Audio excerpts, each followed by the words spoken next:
Hello friends. This is Anime Reality Bender. How are you all? So in this video, we will see. What if Naruto become Dragon God Slayer and White Mage of Fairy Tail? But before we start, if you want more amazing stuff like this, then be sure to subscribe to our channel and like this video. Also if possible share this video with your friends. Now without wasting any more time, let's begin the story. Even at the tender age of 7 years old when life is just beginning, Naruto Namikaze was forced to mature faster than anyone else his age. The reason why, 7 years ago on the night of his and his twin sister, Hitomi, birth a man wearing an orange and black mask attacked. After their mother Kushina Namikaze had given birth to them, the man had kidnapped her and using some sort of ninjutsu he forcefully extracted the Kyuubi no Yoko from her. Then using the power of the Sharingan that he held he controlled the beast and used it to attack his home, Konohagakure no Sato. That night the fox caused nothing but death and destruction. However, his father, the Yondaime Hokage Minato Namikaze, used a powerful sealing jutsu. He used the power to separate the Kyuubi's yang chakra from it and sealed it into his newborn daughter, Hitomi. As for the yin chakra, he sealed it back into Kushina who would have died due to the forceful removal of the Kyuubi. In the end Kushina survived. Once all that was over, Minato told the village that someone powerful summoned the Kyuubi to destroy the village. But he had defeated the beast and sealed it into his daughter who would use the power to protect the village. The people who loved Minato trusted his judgment and accepted Hitomi as the savior of their village and treated her like a hero. Naruto was soon forgotten on their birthdays even though they shared the same one. On Christmas was the same thing. During the family parties, family dinners, family vacations, not once did they remember him. He was left at home alone. Sometimes when his parents were so attentive of Hitomi they would forget about his food. And when they did notice him, they would only nod their heads as if he wasn't of any importance. On their 4th birthday, Naruto was forgotten again. That was 3 years ago. Today he would go and ask his parents if he could train with them and Hitomi like they had been doing for months. They told him to stop being a pest. Apparently he would only hold Hitomi back. In the village things were no different. Since the villagers would ask if the Hokage had a son, they would only laugh and tell him to go away, saying to stop lying. On October 10th, the day of his 6th birthday, Naruto walked out of his room and went out to see that his parents were getting the gear ready for Hitomi's training. He went to ask if he could train with them today, but when he got close he heard them only talking about Hitomi and how happy she would be. They mentioned anything about him. The days seemed to go the same way, they went by every day the same way as they always did. Right now a 7-year-old Naruto watched his parents teach his younger sister Hitomi their fighting styles with a scroll of jutsu on the side for later. He was hoping that today would be the day that they would finally be that day that they would finally train him. He hoped for that every day as long as he could remember that all he ever wanted their acknowledgement, their approval, their acceptance. Every time Naruto went up and asked his parents they would just tell him to leave them alone and continue to focus on Hitomi's training, since they believed that she needed it more since she had the Kyuubi sealed into her 6 years ago on the day of her birth. Even his own godparents, Jiraiya and Tsunade, in their eyes he wasn't worth their time. After being rejected the last time Naruto took it upon himself to get stronger, so he began reading book on chakra control and learn all he could. He thought that if he learned some things on his own his parents would train him just like his sister. As Naruto left his family's compound he headed straight to one of the training fields that were open for any shinobi in training to use. Arriving at the field he opened up the scroll that he had taken from his father's library. It was on intermediate chakra control. Reading the first line he saw that it was on tree walking. Tree climbing. In this exercise, the user gathers chakra at the bottom of their feet. Second, the shinobi must begin walking up a tree as if it were the ground. However, if the user gathers too much chakra, the tree will break and send you flying in the opposite direction. Gather too little chakra and you will not stick and will fall. The user must gather the correct amount of chakra to stick to the tree trunk. However, this is just the beginning and the easiest part, and the user must then be able to sustain the ability to remain on the tree for minutes to up to hours. As soon as he finished reading the instructions he placed the scroll down and walked over to the tree and began to gather chakra at the bottom of his feet. When he thought that he had enough he placed his right foot on the tree and then the left. So far he was able to stick, meaning he gathered the right amount, but, just as he started he finished when he took the next step. Naruto felt his chakra slip and he fell back to the ground. Fuck, I thought I had it. I guess that this isn't as easy as I thought it would be, Naruto said. Well, no pain no gain. He continues to run up towards the tree and hoping that this will get his parents' attention. He fails to notice that a figure was watching him in the shadow. 10 minutes later Naruto entered his father's compound and went straight to the backyard hoping that his father was still teaching Hitomi. To his luck he was still there along with his mother Kushina and his sister. All three were currently eating ramen that was probably from that shack Ichiraku's. Seriously, what did they see in that crap? It had crap loads of sodium and couldn't too good for one's health. Naruto was not here to think about the bad things that ramen had. He was here to show them his new trick. Dad, Mom, Naruto called out as he approached them. The two of them turned to see their son walking toward them. Inwardly they rolled their eyes knowing what he would want. What is it? Asked Minato as he put his bowl of ramen down. I was wondering if I could show you guys something? Asked Naruto. Show us something? Fine, go ahead and show us, the older blonde said.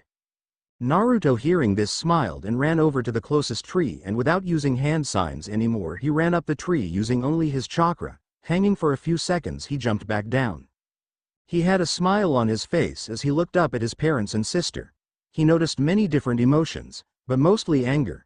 His sister had dropped her bowl of ramen and her face was as red as her hair. She couldn't believe what she had seen. Her no-good brother had learned something she hadn't yet. But, no, that wasn't what infuriated her the most. He hadn't even told her. Kushina gritted her teeth at the display her son had done and was about to move to berate him. Minato however moved her faster. So what do you think? The small blonde asked. The answer came in the form of a thunderous slap across his face that sent him flying into the tree he had run up. You stupid little bastard, what the hell are you thinking pulling such a stunt? Minato yelled at his only son, who taught the tree climbing technique. It took ASS scroll F from YRS study, Naruto stuttered. You worthless piece of scum, how dare you take something without permission? This time it was Kushina who said this. We give you everything that you need, a roof to sleep under, the clothes on your back, and we feed you, and this is how you repay us. We fucking told you that you would start your training when the academy begins, but no, you go and steal from us just to try and get us to train you. We're training your sister so she can harness the power of the Kyuubi so it won't be a threat to her when she's older, but you on the other hand don't need the training. Now go to your fucking room and stay there. Tears had begun to fall from his eyes. He had never been screamed at like that. His parents hated him, there was nothing more to it. And his eyes then fell on his sister who was coming in his direction. Naruto, you idiot. She yelled at him and ended it with a slap that made his face hit the dirt. You heard your mother. Get up and go to your room, and you're not getting any dinner, Minato said harshly. Go. Naruto scrambled to get up and run, but not before screaming at his family. I hate you all. With that Naruto ran into the house and headed straight for his room. His family stood stunned at the last thing they were told. They felt a slight pang of pain in their chest for some reason. Later that night after dinner had ended, Minato and Kushina were in their bedroom thinking about what had transpired today. You know, I think that we went a little too far with the way we treated Naruto, Kushina said as she put on her nightgown. Yeah, maybe I shouldn't have hit him, but I just felt so irked that he went behind our back and learned how to access his chakra without telling us, Minato said as he laid on the bed. He could have gotten hurt, yet I think we hurt him more. Yeah, I think it's our fault too. I mean, he's been asking us to train him along with Hitomi, yet we ignored him, Kushina said, joining her husband on the bed. Maybe we should help him a little. I mean, let's at least teach him the basic and some low-level ninjutsu and some taijutsu. I guess we should. I'll have a shadow clone start teaching him tomorrow, Minato said as he turned to look at the red-hair woman. Hopefully he will forgive us. No, I'm sure he'll forgive us if I teach him my Rasengan. Yes, I'm sure he will, honey. Now let's go to sleep, his wife said as she closed her eyes. With Hitomi, Hitomi was sitting in her reading a book that her godfather had given her a year ago. But, for some reason, she just couldn't concentrate on it. Her mind kept going back to her brother. Why would he go and learn something and not tell her? I mean, they're siblings, they should not have secrets between each other. That was it. She would go and apologize for her behavior and maybe show him a thing or two that her parents were teaching her. She stood up from her bed and walked over to her brother's room. She stopped outside the door and a thought ran through her head. She had never been in Naruto's room before. So she knocked on the door to finally see how her brother's room was decorated.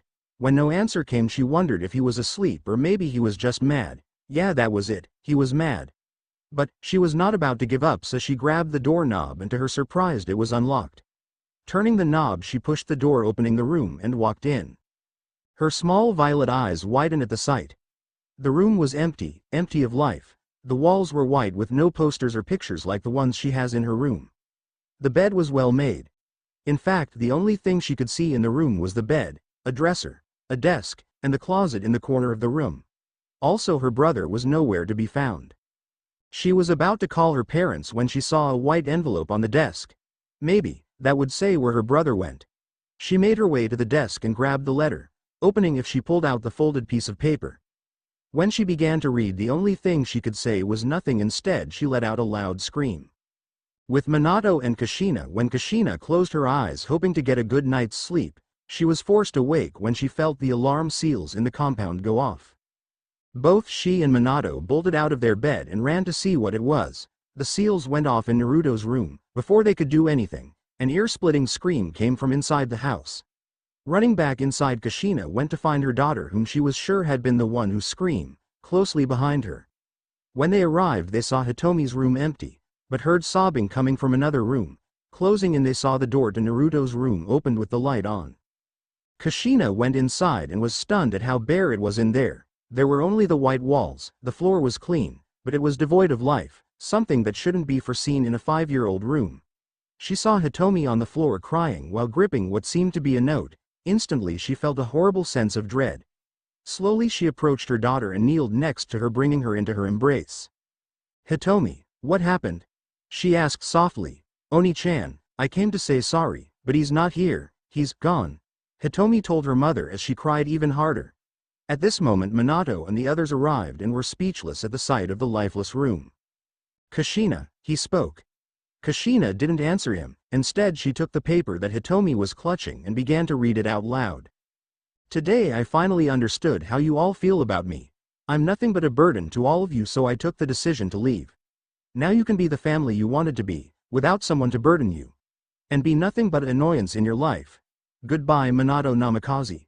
And Kushina Namikaze, hope you enjoy the rest of your life with your favorite daughter." Naruto. The note was short, but it still explained how he felt. Now the Hokage and his family had lost their only son because of their discrimination. Earlier that night with Naruto sat on his bed, tears streaming down his face. He still couldn't believe what his father had done to him. Sure, he went and took a scroll to learn from, however, that was no reason to hit him that hard. All this came to hit with a simple answer. All his parents cared for was Hitomi. Yeah, that was right, they hated him because of that Kyuubi brat Hitomi. This wasn't his family, no, these people hated him. Standing up from his bed, he took the decision to leave this godforsaken place. He would travel around the world and he would become the most powerful shinobi to ever live. Going to this small closet, he opened the door and pulled out a small backpack which he tossed onto the bed. The next thing he did was pull out a small scroll from under his bed. Naruto opened the scroll and began to draw some characters onto it, creating a sealing scroll. Smiling with his work, the small blonde began to take out the few clothes that he owned, which weren't much since his parent quit buying him things at the age of 4. Since then he began doing chores for the one person who cared for him. It was thanks to her that he managed to get some clothes that would fit him. He grabbed the other scrolls and a few books that he stole from the library compound. Now that he thought about it, he might as well leave her a letter explaining what happened and why he was leaving. As he placed the last item of clothing on top of the scroll, he made a single hand sign and with a fuin he sealed everything into the scroll. He really had to thank Itachi one day for teaching him basic sealing. Making sure that there was no one out of their room, he walked over to his room's window and placed seals on the alarm seals that would slow down the activation, letting them know that he left. He opened it, taking one last glance at the room, tears swell up in his eyes again. Then he jumped down and began running toward the gate. He knew that the security seals around the house would soon turn on and he had to get away before that happens. The blonde made it to the streets of the village without setting off any alarms. Tears were streaming down his face by now, but there was no turning back now. Going left, he ran down the streets. He needed to find a way out of the village soon. If he was found out, he would be grounded, even worse. Turning a corner without looking ahead was a mistake, as he ended up crashing into someone. Looking up, he saw a person that he had never seen. "Sorry," Naruto apologized. "It's no problem," the figure said. The figure was wearing a hood and a mask that blocks his entire face. The only visible part was eyes, and they were emerald green. Judging from the backpack you're carrying, it's either you're going to a trip or going to run away, and I'm betting on the second option. The figure said. Naruto instantly became alert and was worried he would take him back to the Hokage's house until he heard. Don't worry, I'm not going to turn you over. But I would like to offer you a deal. The figure said, and Naruto was interested at this. When I was wandering around the village I saw you training at one of training grounds, and I have to say I'm impressed in seeing your determination in finishing the exercise. The figure praised him, and Naruto just blushed at him and thanked him. Anyway, here's my offer. Do you want to get stronger and surround people who would love you and treat it as an equal? The figure asked. Naruto looked at him with wide eyes, and without second thought he said something, that first thing that came to his mind when he heard those words. Yes. He responded, and the figure nodded at him and extends his hand towards Naruto. Come with me and I promise you of all the things I said to you. The figure said, and Naruto looks at him, skeptical look on his face. He looks at his eyes and saw that the man was not lying to him and took his hand. Then suddenly a powerful light happened that blinded Naruto for several seconds. After the light was gone, Naruto found himself to unknown place. Where are we? Naruto asked. He looked around. It was like looking through a kaleidoscope as he sees mix of iridescent colors, the place that looks like an endless void. We are in the dimension gap, this place where all the different worlds are connected. Anyone who enters this dimension without any magical protection immediately dies and dissolves into nothingness. The figure said. Then Naruto turns pale and started to panic. The figure notices the look on his face and put a hand on Naruto's shoulder to calm the boy. Calm down, I put a magic barrier around us before we were teleported here. The figure said. That Naruto sighed in relief. Naruto turns his attention to the figure with a confused look on his face. What do you mean magic? Magic is not real, Naruto stated, and the figure removes the hood and the mask to reveal his face. The man was very handsome and looked like in his mid-20s. The man had long black hair that was tied into a ponytail and was wearing a high-collar white coat that has a symbol of a blue cross in the back, black shirt underneath, black pants and a pair of boots. Kid, I'm taking you to a place called Earthland, and in that place is World of Magic, the man said, and Naruto looked at him confused. A world of magic? Naruto asked, and the man nodded at him. Yes, and to tell you the truth, I'm starting to get tired of living my life, the man stated, and Naruto was confused at this. Why? Naruto asked, and the man sighed and started to explain. I'm a mortal kid. I can't die from any sickness, old age or anything else, but I can die from the battlefield or giving my legacy to someone, the man said, then glances at Naruto. I decided to give my legacy Naruto Uzumaki Namikaze, the man said, and Naruto's eyes widened in shock in hearing this. What? Why and how the hell do you know my name? Naruto demanded. I see myself in you. To answer your next question on how I know your name, it's because I look through to your memories, and all I could do for you is to pity you, he stated. Naruto was shocked in hearing this and lowered his head, and his eyes were overshadowed by his bangs. Just who are you? Naruto whispered, and man just kneeled down to Naruto level and patted his head. Naruto looked up and saw the man was smiling at him. I'm Light, and that's all you need to know, because after this conversation I'm giving all of my magic, skills and everything else that I have. Use these gifts to protect the people who are precious to you. Fight for what's right and become the strongest mage of Earthland, Naruto, Light said. Wait, what? Naruto shouted. Then suddenly Light placed 2 fingers on Naruto's forehead, and suddenly a powerful light happened again that made Naruto close his eyes. As Naruto closes his eyes, Naruto started to have different vision about magic, memories of light, and felt a great power enter to him. When the light was gone, Naruto slowly opened his eyes and found himself in a cave. Naruto suddenly a headache and vision keeps entering his mind. After 10 minutes Naruto recovered from his headache and started wandering around the cave, but eventually he found the exit of the cave and runs towards the light. When he was outside the cave, he found himself on the top of the mountain, and Naruto was amazed as he sees the view of Earthland. So this is Earthland. I never knew that this place is amazing, Naruto thought happily as he continues to observe view. After several seconds Naruto decided to explore Earthland. He suddenly jumps off the mountain, started to fall from the sky. Naruto just closed his as he let his body fall to the sky. When he was about to hit the ground, suddenly a magic circle appeared in his feet, and suddenly Naruto soared in the sky. Wahoo! Naruto screamed as he fly to sky. He felt that he was doing this for a long time, but it's because of Jin he knew how to access his magic. So this what magic feels like, it's awesome. Naruto screamed in his mind, and as he continues to fly in the sky, then he heard a powerful roar. He stopped from his track and looked down and saw a green eastern dragon destroying a village. Naruto was thinking what to do when suddenly he remembers light words.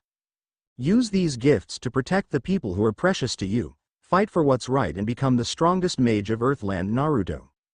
He made me his legacy and wants me to help people, and I will do it, Naruto thought with a determined look on his face.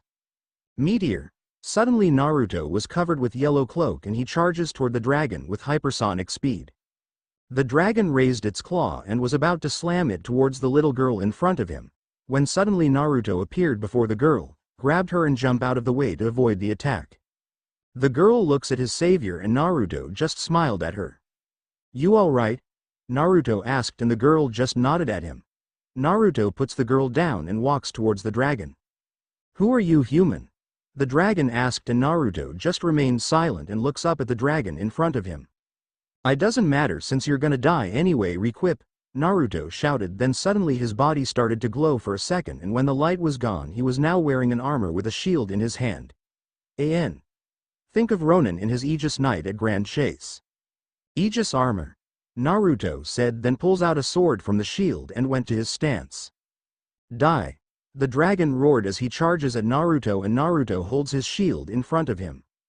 The dragon head made contact with the shield and sent shockwave in their surroundings. Naruto used his shield and pushed the dragon head upward to make an opening. Suddenly his body was covered with yellow cloak again.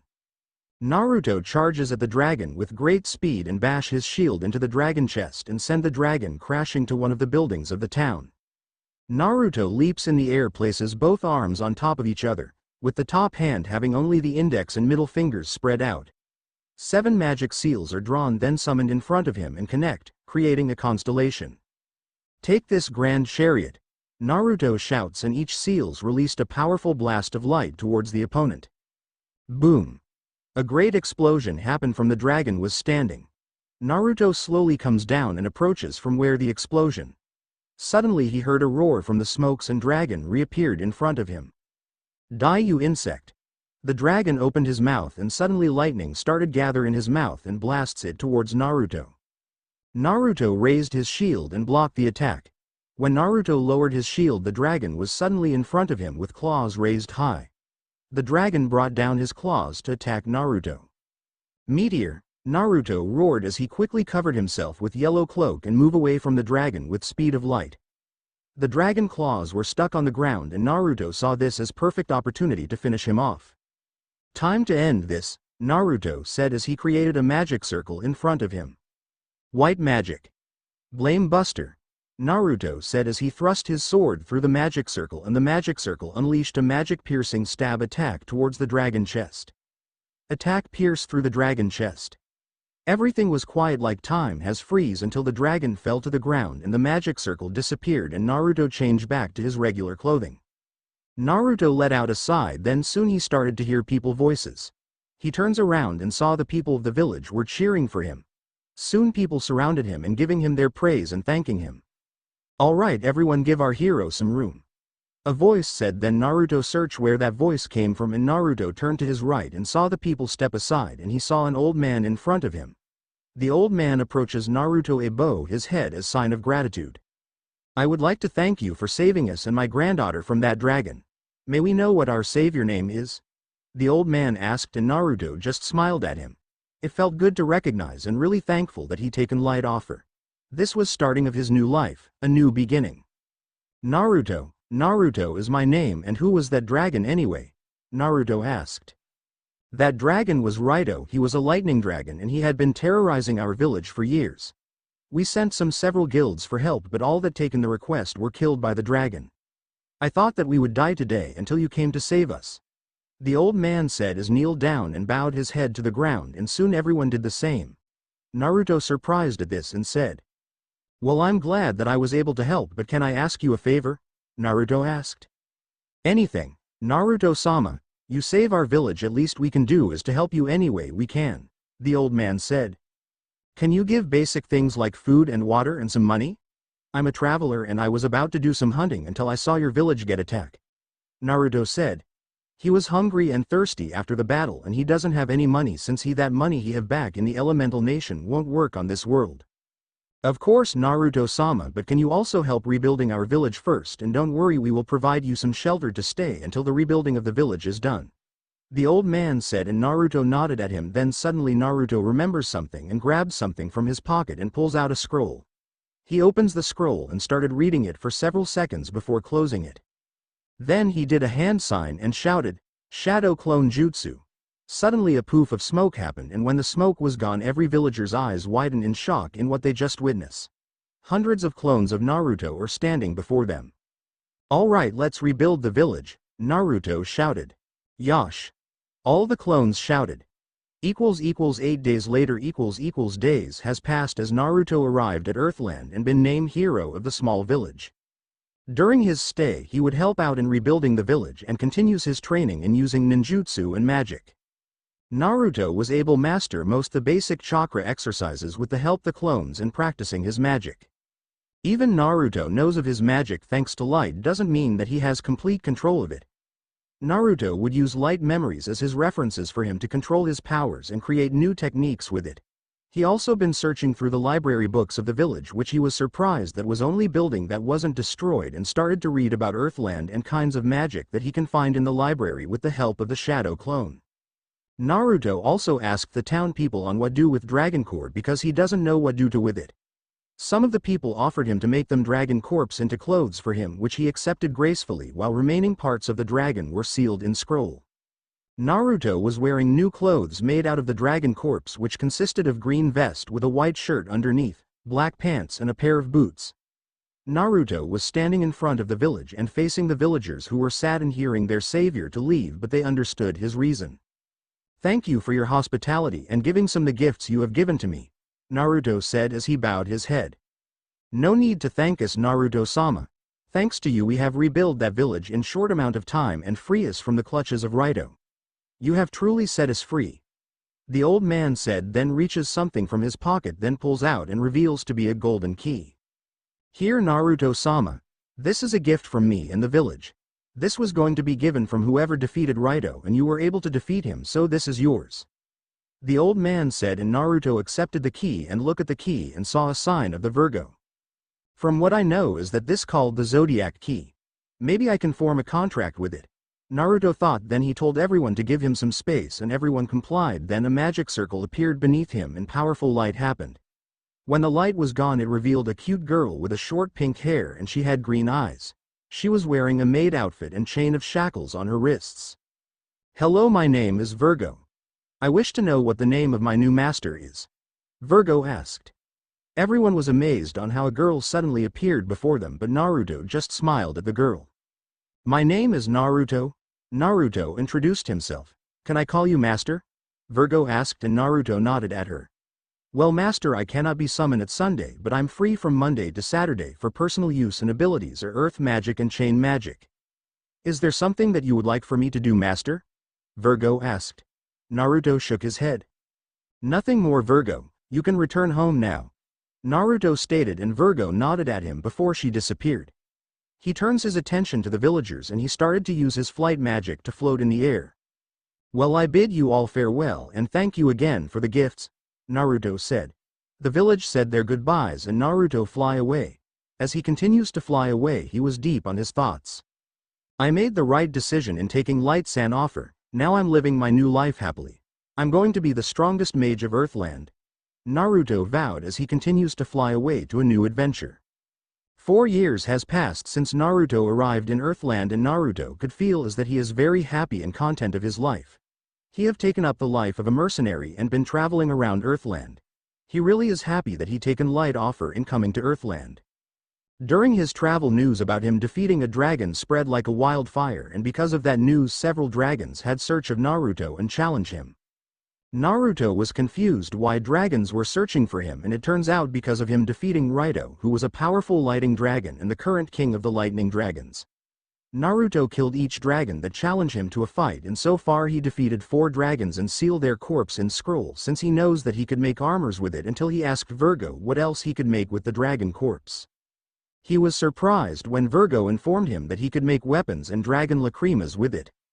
He asked what are dragon lacrimas, and to his surprise that a dragon lacrima that is made out of dragon skull and the dragon heart.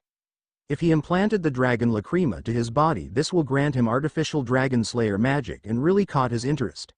So he ordered Virgo make him several lacrimas, and Virgo told that it would take 5 years to create a single dragon lacrima, which didn't have problem. Also during those 4 years Naruto continues to master his magic and chakra. So far Naruto only techniques in chakra are the shadow clones and the 2 basic academy techniques, which are the replacement jutsu and the transformation jutsu. While in the magic area Naruto uses his shadows clones to master his magic, and so far he almost got every single move that he got from light memory. Now Naruto was on the road and was heading towards the next city to get a job.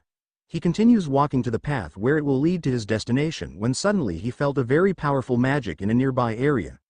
Naruto decided to head to that direction that was deep in the woods. After several minutes he found where the powerful magic source and found himself in an open area. "That's strange, I can sense the power here but I can't see it," Naruto said before he started searching in the open area. He walks to the center of the open area and notice a sign on the ground. Naruto crouched down to get a closer look and saw a symbol of a dragon, then suddenly a few writings appeared on the lower part of the symbol. Naruto looked at closely as he reads the words written on it. "Rise and be awakened, the first dragon god slayer," Naruto said, and Naruto was confused in what he read when suddenly the seal suddenly started to glow and soon a magic circle appeared beneath him. Before Naruto could make any reaction, a pillar of light from the sky hits him, and when the pillar was gone, and so was Naruto. Dragon realm Naruto opens his eyes and found himself standing in rocky area that was surrounded with mountains. Naruto looks in the sky and saw several dragons flying in the air. "What is this place?" Naruto muttered, and he turns around and his eyes widen in shock as he saw a giant gate with a symbol of dragon before him. Naruto got curious and touches the gate. As he made contact with the gate, the symbol suddenly glow white and the gate opened. Naruto's eyes widen and saw a beautiful garden field. Naruto steps inside and suddenly the gates closes. Naruto let out a sigh since he knew there was no turning back and decided to proceed as he walks towards the field. Then he noticed a shadow on the ground and looks up and saw a dragon landing before the field. Naruto immediately changed to his Aegis armor and went to a defensive stance in case the dragon attacked, but to his surprise the dragon leaned his head down towards Naruto and looks at him. Naruto decided to scan the dragon. It was Western dragon that 4 legs and it was color silver. The eyes were blue and have 2 golden horns to the side of its head and have a huge pair of dragon wings, and the final one that it has an emerald gem on the forehead. "Human, who are you and how did you get to this world?" the silver dragon asked. Naruto sensed no hostility towards the dragon and decided to lower his guard. "I'm Naruto Hakuto," Naruto said. He decided to abandon his identity as Namikaze and Uzumaki since he is Earthland now, and beside he hates to have remainder about his former family back home. "I was transported here when I felt a powerful magic source in the open field. I saw a symbol in the field and read the description when suddenly a magic circle appears under me, and the next moment I was here," Naruto explained. The silver dragon eyes widened in hearing this, then suddenly the gem on its forehead started to glow. Naruto was curious on what was happening and was about to ask when suddenly he felt an intense pain in his body that made him scream in pain and change back to his normal clothing. The dragon eyes narrowed as he looks at Naruto, and after a few minutes has passed, the pain in Naruto's body was gone. Naruto was panting heavily as he stands up. "What the hell is that?" Naruto asked, and soon he felt an intense burn in his body that made rip off his top clothing, and the dragon saw a symbol was creating on the back of Naruto. When the Naruto felt his body temperature was normal, he looks at his back and his eyes widen. "What the hell is this symbol?" Naruto asked in shock.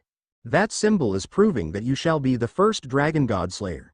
You will be the first dragon slayer that will master all the elements and will have power that will become the king among the dragon slayers and soon to be the king of all the dragons," the dragon explained, and Naruto looks at the dragon. "Let me explain, Naruto-san. There was prophecy that a child from another world will come here and become a legacy of a white powerful mage, and soon he will be the one to defeat the current dragon who is Aknologia." The dragon looks Naruto and said. "And you are that child, Naruto-san?" The dragon finished, and Naruto's eyes widen in hearing this. "But I'm not a dragon slayer. Yes, I killed few dragons, but I don't know that kind of magic," Naruto said, and the dragon spread his wings and let out a roar. I will be the one that shall train you Naruto. I'm Ryu, the first dragon that was ever been created in the Dragon God. I stand above all the dragons. I will be the one that shall make you the first Dragon God Slayer. Ryu stated, and Naruto's eyes widen. It's your destiny to become a Dragon Slayer Naruto. You shall be the first Dragon God Slayer and I will make sure of it. Ryu said, and Naruto knew that there was no way out of this. He could feel that Ryu was a very powerful being, that dragons he beat would be nothing but insects to Ryu. Beside, it wasn't that bad to learn a new magic that would help protect the people in need. Okay Ryu-san, I will become a dragon slayer that can kill a dragon god. Naruto stated, and Ryu smirked at him. We shall begin your training tomorrow. Until then you can do what you please. Ryu said as he opened his wings and fly away, leaving Naruto. The blonde let out a sigh and thought one thing. This will be a long time, 10 years later, Dragon God Cosmic Roar. A 21-year-old Naruto shouted as released a rainbow-colored beam from his mouth. Ryu released the same beam towards Naruto. Both beam clashes one another and it caused a huge explosion. When the smoke was gone, Naruto looked around and he couldn't see Ryu. He decided to use his senses to locate the dragon god. Then few seconds he felt where Ryu was located and immediately his hands was covered with rainbow color flames. Dragon God Cosmic Fist. Naruto shouted as he jumps in the air and saw Ryu was just above him. Naruto delivered the attack straight to the chest and sent Ryu crashing to several mountains. He used flight magic to maintain himself in the air. Suddenly he saw came out from the cloud smoke that was created from the crash impact and straight to the air and was above several feet away from him. Ryu opened his mouth and Naruto saw a fire was gathering around the dragon god mouth. He decided to the same as he took a deep breath. Fire Dragon Roar. Naruto unleashed a stream of fire towards Ryu while Ryu released a stream of white flames towards him that made Naruto's eyes widen in shock. Both flames collided and the white flames easily overpowered Naruto's flames and headed towards the blonde. Naruto immediately fly away to avoid the attack and quickly head straight to Ryu, and his body was covered with rainbow-colored flames. Dragon Slayer's secret art, Naruto said as his speed increases and was headed towards Ryu. Cosmic Star Form. Elemental Dragon Blade. Naruto roared and the contact was made to Ryu's stomach. Then a massive explosion happened in the air that created a powerful shockwave that destroyed nearly everything in the area. When the smoke was cleared and saw Ryu was still there but has bruise on the chest while Naruto was few feet away from him and his body was covered with rainbow flame that he used. Then slowly the flame was vanishing and Naruto started to fall, but before Naruto could crash to the ground Ryu was able to catch him. Ryu let out a sigh as he gently placed Naruto to the ground. He can only stay at least an hour in his Dragon Force. Which I think is a big achievement for him, but that's not enough for him to defeat Aknologia, Ryu said. It's been 10 years since Naruto started to train to become a Dragon God Slayer. Ryu would force to wake up early and give him several heavy physical exercises which leave several bruises into Naruto's body. Next was learning the elements of the dragon, and thanks to Shadow Clone Jutsu, which was surprise to Ryu, he was able to master every single technique in each element. It taken Naruto at least 5 years to master all the elements, which made Ryu praised him. The next one was combining elements, and Naruto tried mixing several elements that he could think of, but the problem was once he combined 2 elements he felt great power increased, but the problem that he easily get tired after performing 5 attacks, which made him undergo another intense physical training which lasted 2 years to increase his magical reserves. The last part of the training was learning to enter the Dragon Force. Ryu explained Dragon Force is the final, most powerful state a Dragon Slayer can attain, granting them power comparable to that which a real dragon possesses, the power to utterly destroy everything. Ryu told him a way to enter Dragon Force state and involves absorbing a powerful amount of Eternano. So Ryu suggested him to try to meditate and tried if can absorb a great amount of Eternano at the same time. Ryu told him that also helps to build up some magical powers. It took several months for Naruto to learn to gather Eternano while meditating. Then Naruto thought some crazy idea which involves using shadow clones. After a few months Naruto finally achieved his Dragon Force stated, but he lasted only about 10 minutes, but nevertheless Ryu was impressed on Naruto that he was able to achieve his Dragon Force state. Several minutes have passed and Naruto started to wake up and saw Ryu looking at him. He immediately sat up and looks at Ryu. How long was I out? Naruto asked. About 30 minutes and you lasted in an hour in your Dragon Force state, which is good, but it's not enough for you to defeat Acnologia. Ryu explained, and Naruto just let out a sigh. Well, at least I'm making progress, Naruto stated, and Ryu nodded at him. Yes, and now we are done with your training, Naruto, Ryu said, and Naruto looks at him confused. What do you mean? I didn't defeat you, Naruto stated. I didn't say that needed to defeat me, Naruto, but I wanted to know how long you were able to stay in your Dragon Force state, and being an hour in that state is good enough for me. Now I'm going to send you back to Earthland. But before I send you back to Earthland, I will tell you a few things, Ryu stated, and Naruto nodded at him. First is that the dragons will disappear in Earthland because of an event which is known as the Dragon King Festival, and leaving some of their foster sons and daughters in the world. Next is that I suggested that you age at least age of an 11-year-old, since of most the Dragon Slayer around that age, Ryu said, and Naruto groaned in annoyance. Being that age, that means that he has going to all that physical training again and once again needs to go through puberty. Ryu just rolled his eyes when he heard Naruto groaned and slap him the back of the head. Look on the bright side, Naruto, at least now you won't to relearn in mastering the elements of the Dragon Slayer. Besides, this would be good opportunity for you to make friends with those Dragon Slayers, Ryu stated, and Naruto just glared at him, which rubbing the back of his head. And the last thing is that no matter what happened, I'm proud of you and I sure that you would become the next Dragon King, Ryu stated, causing Naruto to look at him with wide eyes. He never knew that Ryu had great faith in him, and hearing those words made determined to become the next Dragon King to fulfill the prophecy. Naruto just gave him a goofy grin and a thumbs up. You can count on me, old man, Naruto stated, and Ryu just chuckled at the blonde's words. I know you will, Naruto. Now stand up and I will teleport you back to Earthland, Ryu said, and Naruto did what he was told. Then a magic circle appeared beneath Naruto. Soon he disappeared into nothingness. Ryu looks up in the sky and muttered, "Good luck, Naruto, my foster son." Earthland A magic circle appeared on the ground and soon Naruto materialized. When the magic circle was gone, Naruto opened his eyes and found himself in where he was before. Naruto let out a sigh and clapped his hands together. Then a magic circle appeared beneath him. White magic.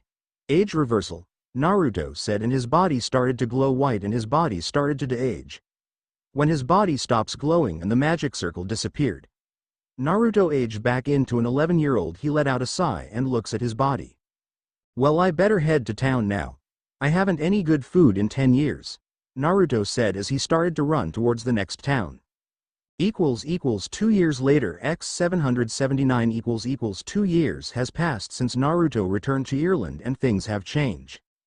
He still continues to travel around Earthland and keep doing mission that he was interested that involves escorting mission and exterminating dark guilds. Naruto continues to train his body back once he had before he left the Dragon Realm. Also, Naruto started to develop different kinds of seals that he would use in battle, and he's still trying to duplicate Minato Hiroshin no Jutsu, which got from the notes that he stole before leaving his former home, and so far Naruto was still having a hard time to recreate it. Now Naruto was in Magnolia and headed to a certain guild to join, since he decided that he had enough traveling around and decided to join a guild, and also heard a rumor that there was a dragon slayer in that guild which really caught his interest, and that guild name is Fairy Tail. He wore a mask that covered the lower part of his face, like Kakashi, and was wearing a white bandana. Also he wearing a white cloak that covered his body. After walking around the Magnolia, he finally arrived at the Fairy Tail building. All he could say that he was impressed on how the building is. He grabs the handle of the door and opened it. He looks around and saw there were many people talking to each other, and there was something that caught his attention. "Come on, pervert, is that all you got?" the pink hair boy shouted. The boy was around his age, and the boy was wearing red sleeve shirt, baggy short, black sandals, and has a scarf around his neck. This boy was Natsu Dragneel. "You're going down, Flame Brain," the black hair boy said. He was half naked and was only wearing a boxer. This boy was Grey Fullbuster. The boys clash against one another, and Naruto only sweat drop in seeing this. "Hello, young man, why did you come here?" a voice said. Naruto looks at the down a little, saw an extreme old man. He was a white shirt with black Fairy Tail stamp in the middle, which covered by an orange hoodie, matching orange shorts, and an orange and blue stripes designed jester hat. I'm looking for the master of the guild," Naruto asked, and the old man chuckles at him. Well, you are already speaking to him. I'm Makarov Drayar. You wish to join Fairy Tail? Makarov asked, and Naruto nodded at him, then jumped to the bar stool and shouted. Everybody listen up. Makarov called, and everyone in the guild stops in what they are doing, even the two boys who were fighting one another, and look at their master. We have a new member of Fairy Tail, and his name is... Makarov looks at Naruto, and Naruto nodded at him and steps forward. I'm Naruto Hakuto, or you may know me as the White Wandering Mage. I hope we all get along. Naruto said. Everyone in the guild eyes widened in hearing this, even Makarov, except some kids. During Naruto travel he made a name for himself and earned the nickname, the White Wandering Mage, because of him wearing white clothing, and was known for never failing a mission, not even once. Many of the guilds have been trying to recruit him from legal guild to dark guild. Even the King of Fury itself wanted Naruto to work under him. He would turn down all the offers, but dark guilds didn't take his answer well and decided to use force only for Naruto beat the shit out of them, leaving them with several bones broken. Makarov was grinning like a madman in seeing that he recruited a powerful mage like Naruto, while the rest of the guilds who knows about the White Wandering Mage were wondering if he is really the real one, because he seemed too young to take down dark guilds. Well, this is interesting, Naruto, Makarov said. Then he decided to break the tension. What are all just standing there? Let's celebrate for the newest members of the guild, Makarov said, and everyone break out from their thoughts and started to celebrate for their newest member of the guild, which is Naruto, and the blonde could do was chuckle beneath his mask. Also, he received his fairy tail mark on his right shoulder with the color of white. Time skip equals. So Naruto, what is your magic? A girl that has brown hair, that has her hair tied into a ponytail, purple eyes, and was wearing a simple orange dress. This girl was Kana Alberona. She was the first person who introduces herself to Naruto. Naruto gave her an eye smile and said, I know several magics, but how about I show you a demo? Naruto said, and Kana nodded at him. Hey master, Naruto called as he and Kana approaches Makarov, who was enjoying the party. Makarov turns around and saw Naruto and Kana approaching him. What is it, Naruto? Makarov asked, and Naruto has smirk beneath his mask. Master, Kana-chan wants to know my magic. Can I use my magic on you, and I promise this won't hurt you? Naruto said, and Makarov raised a brow and decided to do it since he himself was curious on what Naruto magic is. Sure Naruto. Everyone, Naruto here is going to demonstrate his magic, Makarov announces, and everyone the guild was caught by this and gather around to watch Naruto do his magic. Naruto just continues smirking beneath his mask. He told Makarov to stand on the center, and Makarov did what he was told and close his eyes. Then Naruto claps his hands together and a magic circle appeared beneath Makarov, and Naruto shouted. White magic. Age reversal. Soon Makarov body started to glow and started to de-age. Everyone in the eyes widened as they saw their master appearance was changing. Naruto stops the spell, and soon magic circle disappeared and Makarov body stops glowing. Makarov opened his eyes and looked at everyone confused since they saw everyone had shock look on their face. What's wrong everyone? Makarov asked with his younger voice. Makarov notices his voice change and looks at his hands, then the rest of his body. Then he asked someone to give him a mirror, and someone gave him a mirror, and his eyes widened in shock in what he saw in the mirror. He was in his 40s again. His hair was yellow again, and he doesn't have a mustache anymore. He looks at Naruto, who gave him an eye smile. Naruto, what did you do to me? Makarov said in shock. I de-age you. I use one of my spells of magic. My magic is called white magic. A magic that can create or save lives. A magic that gives hopes to others. Naruto explained and soon clapped his hands again, and the magic circle appeared beneath Makarov again and was changing back to his current age. When it was done, Naruto looks at everyone in the guild and notices all of them had shock look on their faces, and he couldn't help but grin underneath his mask. He loves seeing people have shock look on their face if he uses his magic. That was awesome. Natsu shouted. He was the first one snapped out from his shock. Soon everyone snapped out from their shock and started complimenting Naruto with his magic. Amazing, a magic like that exists. This kid will be a hero one day. We are lucky to have someone like him to join the guild. Naruto just smiled in hearing those compliments. Then he saw Makarov approaches him and patted his shoulder. That is one interesting magic, Naruto. I never knew that kind of magic exists. Magic that can create or saves lives. gives hopes to others. Use your magic wisely, Naruto. That is great gift and I'm sure many would want that magic. Makarov said, and Naruto just smiled beneath his mask. Don't worry master, I won't use my white magic that much, besides I don't those council demanding me to work for them. Naruto stated. He already knows about the magic council and needless to say he hates the council because he knows that those people are hungry powered bastards, people who would do anything for power. Makarov nodded in understanding because he knew what the council would do if they ever found out Naruto magic can do. Well, were you impressed by that, Kana-chan? Naruto asked as he turns his attention to Kana, who was still surprised in seeing his magic. All the girl could do was nod her head, but the girl decided to ask a question. Naruto, what else can your white magic can do? Kana asked, and before Naruto could answer they heard a war cry. Naruto turns around and saw Natsu charging at him. Fight me, Naruto! Natsu shouted as his fists were covered with flames, and Naruto smirked beneath his mask and decided to do the same. Naruto's right hand formed into a fist, then it was covered with flames like Natsu. He charges at Natsu with his fist ready, and soon both fist clashes. Natsu's eyes widen when he saw this and jump away from Naruto, and the blonde did the same. You're a dragon slayer? Natsu said in shock, and Naruto nodded at him. But not just any dragon slayer. Naruto stated, then his flame hand changed into ice that made Natsu look at him with wide eyes. I'm Dragon God Slayer, meaning that I master every single element of Dragon Slayer can know. Naruto stated, and everyone in the guild was surprised in hearing this, especially Natsu. Now everyone in the guild starting to think that Naruto would be strongest fairy tale mage in the future. Natsu grinned in hearing this. That awesome? Who was your dragon? Do you know, Igneel? My dragon name was Ryu, who was the first dragon been created and was a dragon god. Naruto stated. And no, I don't know any dragon name, Igneel, sorry about that. Anyway, I didn't get your name, who are you? Naruto asked. I'm Natsu Dragneel, and as fellow dragon slayer I challenge you to a fight. Natsu yelled, and everyone in the guild just sweat dropped at this. Naruto looks at Natsu for several seconds and answered him. Sorry Natsu, but I have to say no, Naruto said, and Natsu pouted at him. But why? Natsu whined. It's because I can see that you haven't completed your training yet, Naruto said. Natsu just looked shocked. How did you? Because my dragon told me some traits that I can see if some dragon slayer finished their training, and I'm sure you didn't finish yours. Tell me, do you know how to access your Dragon Force state? Naruto asked, and the guild looked at this with interest. Natsu, realizing he didn't know how to finish his dragon training, looked down sadly.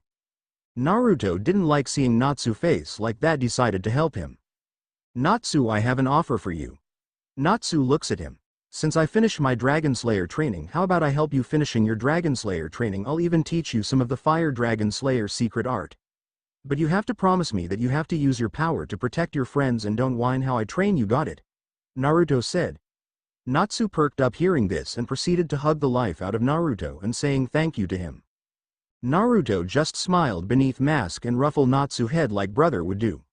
Natsu let go of Naruto, and the blonde said to him that they would start his training tomorrow, which the Natsu nodded his head with excitement on his face and soon started fighting Gray again, which made Naruto sweat drop. That was nice of you, Naruto-san. A voice said. Naruto turns around and saw a girl that has crimson hair and brown eyes. She was wearing an armor on the upper part of her body, a long skirt, and has belt that straps the sword around her waist, black leggings, and was wearing brown shoes. This girl was Urza Scarlet. I'm always happy to help another Dragon Slayer, and by the way, who are you? Naruto asked. Urza Scarlet. Urza said as she extends her hand towards Naruto, and Naruto just gave her an eye smile and accepts her handshake. It's nice to meet you, Urza-chan. Naruto said, and Urza was surprised on how Naruto addressed her and couldn't help but blush a little, but it wasn't noticeable. Suddenly the doors opened and revealed to be 3 people. The girl in the middle has white hair that was tied to ponytail and blue eyes. She was wearing black tank top, black short shorts, and thigh-high black socks with heavy boots. This girl is Mirajane Strauss. In the right was young boy that had white spiky hair and blue eyes. He was wearing a blue suit with a red bow. This boy is Elfman Strauss and the younger brother of Mirajane. The last one is the one in the right. The girl had short white hair and blue eyes and was wearing a simple pink dress with red stripe. This girl is Lysana Strauss and the youngest member of the Strauss siblings. We're back. Mira Jane shouted as she enters the guild with Elfman and Lysana follow her. Mira Jane notices Naruto and approaches him. Who are you? Are you a newbie? Mira asked with a cocky tone and Naruto just raised a brow at her. I'm Naruto Hakuto and yes, I'm a new member of the guild. I just joined today, Naruto said. You look like a weakling, why bother joining the guild, you know that you can get hurt. Mira mocked him. Mira, that's enough. He just a new member of the guild, don't bully him. Urza scolded her and Mira glares at Urza. Don't tell me what to do, Red, Mira shouted and Urza was about to shout back when suddenly Naruto raised his hand in signaling her to stop. That's enough, Urza-chan, you don't need to waste your time on Goth over here, Naruto said and Urza snickered at that comment while Mira gave him a menacing glare. Yeah, I guess you're right, Naruto-san, Urza said and Naruto just chuckled at her. What was that, newbie? Mira screamed with anger in her eyes and Naruto turns to her and his eyes widen a bit. Oh, you're still here, I thought you left, old hag. Naruto insulted her and Urza just snickered again in that while rest of the guild was looking at Naruto with jaw dropped. Since everyone knew about Mira's personality while the kids were thinking that Naruto was asking for a death wish. Naruto, run for your life. Natsu warned the blonde and Naruto turns to the pink dragon slayer and asked, why? Because you're dead, that's why, Mira said and Naruto turns around and saw Mira's foot was coming towards him and he quickly reacts as he crouches down to avoid the attack. Mira tries to kick him again only for Naruto to avoid as he jumps away from her to avoid the attack and making a distance towards him and Mira. Whoa, take it easy there, Mira-chan, Naruto said casually and Mira was pissed at him calling her with a suffix like that. You're a dead man, Satan soul. Mira shouted as magic circle appeared above her and she transforms into a demonic version of herself. I'm not gonna describe it since you all know what it looks like, if not just search for it.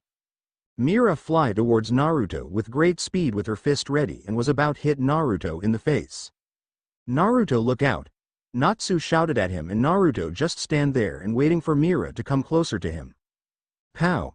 Then suddenly the guild was silent as they were shocked in what they witnessed while Makarov was looking at Naruto with calculative eyes as they witnessed something that never seen before. Naruto stops Mira's fist with a finger only. Mira was completely shocked in seeing this while Naruto just raised a brow at her. How did you stop my attack with your finger only? Mira asked in shock. Then Naruto just smirked beneath his mask and grabbed Mira's wrist and pulls her closer to him. Naruto leans forward to her ear and whispered. You're too early to challenge me, Mira-jane. With that he flicks her to the forehead and Mira was sent crashing to the wall. Everyone was surprised at this while Makarov was impressed at Naruto's power. He stopped Mira-jane's attack with one finger only, Grace said in shock. He's pretty strong, Natsu said. He also sent her crashing to the wall with a flick of a finger, Kana said in shock. Mira-jane removes herself from the wall and glares at Naruto. I challenge you to a fight, Hakuto, Mira demanded and Naruto just raised a brow at her. Are you sure, Mira-chan? You are only going to get hurt, Naruto said and Mira just continues to glare at him. Naruto knows that look and it means that she not gonna take no as an answer. Naruto a sigh and said, fine, let fight, but let's go outside since I don't want to destroy the guild that I just joined. With that everyone heads outside the guild. Outside. Are you sure that you want to do this? Naruto asked and Mira just glares at him and still in her demonic form. I sure do, I'm gonna beat you to a pulp. Mira shouted and Naruto just let out a sigh and removes his cloak and reveals body. Naruto was wearing a sleeveless white shirt with high, golden bordered collar and pants of a matching color. On his feet he wore a pair of black boots. He wears arm warmers with golden borders as well that go from his wrist to his biceps. He wore a pair of white gauntlets in his hands and has swords strapped around his back. He started to remove his mask and bandana that reveals his entire face. Most the girls in his age started to blush when they saw how handsome he was. Even Mira-jane was taken off guard by Naruto's appearance. Whoa, Naruto-kun is so handsome, Kana squealed like a fangirl. Yeah, he sure is handsome, Lysana admitted with a blush on her face. Is he a human cat? A blue cat asked. That cat was happy and was Lysana and Natsu, child. What do you mean happy? Natsu asked. Look, he has whisker marks on his sides. Happy stated, and Natsu looks at Naruto's face again and saw the marks. You're right, I can't wait for him to train me tomorrow and I'm gonna fight him after that, Natsu said as he pumped his fist in the air. Natsu. Naruto called and caught the pink dragon slayer attention. You better pay attention to this fight, Naruto said, and Natsu nodded at him. Are both fighters ready? Makarov ready, and both fighters nodded at him. Begin. Mira Jane charges at Naruto with her fist ready, and Naruto has her ignited with flames. RAAHHHHH, Fire Dragon Iron Fist. Both fist, and it was powerful enough to create a shockwave around them, and two mercilessly started to trade blows against one another. Everyone in the guild could do was watch them in awe and shock. Naruto and Mira Jane are evenly matched, Gray said in shock. Yeah, they keep throwing blows at one another non-stop, Kana said. No, you're both wrong, they're not evenly matched, Urza said, and Kids looks at her. What do you mean, Urza? Natsu asked. Look Naruto-san face closely, Urza said, and the kids look at Naruto and saw his face, which made them confused. Why does Naruto look like he's bored? Natsu asked. Because he's toying with Mirajane. Makarov cuts in the children conversation. Toying with her master? They look like they are evenly matched, Elfman said. I could feel that Naruto is holding back a lot of his magic, and I would say that he is fighting only 10% of his power, Makarov said, and everyone who listening to Master explanation were surprised in hearing this. They never knew that Naruto was holding back a lot and easily par with Mirajane's strength in her Saiyan soul form. With Naruto and Mira equals. Is that all you got? Mira mocked as she dodges a right-hand hook in courtesy of Naruto. No, and for your information Mira, I'm holding back a lot, Naruto said, and Mirajane's eyes widen hearing this, then glares at him.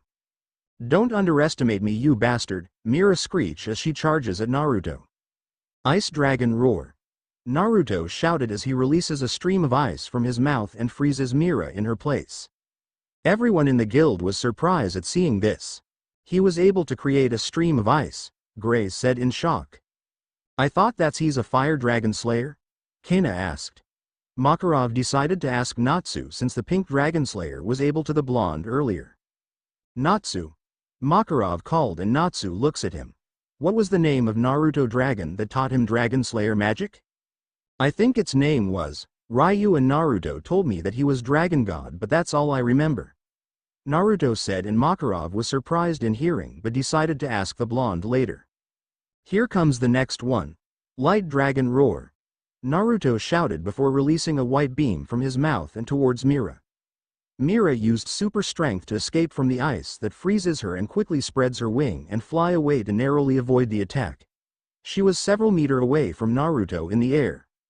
Mira looks down at Naruto and glares at the blonde, then started to form a black orb in her hand.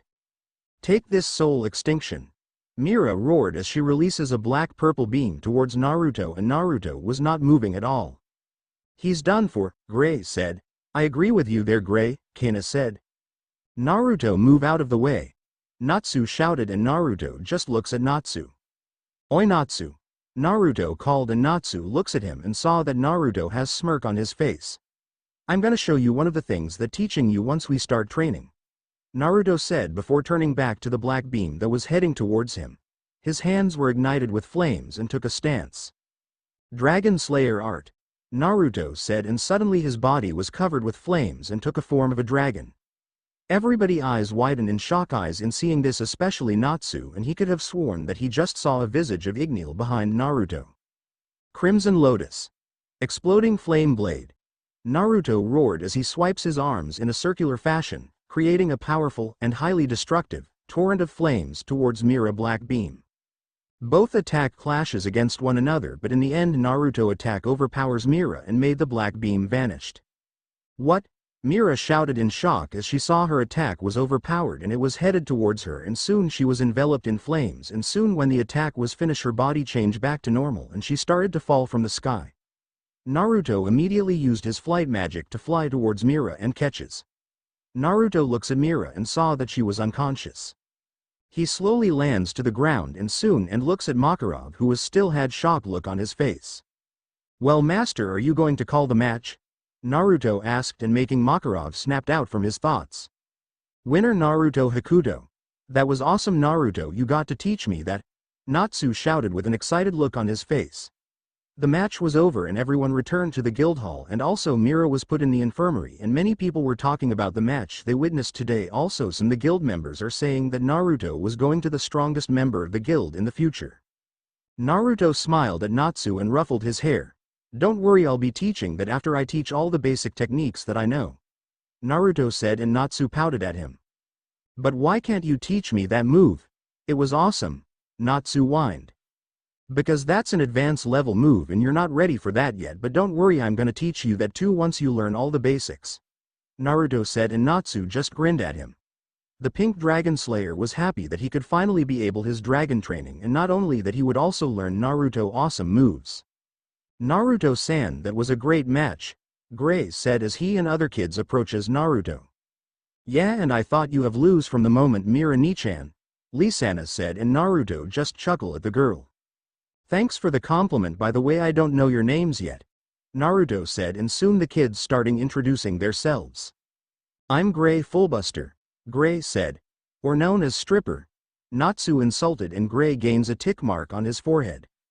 What was Ash Brain? Gray shouted, and soon both kids head butted one another. You heard me, Snowman. You wanna go, Squinty Eyes? You're on Droopy Eyes. Soon both kids started to fight against another, and Naruto and the other kids couldn't help but sweat drop at this. Are they always like this? Naruto asked a girl with blue hair that was tied into a ponytail, and she has hazel eyes. She wore a yellow sleeveless shirt with a red stripe down in the middle with a brown skirt and sandals. This girl is Levi McGarden. Levi nodded her head and said, Yup, they always fight after they insult one another. Naruto just nodded and asked, By the way, who are you? I'm Levi McGarden, nice to meet you, Levi said, and Naruto just smiled and nodded at her. Then he turns his attention to the Strauss siblings. And you two, judging by your white hair and blue eyes, I would say that you are both Mira siblings, Naruto said, and the siblings nodded at him. Yup, I'm Lisana, the youngest one of the Strauss siblings, Lisana said. And I'm Elfman, it's nice to meet you, Naruto-san, Elfman said as he extends his hand and Naruto accepts it. Likewise, Elfman. Well, I better get apartment first since I'm gonna stay in Magnolia. See ya all later, Naruto said before leaving the guild. Alright, where is he? Mira roared as she kicks down the door of the infirmary, and she was covered in bandages. He already left, Mira. He said that he is going to look for an apartment, Elfman explained, and Mira bolted out from the guild hall and would try to find Naruto to challenge him to a fight again.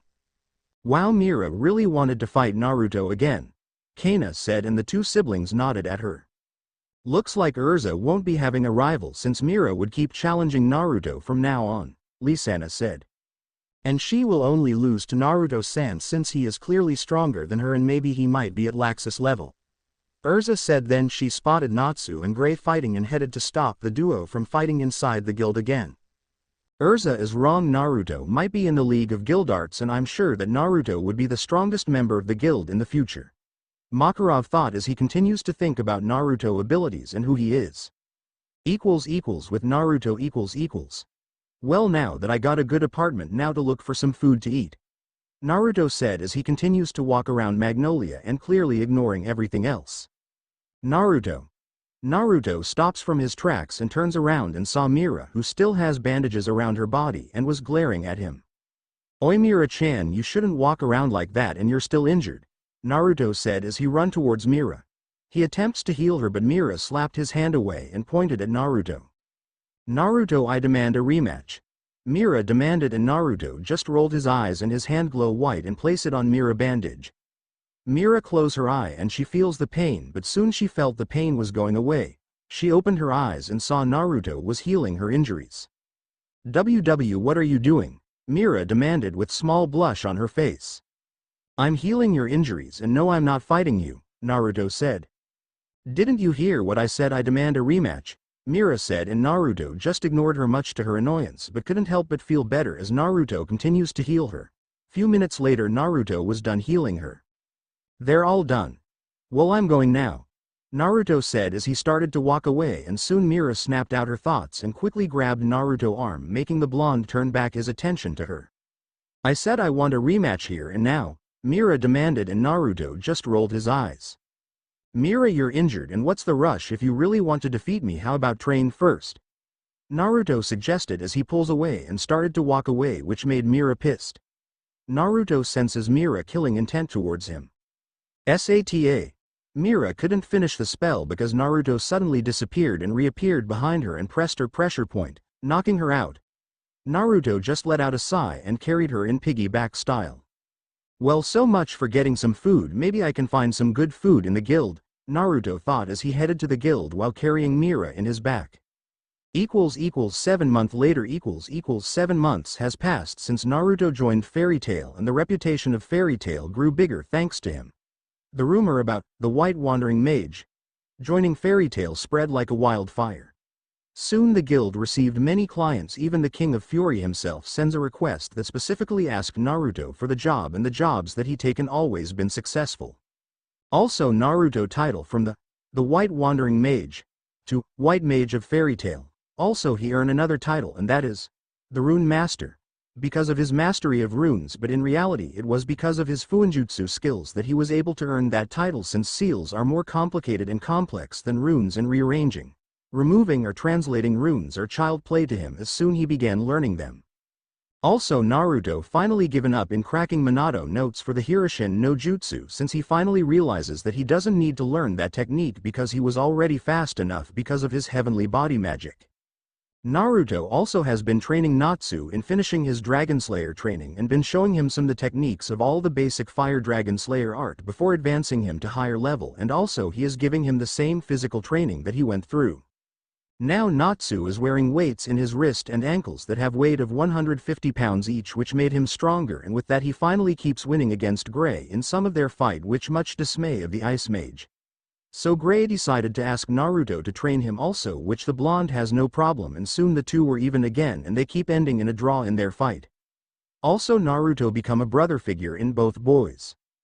Naruto has been challenged by Mira time to time only to be defeated easily, and sometimes Urza would challenge him and only to be defeated by Naruto in the end, but Naruto decided to teach Urza more about requip magic and how to properly wield a sword, since Naruto saw that Urza swings wildly and giving herself a lot of opening. Naruto has been summoned by the council from time to time, but he always declined or ignored their summoning, which only made the council pissed at him. One of the messenger asked why he doesn't want to come and see the council, and Naruto gave his answer. "It's because I hate those kinds of people. They're nothing but power-hungry idiots, and they value property damage more than the lives of the people, so they can shove that giant pole in their ass." Since then the council tried everything they could to make Naruto meet them, but thanks to immunity that he got from the king as a reward, he can ignore any of the council summon, which made them even more pissed. Also, Naruto got a field promotion as an S-class wizard, which really surprised everyone because Naruto only joined them in a few months and got promoted at being S-class wizard, but Laxus, who was the grandson of Makarov, protested, saying that Naruto wasn't cut out to be an S-class mage. So Naruto offered him a challenge to Laxus, and challenge was to a fight against him. Laxus immediately accepted, but in the end he regretted because Naruto beat him senseless for insulting him, and the assault continued for 5 minutes until Naruto delivered the final blow to knock him out. Since that day no one tries to piss off Naruto, since they saw Laxus couldn't even have chance to fight back at him. He also earned another title, and which was the Demon King of Fairy Tail, because of ruthlessness in beating out of his target when his pissed, leaving them several bones broken. Now Naruto was looking at request board in the upper part of the guild, and he picks a job. The mission was about extremely rare gem in an abandoned ruins, and the reward is 6,200,000 jewels and an unknown lacrima, which caught his interest. He grabs the paper and headed to the lower level of the guild. "Naruto ni!" Natsu shouted, and Naruto turned to his right and saw the pink dragon slayer approaching him. "What kind mission are you going?" Naruto was about to speak, then somebody interrupts him. "Naruto, fight me, you bastard!" Mira shouted as Naruto saw Mira was standing few meters away from him. "No," Naruto said coolly before returning back his conversation to Natsu. "Wrong answer!" Mira shouted as she leaps towards Naruto with her fist ready, only for Naruto easily caught her hand, then slams her to the ground. He crouches down to Mira level while Mira looks up and glare at him. Damn why you," Mira said, and Naruto just gave her an eye smile and patted her head, making her even more pissed at him. "Just stay down there, Mira-chan," Naruto said before he pressed her pressure point in the neck and knocking her out. He heads towards Makarov, who was drinking a beer. "Master, I'm going to take this mission," Naruto said as he handed the paper to Makarov. "Hey, can I come with you?" Natsu asked as he approaches them. Ever since Naruto became S-class wizard, he had been taking S-class missions and finishing them within few hours or few days, which was surprised since most S-class mission takes at least a week or more to finish. Naruto had taken Natsu and few of his friends in one of his S-class mission for them to experience it a little about becoming an S-class wizard. Ever since then, Natsu would always ask Naruto if he can come some of his mission. "Me too, Naruto," Gray said as he also approaches them, only wearing a pair of boxers. "No way, stripper," Natsu shouted at Gray. "I wasn't asking you, fire breath," Gray shouted back, and soon the two started to rumble and Makarov and Naruto just let out a sigh since this was pretty normal. "Hey, what's going on, Naruto?" Lisana asked. She approaches Naruto. "Oh, I was going to a mission that involves finding an extremely rare gem that could be found in an abandoned ruin," Naruto explained. "Can I come?" Lisana asked, which caught everyone's attention. Even Mira suddenly wakes up in hearing this. This was the first time that Lisana asked Naruto come in his mission. "Are you sure, Lisana? This can be very dangerous since it's an abandoned ruin and it could be full of traps," Naruto asked, and Lisana nodded at him, surprising him more. "Yeah, I wanted to experience what an S-class mission is," Lisana said with an exciting voice. "No, I won't allow you, Lisanna," Mira interrupted their conversation. "But Mira, nay, I want to," Lisana whined while giving her the puppy dog eyes. "No means no, Lisanna," Mira shouted, and Lisana was about to argue when she felt Naruto's hand on her shoulder. She looks at Naruto and Naruto said to her, "Lisana, there's a reason why these missions are labeled as S-class mission. It's because they are very dangerous, that you could lose your life or there might be chance that you could never become a mage again after the mission because of the horror of the mission. That's why I took Natsu or the others in some of my S-class mission. It's because I wanted them to see the reality of becoming an S-class mission. So Lisana, I'm sorry, but you can't come with me," Naruto explained, and Lisana pouted at him, and Naruto decided to look at Lisana's eyes to look at her memories. After a few seconds in looking at her memories, he let out a sigh. "Master, I change my mind. I'm not going to take the mission," Naruto said, and everyone was surprised at this. "And why is that, Naruto?" Makarov asked. He was curious because this was the first time he was hearing this.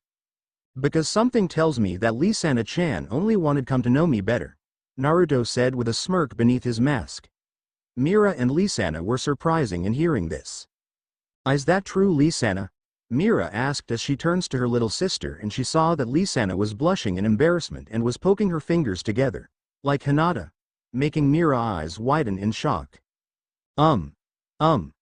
Lisana was nervous to answer and wondering how Naruto was able to know her plan. "Lisana, if you want we can take a simple mission and talk. What do you say?" Naruto asked, and Lisana all she could do was nod and was happy that she'd be able to get Naruto better. Time skip equals. "So why are you here again, Mira-chan?" Naruto asked. They were currently riding a train. Naruto and Lisana took a simple mission about capturing some bandits. "It's because I don't trust you taking care of my little sister," Mira said as she glares at Naruto with her arms crossed, and Naruto just let out a nervous chuckle. He turns his attention to Lisana, who looking the window. "Lisana," Naruto called, which caught the young girl attention. "So what are things that you wanted to know about me?" Naruto asked, and Lisana turned to Naruto. "I wanted to know who you were and what your story is," Lisana said, and Mira also caught interest in Lisana's question since she also wanted to know who exactly Naruto is. Naruto looks at her surprised and said, "Are you sure that you want to hear my story?" Lisana nodded at him. Naruto let out a sigh as he looks at the window. "Well, it began when I was 7, or should I say that I was born?" Mira and Lisana looks at him confused. "Back then in my village I was the son of village leader, but you think that I had a happy-go-lucky life, but I didn't. Instead I was ignored by the village and my family," Naruto stated, making the two girls looking at him with wide eyes. "You were ignored? But why? You were a son of the village leader. They had at least treated you like royalty, or at least recognized your existence," Lisana said. Naruto just looked at her with a sad smile. "I didn't. I had a twin sister in the village and my family treated her like she was the only thing that was valuable in the world, while I was neglected and shunned by everybody, forcing me to grow up fast. Naruto said, and both girls were saddened in hearing this. I was neglected and shunned by everyone for 7 years. Imagine what would happen if you were in my position. Naruto said, and the girls stayed silent since they had their own answer and didn't like it and decided to keep quiet. Then I decided that I would get my parents' attention if I was able to do something that twin couldn't do. I would be praised, so I decided to take a scroll from family library and try to learn an advanced exercise that my sister didn't know yet. I practiced for hours just to master it. Then after I showed it to you, what happened next? Naruto asked. They praised you? Lisanna answered, hoping that her answer was correct, but Naruto just shook his head. No, they slapped me and called me that I was a piece of trash and that I was an idiot, Naruto said, and both girls were surprised at this and couldn't help but feel sorry to Naruto. After that I decided to run away from home and traveled around the world, learning how to survive on my own, learning new things and getting stronger to show them that I don't need them for me to get stronger. I continued to wander around the world until I decided to join Fairy Tail, and joining Fairy Tail. Naruto looks at them with gave them a true smile. Is the best thing happened to me? Lisanna smiled in hearing those words, while Mira just had small smile on her face and promised herself that she would at least be nicer to Naruto after hearing story and finding that he wasn't making it up. We are arriving at Real Town, Indiana. 10 minutes everyone, so please stay on your seat and make sure that you have your belongings. An announcer said, and Naruto looked at the two said. Well, we better get ready now, you two. Naruto said before turning back his attention to outside the window of the train. Time skip . Well, thank you for accepting my request, mages of Fairy Tail, especially you Hakuto. The mayor of Real Town said. He never thought that he would meet the famous white mage of Fairy Tail. Naruto just waved it off and said, don't mention it, I just came here since my friend here asks me to. Naruto said, and he patted Lisanna's head, making the girl pouted at him while Mira just rolled her eyes. So what's the problem, Mayor? Mira asked, and Mayor composed himself and started to explain the request. Well, the mission request is that you capture a huge group of bandits, and these bandits had been stealing some of our stuff, but the worst of all is that they kidnapped some of our citizens, the mayor said with sad look on his face, and the three mages' eyes widened in hearing this. Making them slaves, and one of them is my daughter. The mayor finished, and Lisanna was sad in hearing this, while Naruto and Mira were pissed at hearing this promise that would bring great pain to the bandits. Don't worry, Mr. Mayor, we promise that we will bring back everyone back, Lisanna said with a determined look on her face.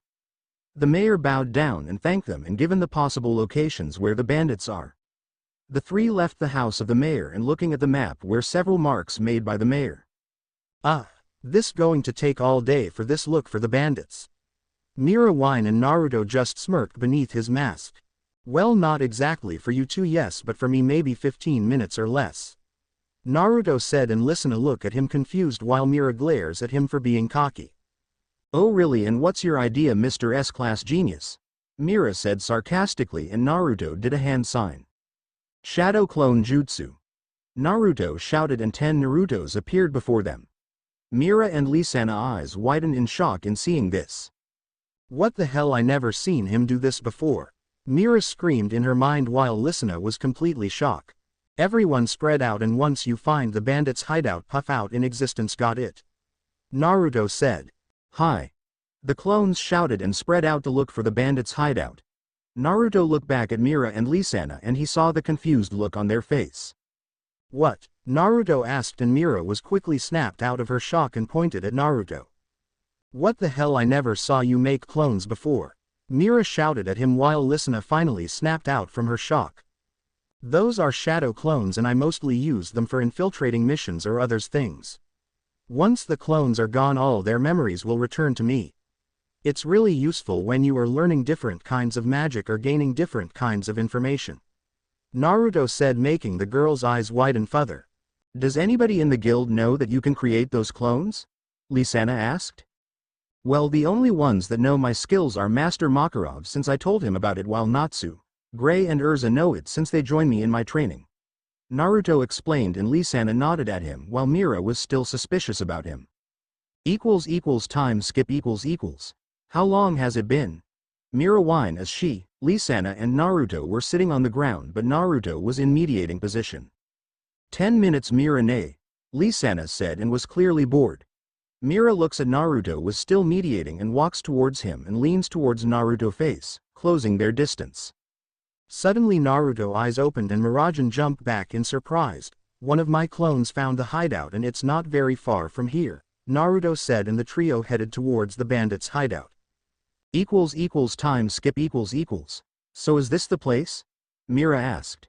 The three were a few meters away from the bandits' hideout and Naruto couldn't help but sweat drop at where the bandits' location is. Either the bandits wants get everyone attention or they're just plain stupid, Naruto thought as he saw the bandits' hideout, which was abandoned warehouse, and also said, "Hideout" sign in the entrance of warehouse. Those bandits are stupid, are they? Listener asked with deadpan look on her face, and Naruto and Mira nodded in agreement. Well, what's the plan? Listener asked, and Mira and Naruto just look at each other, and Mira had small grin on her face while Naruto just smirked beneath his mask. Listener saw the glint in their eyes and know what they were thinking. You two aren't thinking about charging head on, are you? Listener asked, and Mira and Naruto nodded at her, causing her to let out a sigh. So much for sneaking in, Lisanna thought. Inside the hideout in the boss room . So what are we going to today, boss? One of the henchmen asked. How about we sell the slaves some good cash and or we can. Boom. What the hell was that? The boss of the group asked, then started to hear explosion and screamings coming from other side of the door. They run towards the door and knock down the door, only to be hit a yellow beam, causing them flying to the walls and causing the bandits moaned in pain. Well, looks like we found the leader of the bandits, a voice said, and they look up and saw Mira and Naruto walking in the room. Why is there kids in here? The bandit leader said as he and his henchmen stands up. We are here for the mission to capture you all and return all the things that you stole from town, Naruto said, and the bandits glares at them and pulls out their weapons. Naruto just raised a brow at them while Mira had a smirk on her face. Like hell we'll let you touch our boss, one of the henchmen said, and all of them charges at Mira and Naruto. Naruto grabbed the handle of the katana in his back, unsheathed it, and charges at the bandits, and in flash of light Naruto was behind the henchman and slowly sheathing his katana back. Click. The henchman falls to the ground and were knockout cold. Naruto turns to leader of the bandits, leader who was shaking in fear in what he just witnessed. Naruto walked towards the leader and the leader back away from him. Stay away. The leader stuttered and Naruto just ignores him and continues walk towards him. Out of desperation the leader swings his sword wildly and Naruto effortlessly dodges the attack and counters him with a roundhouse kick, sending the leader crashing to the wall and was out cold. Naruto sighs and looks at Mira, who was glaring at him. What? Naruto asked. You said that I would be the one going to beat the shit out of them, Mira shouted, and Naruto just scratched the back of his head. Oops. Naruto chuckled and Mira gained a tick mark on her head and was about to march up to him and beat him up when suddenly Lisanna enters the room. The slaves are all free now and are outside of the warehouse now, and I found the things that bandits stole, Lisanna said, and Naruto nodded at her. Good work, Lisanna. Now let's round up bandits and return the things and citizen back to town, Naruto said. You're still going to get a beating after this, Mira said, and Naruto just chuckled at her. If you can catch me, Mira-chan, Naruto said, and Mira finally snapped. Naruto, Mira shouted, then she started to chase Naruto around the room. Lisanna couldn't help sweat drop at this. Time skip . Well, that mission was pretty easy, Naruto said as he, Mira and Lisanna were heading back to the guild.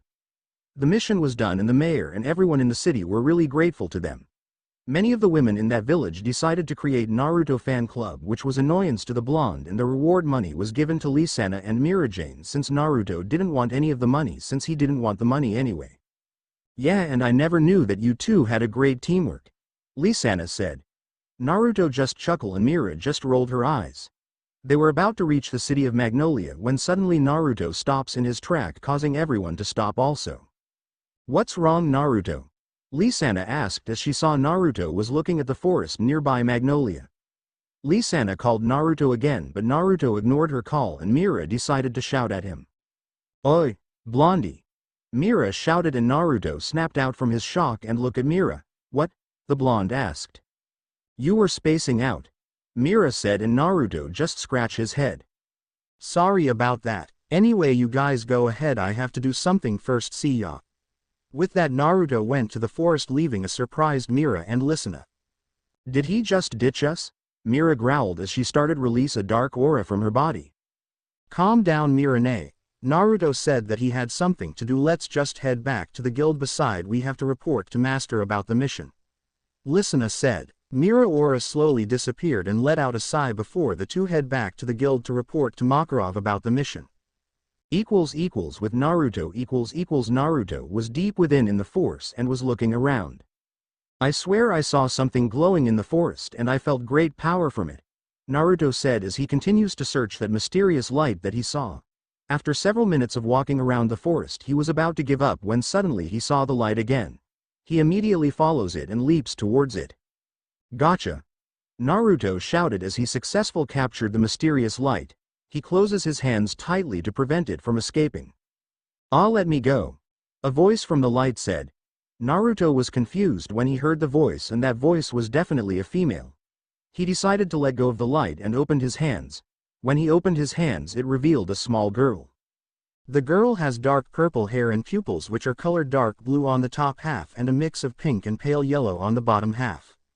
She wore a dress with a black, cream, and pink color scheme and a set of purple and cream-plated armor which adorned her shoulders and waist. The dress is open at the back and made up into a black corset which exposes some of her cleavage and a two-layered, knee-length skirt which has a pink to white gradient. Her hair is tied back using a butterfly-shaped hair accessory. She also wears a pair of gauntlets which have petal-like cuffs, both sharing the same color scheme as her attire, as well as a pair of armored boots. She also has a pair of purple wings in her back. The girl flies away from Naruto and glares at him. Hey, what was that for? The girl asked, and Naruto just scratched the back of his head. Well, sorry about that. I was curious when I saw a small light in the forest and felt a great power from it. Naruto explained, and suddenly the girl was starting to glow very bright that made Naruto look away. When the light was gone, Naruto turned back his attention to the girl only to meet a giant broad sword pointed towards him. He looks who was holding and was surprised that it was the small girl change into same size as him. You better not be lying to me, the girl said, glaring at him as she pointed her sword at Naruto, and the blonde raised his hands defensively. And no, I'm not, I was only curious, that's all, I never intend to attack you, Naruto said, and was hoping that the girl will believe him. The girl looks at him for several seconds before she saw that Naruto was not lying to him and lowered her sword, making the blonde sigh in relief. Anyway, I'm Naruto Hakuto. I'm a mage of Fairy Tail and also known as the White Mage of Fairy Tail. Naruto introduced himself, and the girl just tilts her head. Mage, what's that? The girl asked with confused look on her face, and Naruto's eyes widen in hearing this. You're kidding, you don't know what a mage is? Naruto asked with shock look on his face, and the girl just shook her head, and Naruto decided to look at her memories with his mind-reading magic. He looks at her memories and saw nothing but blurry memories. He knew now that this girl doesn't know anything, but he decided to ask her some question. Do you know who you are? Naruto asked. No, I don't know who I am, and I don't know where I came from, the girl said, and Naruto noticed the sad look on her face and he couldn't help but feel sorry for the girl. He decided to help the girl since she had nowhere to go. Why don't you come with me? Naruto said as he extends his hand at her. The girl looks at him with surprised look on her face. Why? The girl asked, and Naruto removed his mask and bandana to reveal his face to the girl and grinned at her. Because you don't have anywhere to go. Right then, come with me to Fairy Tail. In Fairy Tail you will make new friends and create bonds. You won't be lonely anymore, and we will protect you from any harm. In Fairy Tail we will create precious memories and everyone will treat as a family. So what do you say? Naruto asked, and the girl's eyes widened in hearing those words and couldn't help but smiled back at him. Yes, yes, yes, the girl screamed for joy as she leaps towards Naruto and hugged him tightly. Naruto winced in pain a little. He never knew that the girl was very strong, but nevertheless hugged her back. This continues for several seconds until Naruto broke the hug and put on a thinking pose. Now all we need is to give you a name since you don't know. Remember yours, Naruto said, and a few seconds passed. A name came up to him. I got it. How about Toka? Naruto said with a smile, and the girl looks at him confused. Ka, the girl said, and Naruto nodded at her. Yeah, the name is perfect for you. Naruto said with a wide grin, and the girl liked the name and accepted it. Well, Toka, let's head to guild for everyone to meet you, Naruto said, and Toka nodded at him and changes back to her smaller version of herself and land the top of Naruto head. Naruto runs towards back to the guild for everyone to meet his new friend. And on that day Toka became the newest member of the guild, and they threw a huge party for the newest addition of their family. A year has passed since Naruto found Toka and she became a new member of Fairy Tail. Toka also became Naruto's partner. Those two were rarely seen separated from the day Naruto found her. Naruto taught her all the basic knowledge such as language, reading, math and many other things. Toka also started to call Naruto Ni-san, in seeing him as a brother, which much to amusement of the blonde.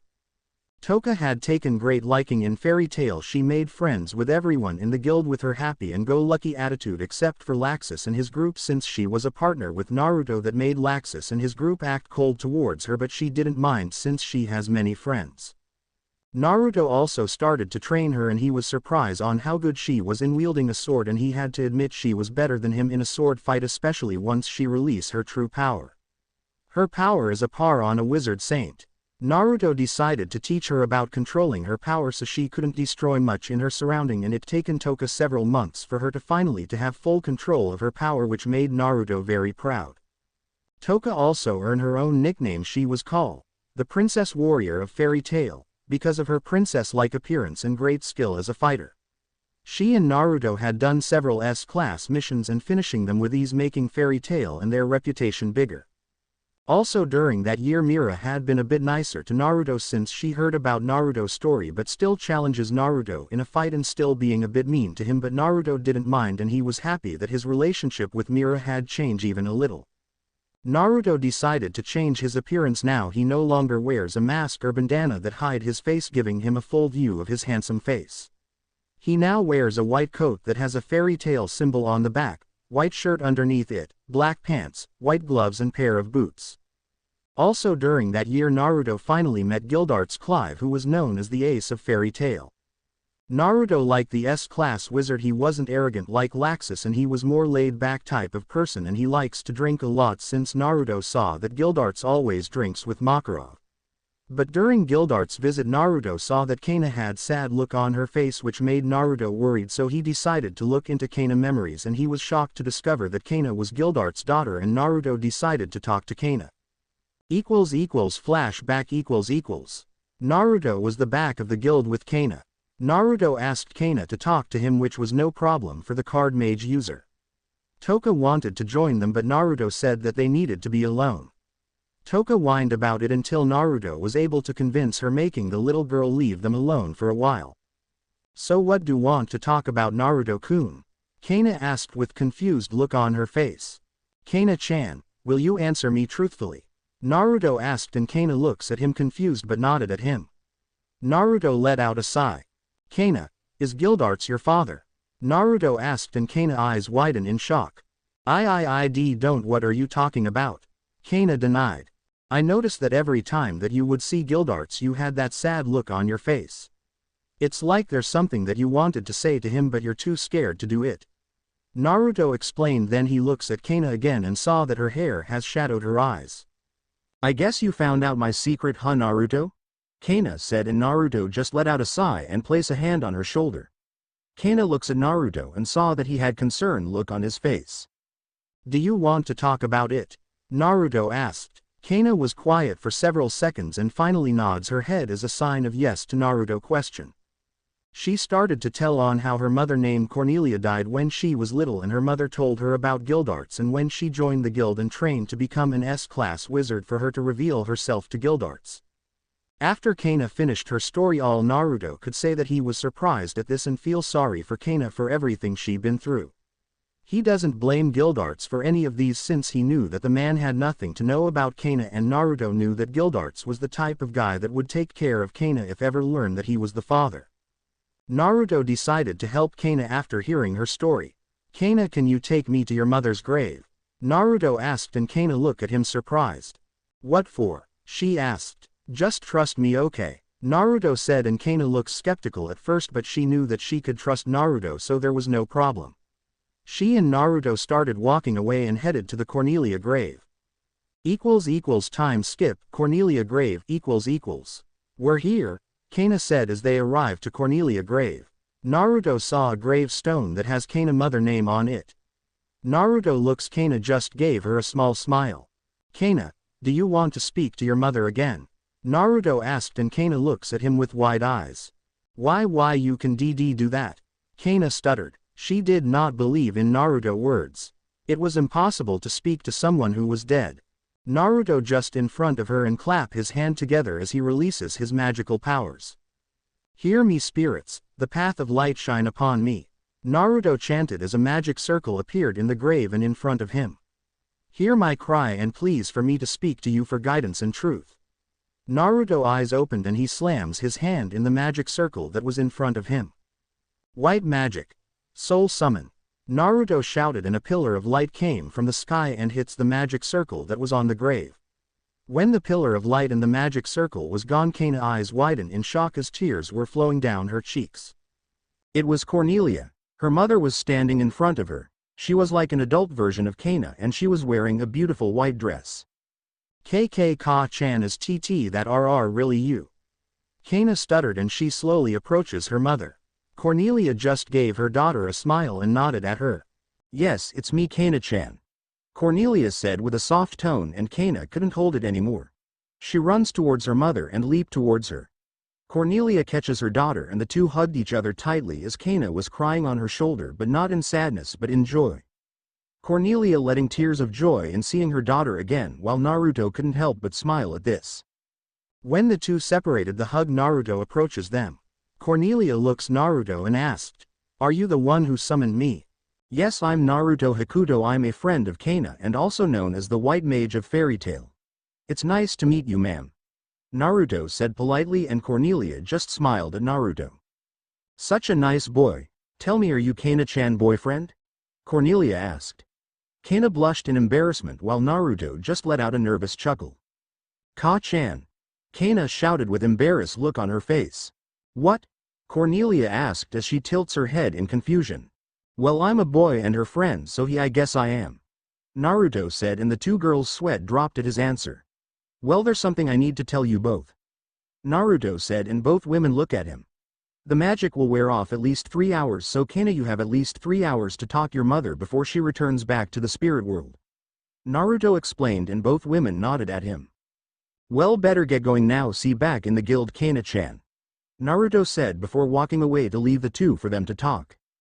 Flashback ended.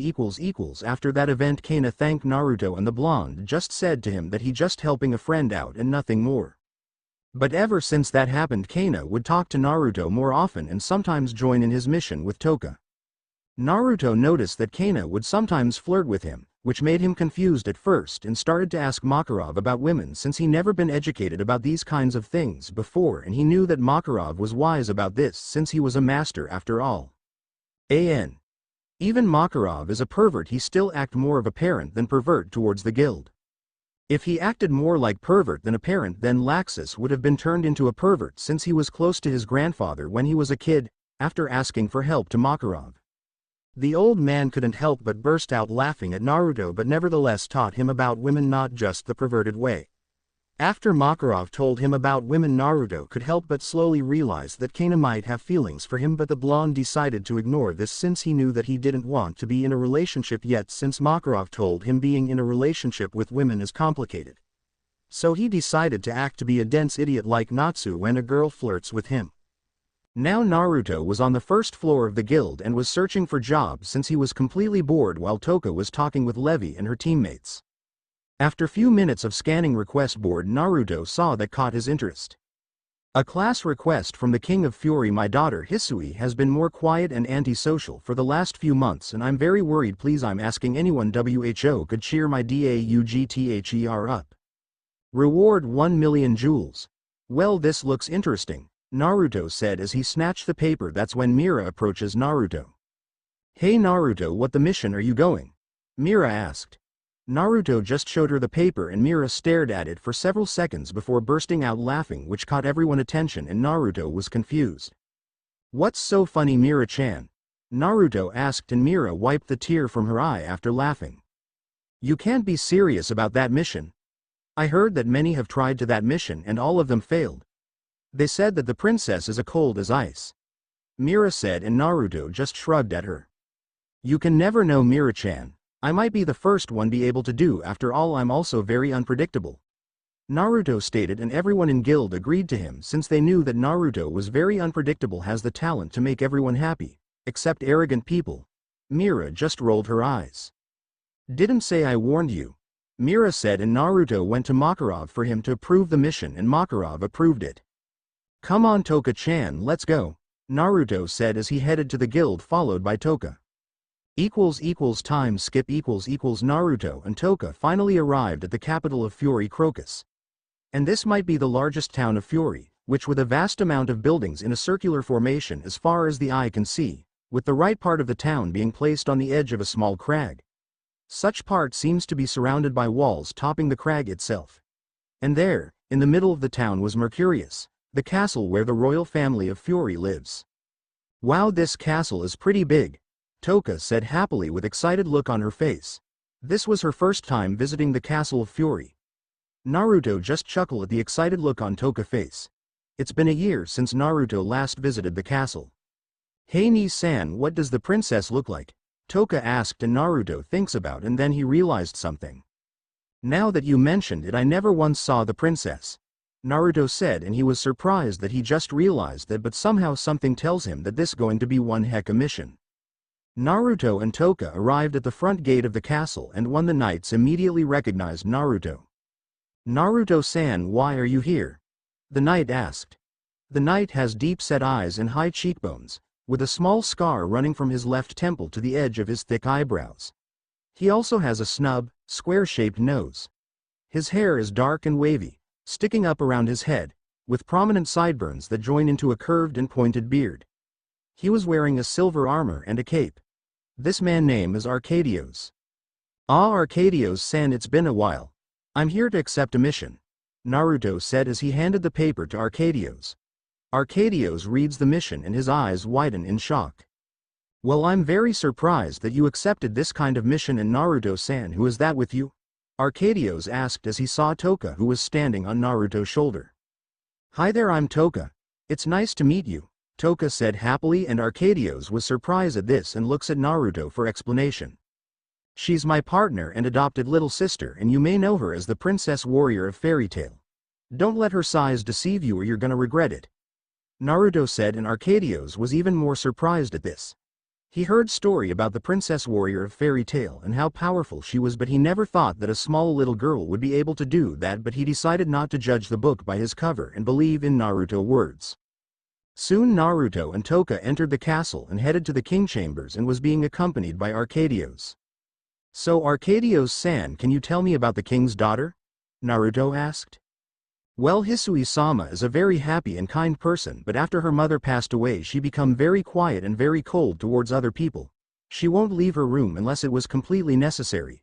So the king decided to make the request that could bring a smile back to her daughter's face. So far no one ever succeeded. I'm surprised that you taken this mission, Naruto-san, since they only came to this castle twice since the king requested your aid, Arcadios said.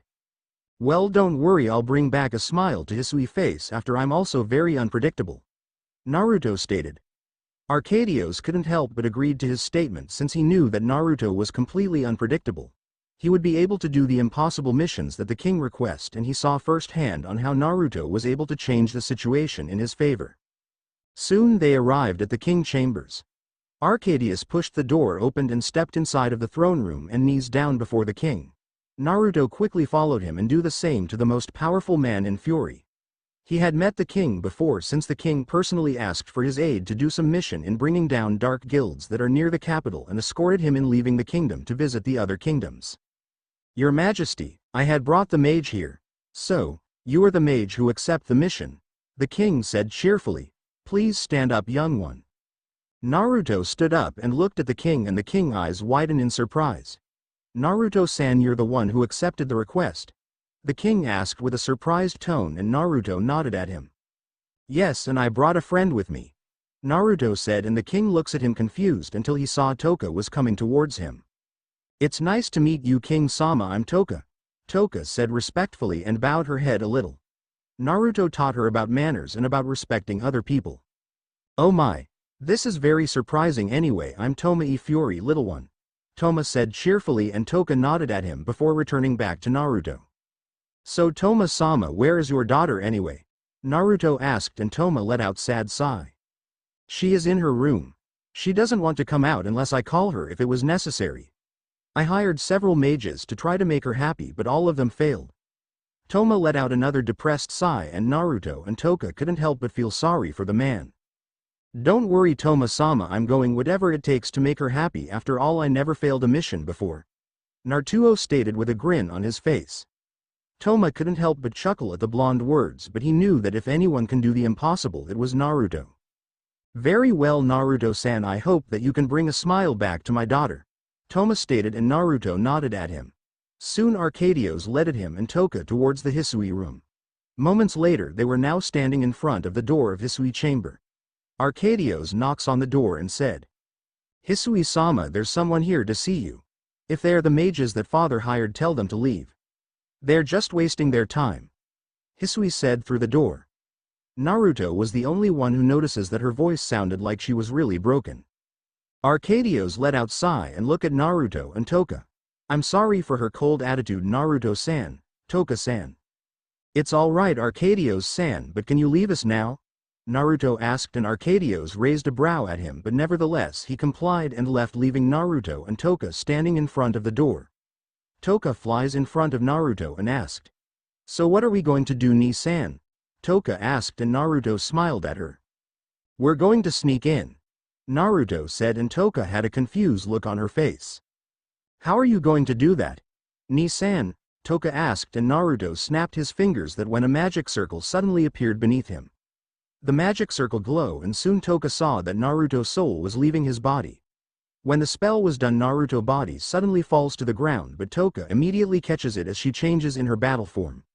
It's when Toka changed her size as same as Naruto. Toka lays Naruto's body near the wall and looked up and saw Naruto's spirit. Ni-san, what happened? Toka asked in awe, and Naruto smiled at her. I used one of spells that allows me to temporarily remove my soul from my body. So take care of my body for while, Toka-chan, while I sneak inside, Naruto said, and Toka nodded at him. Naruto enters the room through the door, and soon he was inside Hisui room. Naruto looks around the room and could help but a bit surprised, since the room was filled with toys. There was a bookshelves that was full of books, a giant bed in the center, and few paintings that was hanging on the wall. He looks at the painting. The painting was consisted of Toma, Hisui, and a woman who has light, wavy, green hair that reaches down to her shoulders, with two strands that frame her face and reach down to her shoulders, green eyes, and she was wearing a beautiful white dress. Naruto presumed that the woman was Hisui's mother and couldn't help but see the Hisui was a carbon copy her mother. Naruto saw that she had big smile on her face on the painting and couldn't help but feel sorry, since he knew now that girl was really heartbroken when her mother died. Naruto finally turned to the desk and saw Hisui there. He noticed that Hisui has her head on the table, but notices there was tears flowing down her cheeks. Naruto takes a closer look and saw that she was holding a picture of her mother. Why did you leave Ka-chan? Why? Hisui mumbled, and Naruto couldn't help but frown at this. He knows that the girl loved her mother dearly.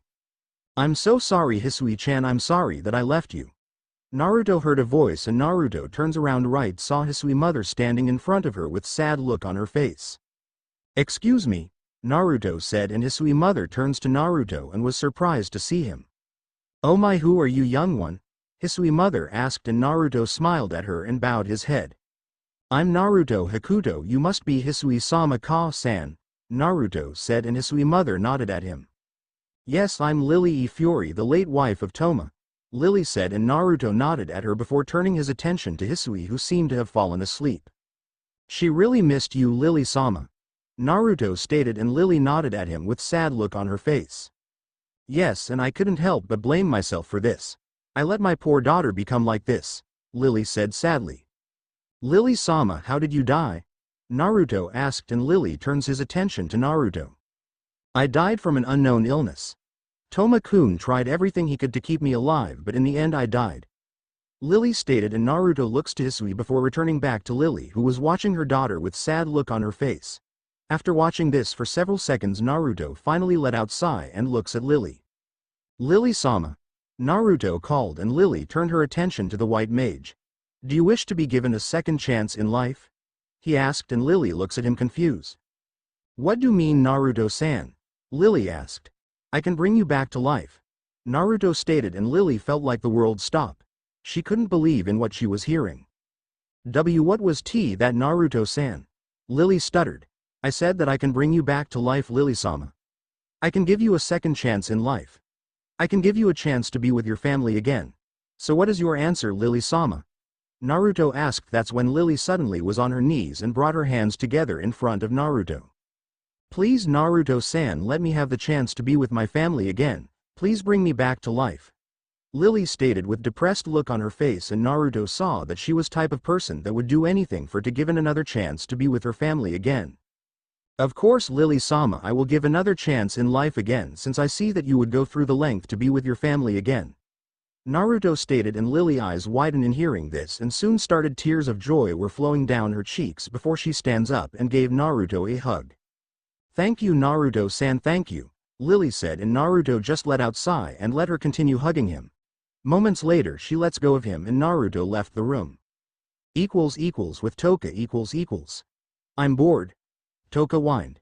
10 minutes has passed since Naruto changed in his spiritual form and sneak in Hisui room. Toka was bored and couldn't explore the castle since Naruto told her to watch his body and she will not start disobeying her adopted brother now. Toka snapped out from her thoughts when she felt Naruto moved. She moves away from Naruto body and saw Naruto eyes opened. Ni-san, who did it go? Toka asked as she saw Naruto stands up and do some stretching. It went well, but now she's asleep anyway, let's head to the king chambers, Naruto said. Why, Ni-san? Naruto asked and just smiled at her. You'll see, Toka-chan. Naruto said, and Toka pouted at him. She really hates him when he doesn't tell her what he was going to do. Time skip Naruto and Toka were now in the king chambers along with Toma, Arcadios and some knights.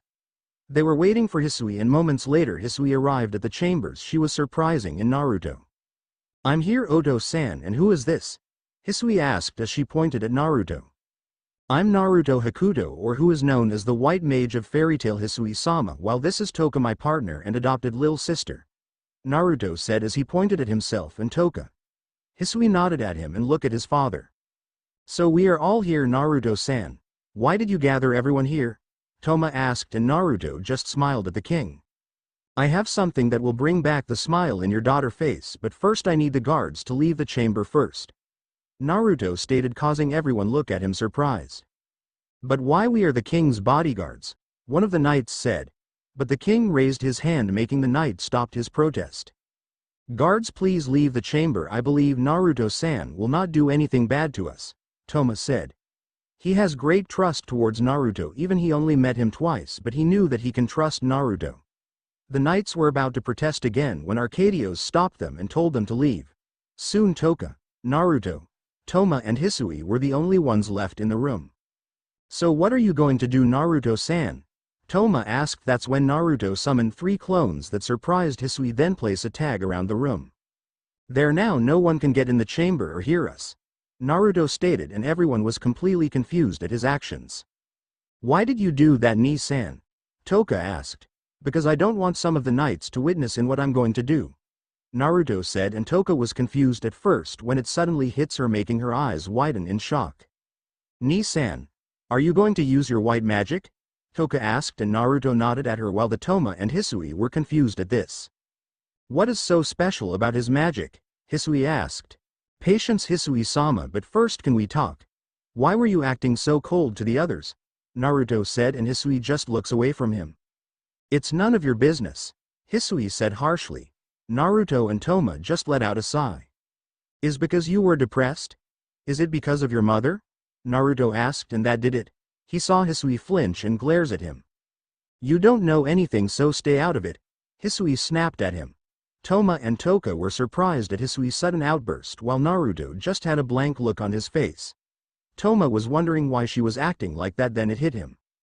Hisui-chan, you are still over it, are you? Toma said softly, and soon Hisui started to have tears in her eyes. I can't get over it, oh Odo-san, I missed her so much. Soon Hisui started to cry and Toma moved out from his seat and started comforting his daughter. Naruto and Toka couldn't help but feel real sorry for the girl. Now Naruto knew that he made a good decision. The reason that asked the guards to leave is because I have some information about your mother, Hisui-sama. Naruto explained, and both Toma and Hisui look at him with shock. What do you mean, Naruto-san? What do you know about my wife? Toma asked. I met your mother, Hisui-sama, not physically but spiritually. She been watching over you ever since she died. Naruto stated, and this caused both the king and his daughter to look at with surprised look on their face. Soon Hisui lowered her head and mumbles some words, but Naruto could hear them thanks to enhanced senses as a dragon slayer. Ka-chan, are really watching over me? Naruto heard those words and finally decided to end this sad moment. Soon Naruto's body started to glow white and extends his hand in front of him. Toma, Toka and Hisui were watching from the sideline as they saw Naruto was performing a spell. I, the wielder of white magic, the one who controls life itself, he chanted, and a big magic circle appeared in front of him. I command the spirit of Lily Fury. Toma and Hisui eyes widened in hearing that name. Return to world of the living once again. White magic. Soul revival. Then the magic circle glow and soon Toka, Hisui and Toma eyes widened in shock in what they were witnessing. They saw Lily body started materializing in the circle. When it was done, the magic circle was gone and Naruto body stopped glowing. Soon Lily body was laid down on the floor with her eyes closed. Toma and Hisui started to have tear in their eyes, and as they run towards to Lily body. Lily-chan.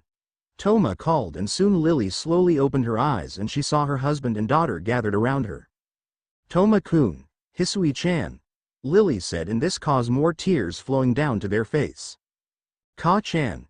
Hisui shouted as she started to hug her mother tightly and Lily to hug back on her daughter, and soon Toma joined the hug. Naruto and Toka, who was now beside him, smiled at the scene. He was happy that he was able to reunite a family and knew that Hisui now will be happy again. Soon the family breaks the hug and turned their attention to Naruto. How could I ever thank you, Naruto-san? Toma said as he and rest of his family approaches Naruto. I only did what I think was right. Hisui was very depressed when her mother passed away, changing her into a cold person. You have nothing thank me for, Toma-sama. Naruto stated, and Toma and his smiled at him. But the problem now is that we need a story on how Lily-sama suddenly came back to life, Naruto stated. Can't we just say that you brought her back to life? Hisui asked, and Naruto shook his head.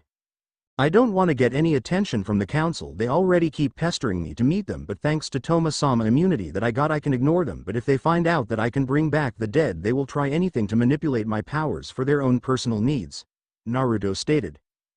Don't worry, Naruto-san, I can make some good story on how came back to life, Lily said, and the king chuckled at his wife's words. Yes, Lily-chan is very good in making stories, so you won't have any problems, Naruto-san, Toma stated, and Naruto just nodded at him. Well, I'm glad. Now I'm gonna pass out now, Naruto said, and that's when his body collapsed to the ground and the seal barriers deactivated. The last thing he heard was everyone calling his name before the darkness has taken over. Time skip Naruto groaned and his eyes started to open and saw that looking above the ceiling. Where am I?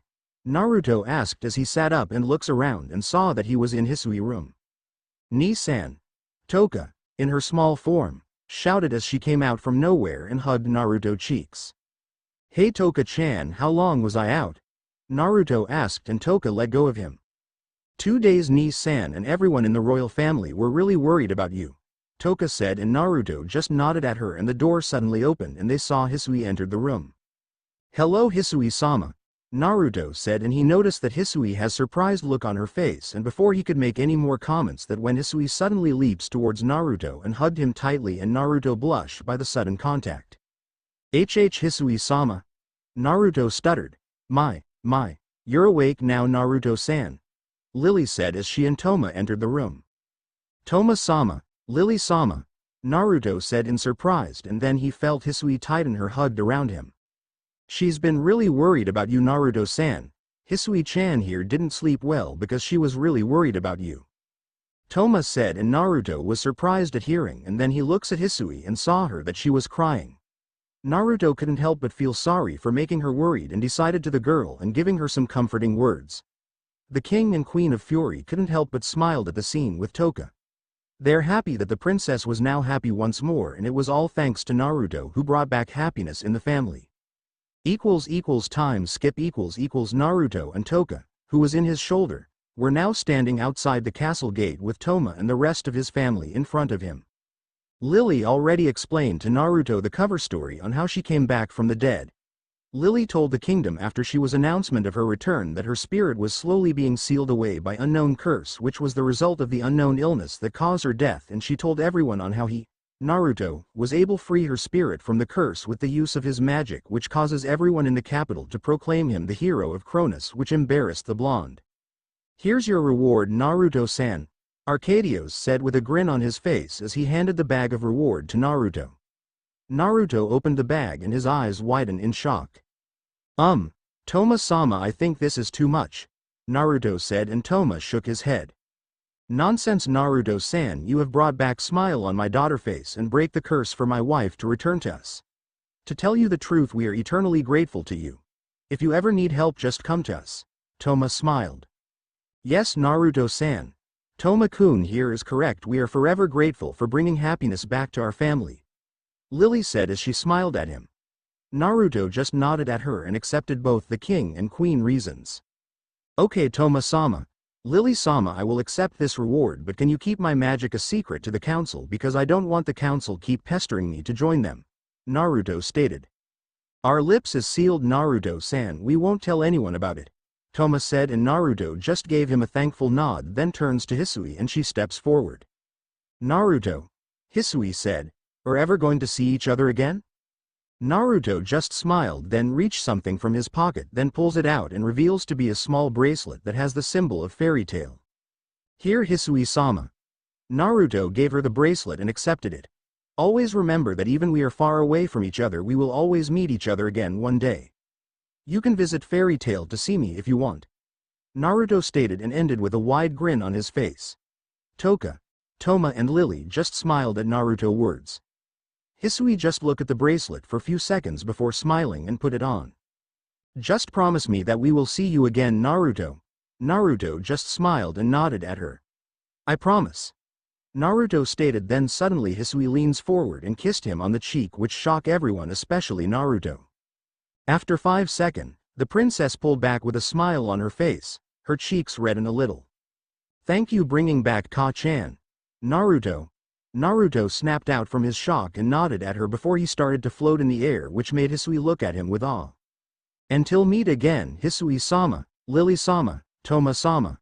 With that, Naruto was covered with yellow cloak and flies away with lightning fast speed, which made everyone look in amazement on how fast Naruto was. Lily was the first one to snap out from her shock and moves forward and place a hand on her daughter's shoulder. Hisui turns around to face her mother. Let's head back, Hisui-chan. Lily smiled and Hisui nodded at her with bright smile on her face before heading back to the castle. I think our little girl has crush on Naruto-san, dear, Lily stated, and Toma just chuckles at hearing that. Well, I don't mind having the boy being with my daughter. In fact, if he ever become Hisui fiancé, I'm sure that the kingdom will be more happy having him as a king, Toma stated, and Lily just let out a giggle. I'm sure that this will be the last time we will see Naruto-san, Arcadios stated, and both king and queen nodded agreement, and they knew that this will be the last time that they will see Naruto again. Time skip We're back, Naruto and Toka shouted as they enter the guild, and suddenly Naruto was surrounded by the guild members and Toka was able to fly away to safety, leaving Naruto behind. Naruto, you're back, Natsu, as he hugged his brother figure tightly. It's good to be back, Natsu. Naruto ruffled Natsu and head, and soon Kana approaches him. Naruto, look at this. Kana gave the newspaper to Naruto and he began to read and his eyes widened in shock. It was him, the front page of the new paper, about being the hero of Cronus for being back the queen from the unknown curse, and their many comments are about him and all of them are positive. I can't believe this, I just freed the queen from a curse, this happens, Naruto said, and depressed look on his face. What's wrong, Naruto-kun? You don't seem very happy about it. Urza said with confused look on her face. Of course not. It means that my fanbase will increase more and I won't have any private time anymore because of all those fangirls stalking me. God damn it. Naruto whined with anime tears in his eyes before he slammed his head to the table repeatedly, which made everyone's sweat drop at his comment except for Toka, who already ordered some sweet foods that she loved so much. How much money did you get anyway? Gray suddenly asked as Naruto stopped banging his head and looked at Gray and was about to answer when suddenly Toka answered for him. 10 million jewels. Toka said happily as before she continues back eating her sweet food, and everyone looked at Naruto with jaw dropped in shock. The 1st to the 1st of January 10 million, everyone shouted and Naruto nodded at them. Yeah, but I gave 70% to Toka, so she has 7 million jewels while I have 3 million jewels. Naruto explained, and everyone was shocked at hearing this. Then suddenly Natsu shouted at Naruto. Next time I'm coming with Naruto ni. That's when suddenly Gray punched him, sending Natsu crashing to table. No, I'm going with Naruto ni next time. Gray shouted and Natsu strike back, sending Gray crashing to the other members of the guild, and soon all started to have an all-out brawl again, but also they celebrated for the return of their favorite blonde and his partner. Next day Morning everyone, Naruto shouted as he and Toka entered the guild, and everyone in the guild greeted him back. Oi Naruto. Makarov called, and Naruto approaches him and saw that Makarov was with Guildarts. Hey master. Guildarts. Naruto greeted them, and Guildarts stand up from his seat and approaches Naruto. Naruto, I challenge you to a fight, Guildarts said, and everyone in the guild was surprised at hearing this, even Makarov. This was the first time that Guildarts ever challenged anyone, since no one ever had the power to beat him except for Makarov. Naruto had confused look on his face. Why do you want me to fight you, Guildarts? Naruto asked, and Guildarts just smirked at him. Since I'm going to 10 years mission, I wanted my last day on Fairy Tail is to see if you have what it takes to be the next ace of Fairy Tail. Guildarts stated, and everyone in the guild was surprised at hearing this. They knew that Naruto would be the next ace of Fairy Tail because it was a known fact that Naruto done every single S-class mission with ease and easily beaten Laxus, who was also an S-class mage, to pulp. Naruto was satisfied with Guildarts' reason and grinned at him and pointed at him. You're on, Guildarts, and I want you to all go out, Naruto said. Oi. Don't fight, you two, you might destroy the city of Magnolia, Makarov complained. He knew that if these two fight they would destroy half the city of Magnolia, if not maybe more. Don't worry master, I can place a powerful barrier to where we are going to fight and nothing will happen outside the barrier even if we all go out, Naruto explained. He made a special seal that act as a barrier whenever he goes all out in his training to increase his power. Makarov just let out a sigh. He knew that Naruto was stubborn like Natsu when comes to fighting strong people, and he won't take no for an answer. Fine. Meet me at the forest near the guild in 2 hours, Guildarts said before leaving the guild, and Naruto had determined look on his face.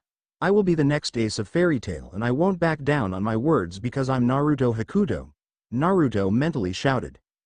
Time skip Everyone was now at the forest near the guild, but they were outside the barrier so that they would get away from harm in whatever happens inside the barrier.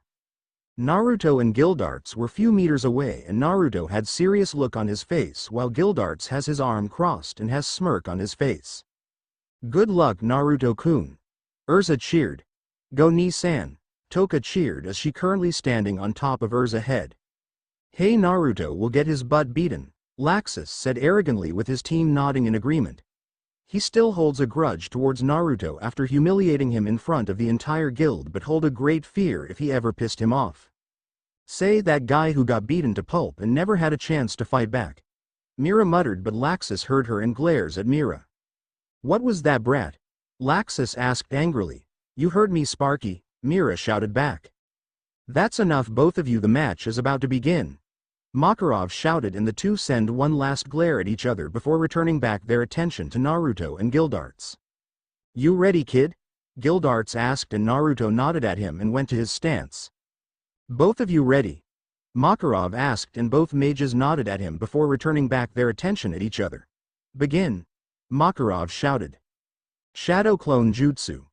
Naruto created 6 clones of himself, and the 5 clones along with Naruto charges towards Guildarts while the other ones sit on the ground and put on a meditating position, which confused rest of guild members except for Natsu, since he knew what Naruto was doing. "What is Naruto clone doing?" Mira asked. "He's gathering magical energy from the field around him," Natsu stated, and this caught everyone's attention. "Why would he do that?" Lee-sana asked. "Because Nii-san is going to enter in his Dragon Force state," Natsu stated, and Makarov was surprised in hearing this. He heard about Dragon Force state from Naruto, and he finally that Naruto was really serious in beating Guildarts, but never seen Naruto ever used it, not even once. "What's that?" Kana asked. "The Dragon Force is the final, most powerful state a Dragon Slayer can attain, granting them power comparable to that which a real dragon possesses. His power will be equal to an actual dragon," Makarov explained, and everyone's eyes widened in hearing this except for Natsu, since he already knew about this after Naruto explained it to him during their training. "No way can he do that," Mira said in shock. "Let's watch and see," Makarov said before everyone returns back to the fight. Ice Dragon Roar, Fire Dragon Roar, Water Dragon Roar, Sky Dragon Roar, Lighting Dragon Roar, Earth Dragon Roar. Naruto and his clones attacked combined into one giant beam towards Guildarts. Before the attack could reach the ace of Fairy Tail, the beam slowly started to disappear, and Guildarts extends his hand, stopped the beam, and it was completely gone. Naruto and his clones' eyes widened in shock in what they just witnessed. "Crash magic is my main magic, Naruto," Guildarts said. "This is a type of caster magic. This is the magic that smashes everything the user comes into contact with into pieces. It can even be used to both crack magic into pieces, nullifying its effects, as well as to reduce the magic's power and to deflect it. Even the most powerful spells are rendered useless. What are you going to do now? Huh?" Naruto and his clones let out a war cry and charges at Guildarts as they started to throw barrage of strikes at Guildarts, but the ace of Fairy Tail was in this situation before, where he was outnumbered. He easily dodges all the attacks that was sent to him and counter it with his own, and one by one all the clones were disappearing until the original Naruto was left standing in front of Guildarts. Naruto gritted his teeth. He knew that Guildarts was only toying with him. He glares at Guildarts and shouted, "Stop toying with me and get serious. I'm not Sparky over there. Who couldn't land a hit. Get serious, old man." Naruto never liked to be underestimated because it reminded him about his parents back in Konoha on how they see him as a weak person, and Naruto vowed that he would not be a weak person again. Everyone in the guild was surprised at seeing this, while Laxus was pissed off hearing the Sparky part. "What was that, Hakuto? You calling me weak?" Laxus roared as sparks started to appear in his body. "Calm down, Laxus," Makarov ordered, and Laxus just scoffed and glares at Naruto. He would be sure to watch everything on how Naruto will lose to Guildarts in humiliating way. Guildarts raised a brow at him. He didn't that he was provoking Naruto that much, but the blondes think that he was underestimating him. So to make him see that he wasn't underestimating him, he would fight Naruto with his full power. "Alright kid, but don't blame me if anything happens to you," Guildarts said, and he started to release a powerful amount of his power, making everything in the field shake. Naruto then felt suffocating by the powerful amount of magical power that Guildarts was releasing that made him fall down to his knees. "What the hell? Is this Guildarts' true power? Is this the true power of an S-class mage?" Naruto mentally asked as he felt like he should give up, but then he remembers his resolve that made him put on determined look on his face. "Hell no, I'm not going to give up. I'm gonna show Guildarts that I will be the next ace of Fairy Tail. I'm not going to give up, Guildarts. I'm gonna show you that I have what it takes to become the ace of Fairy Tail," Naruto shouted. Then soon Naruto started to release his own magical powers, and Guildarts' eyes widened in surprise in seeing this. "This kid magical power is more powerful than mine. Who the hell is this kid?" Guildarts asked himself as both magical powers were unleashed, and soon the field inside the barrier started to get destroyed by their magical powers alone. Everyone outside the barrier could feel the two mages' magical powers, and causing all of them drop to their knees except for Makarov, who was able to sustain it.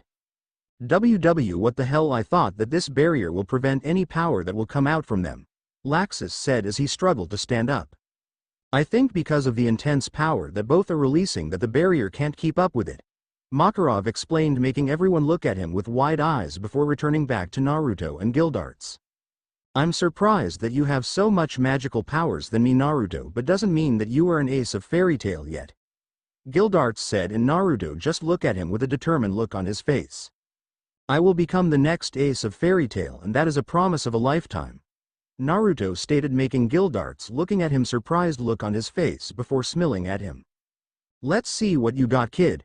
Gildarts went to his stance and Naruto let out a war cry and charges at Gildarts with his fist ready, and Gildarts did the same, and both attack clashes, sending a powerful shockwave around them that made several cracks underneath them, and soon both of them started to release a barrage of attack at each other. Everyone in Fairy Tail were watching the fight with wide eyes as they saw Gildarts and Naruto attacking each other, and every time each attack connect, a powerful shock was formed around them. I can't believe in what I'm seeing, Urza said in awe. Naruto is par with Gildarts. Mira said, equally shocked as she saw Naruto started to use his heavenly magic and started to throwing several beams at Gildarts, who used his crash magic to make them disappear. Go Nissan. Kick his ass, Toka cheered as she watched in awe. This was the first time he ever saw his brother going all out. These two are monsters, Laxus shouted. He never knew that Naruto was this strong, and it made him fear Naruto more if ever pissed the blonde off. Everyone stayed quiet as they continued to watch the fight in awe. Now everyone knew that Naruto was strong as Gildarts and knows that he will become the next ace of Fairy Tail. An hour has passed. Gildarts and Naruto was now standing a few meters away from each other, and they were panting. Gildarts has few bruises in his body, but Naruto has more than him, and he looks even more tired than Gildarts. Since Gildarts has experience in hand-to-hand combat than Naruto, so the current ace of Fairy Tail has more stronger than him in hand-to-hand combat. I have to admit, Naruto, I never thought that I would see anyone so young to able to par with me in strength and power, but you don't have the enough stamina to continue this fight, so give now, Gildarts said. He really enjoyed this battle, and he knew that without a doubt that Naruto would be the next ace of Fairy Tail.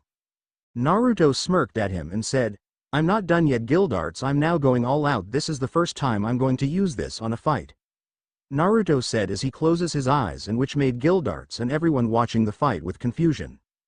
What does Naruto mean? He can barely stand up now, Gray said. Hey, look at the clone, Toka shouted, and everyone outside the barrier looked at Naruto clones, who was still meditating. The clone opened its eyes and they saw his eyes change slit in the middle. That's when it suddenly disappeared. What happened to the clone? Kana asked. Look at Naruto, Levi said, and everyone turned their attention. The blonde and Naruto eyes opened and they were slit now. Get ready for this, Gildarts, because I'm going all out now, Naruto shouted, then let out a war cry, and he was covered with rainbow-colored fire, and slowly they all had a shocked look on their face as they saw Naruto body started to change. Naruto body has scale-like patterns on his body, and they saw that Naruto body was covered with rainbow-colored aura, swirling around him. Everyone could feel that Naruto magical powers were off the roof, that it made Gildarts look like nothing for comparison. Is Naruto really this strong? Gray asked in shock as he could feel Naruto magical power that he was releasing. Naruto Ni is in his Dragon Force state, Natsu said in awe. He never thought that this was the kind of power that Naruto has, and he vowed that he too will become strong as Naruto. Is he even human anymore? His power is beyond the power of the strongest wizard saint, and no human ever hold that kind of power, Gildarts thought in shock. He never knew that Naruto was this strong. He knew that Naruto was strong as him, but he never suspected this. Naruto looked at Gildarts with smirk on his face and said, Better get ready, Gildarts, I'm not holding back now, Naruto said, and he suddenly disappeared from everyone's sight, making everyone's eyes widen in shock, and suddenly reappeared in above Gildarts. Gildarts looks up and saw that Naruto was above. He shocked how fast Naruto was and saw that Naruto has giant rainbow-colored orb above him. This is the end. Dragon Slayers' secret art. Cosmic style form. Dragon God Bomb. Naruto roared as he throws the giant ball of rainbow-colored orb towards Gildarts. Gildarts couldn't do anything because on how fast the giant orb was approaching, so he couldn't use his magic to stop it. Boom! A powerful explosion happened that sent everyone who was watching a few feet away from their place, and everyone in Magnolia saw the giant explosion that made the citizen knew that Fairy Tail caused it. When the explosion died and the smoke cleared up, they saw Naruto was standing and looking down on the unconscious Gildarts on the ground. Makarov snapped out from his shock and shouted, Winner! Naruto Hakuto! And that day Naruto was marked as the newest ace of Fairy Tail and the guild celebrated for his win. Naruto and Makarov are Era and now we're standing in front of the Magic Council. Naruto had bored look on his face and really wanted to leave since he knew that the council will want him to join them, but since Makarov wanted him to meet them once, he will complied with his master, grandfather figure request. Greetings Magic Council, Makarov said with a respectful tone as he bowed down. The council just nodded at him, then looks at Naruto and expected him to also greet them with respect, but all Naruto did was just look at them with bored look on his face. Naruto-san, why are you not greeting us? One of the council members asked, and Naruto looks at the council with his eyebrows raised. Why should I? Naruto asked, and everyone was taken back on Naruto's answer. We are the council and we demand respect, one of the council members said angrily, and Naruto simply narrowed his eyes at them. Respect is not demanded, but it is earned, and as far I'm concerned the council doesn't have any ounce of my respect. Remember, you all begged me to come and meet you. If it wasn't for my master here, I would have ignored your request again and again. Naruto stated, and all of the council gritted their teeth. How dare this wizard disrespect them? They were the council, damn it. You better watch it, boy, or else. The threat was cut off when Naruto suddenly released a proportion of his magical powers, causing everything around to shake. The council looks at Naruto and saw that his was glaring at them and his hold no emotion, only staring at them with cold eyes that made them pale. You better all think your words carefully. If any of you have any intention in doing something bad to my guild, I'm gonna tell the king to remove you all in your position for abusing your powers, or I will make sure that none of you will be able to move for months. Naruto said with cold voice that made the rest of the council shiver, but two of the council members were looking at him differently.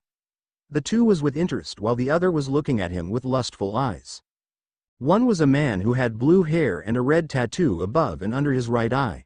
He dressed himself in elegant yet simple robes, consisting of a long white tunic with black stripes across the edges and on the upper part of the arms, a decorated collar, large straps connected to decorated buckles closing the inducement on the front over a dark shirt, and matching pants and shoes.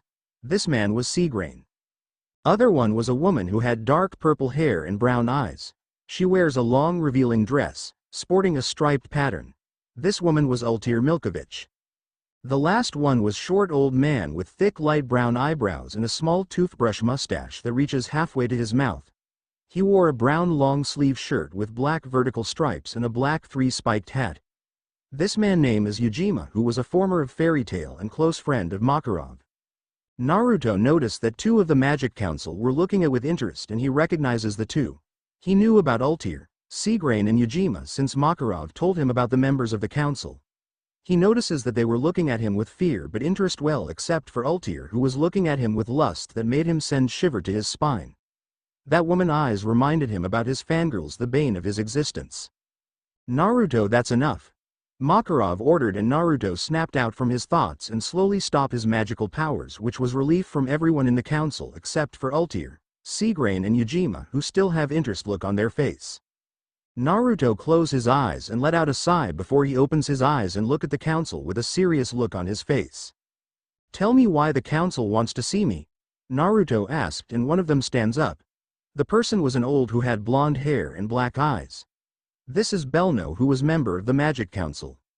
Naruto Hakuto, we the council wish to ask you to become a member of the Wizard Saints. You have proven that you have the qualities in becoming a Wizard Saint. So do you accept the offer? Belno asked with smile on her face, and the council nodding at her words. Naruto looks at each of the council members' expression on their face, and Naruto knew that they wanted him to work under them, and there is no way in hell that he was going to let some idiotic hungry people try to control him. I'm not interested, Naruto simply said, and everyone looked at with surprised look on their face, even Makarov. No one ever declined in becoming a member of the Wizard Saints, but Makarov knew any better. Naruto had a reason why he doesn't. So he decided to keep his mouth close and watch how the White Mage of Fairy Tail handled this, while the council was pissed at hearing this. What? Why do you refuse our offer in becoming a Wizard Saint? An old man shouted, and this man's name is Org. This man has long beard and mustache and has black eyes. Because I already what you all up to if I became a Wizard Saint. Everyone in the looks at him with calculative eyes. You all wanted to control me, you all wanted me to keep me under your thumb, doing your dirty works. Well, I'm sorry, but I'm not interested in becoming Wizard Saint, so you can shove that offer in your asses. I'm not going to be someone lapdog. I'm my own person and no one controls me. I'm Naruto Hakuto, a proud member of Fairy Tail. Naruto declared in the end. Everyone had different reaction. The council was pissed at him except for Sieghart and Ultir, who had amused look on their faces, while Makarov and Ujima had proud look on their faces in hearing Naruto words. Besides, everyone snapped out from their thoughts as they heard Naruto continues. Title means nothing to me. Naruto stated, making everyone look at him with wide eyes. Even you all are title as members of the council, it doesn't mean nothing to me. If you want me all to respect you, then do your fucking jobs, because from the way I see it, the council are bunch of stupid people. You think that just because you are all members of the council that you are above everybody. Remember that without the people the council wouldn't exist. That's why we Fairy Tail rather cause destruction than letting innocent people suffer, so remember your place as council members, Naruto said, and ended with venom in the end. Everyone in the council could say that they were shocked in Naruto words, but the most members of the council were glaring with great hate towards him, but simply glare back. If any of you don't have any more to say, I'm leaving now. Master, I'm going ahead, see you back at the guild, Naruto said, and Makarov nodded at him. Naruto's body suddenly was covered with yellow cloak that made Seagrain and Ultir eyes widen in surprise. Then Naruto suddenly blasted in the sky and destroying the rooftop in the process, making Makarov sweat drop while Ujima chuckle at that sight. Well, that was pretty interesting. Naruto-san has the same magic as I have, Seagrain said, an amused look on his face. Org glares at Seagrain. That brat is nothing. He has the nerve to insult us and tell us how to do our jobs. He should be arrested, Org shouted. But Naruto-san does have a point. You council members have been bad-mouthing Fairy Tail, and Naruto-san seems the kind of person who hurt anyone who disrespecting his guild who he considers as family, Ultir said. Beside, if you suddenly arrested Naruto-san, you would have to answer to the king why you arrested him. If don't have any good valid reason, you will be easily removed from your position by the king himself, Ujima explained, and Org gritted his teeth since he knew that Ujima words are true. The meeting is adjourned, the head of the council said. Soon one by one the council members started walking away from the chamber, leaving only Ujima and Makarov.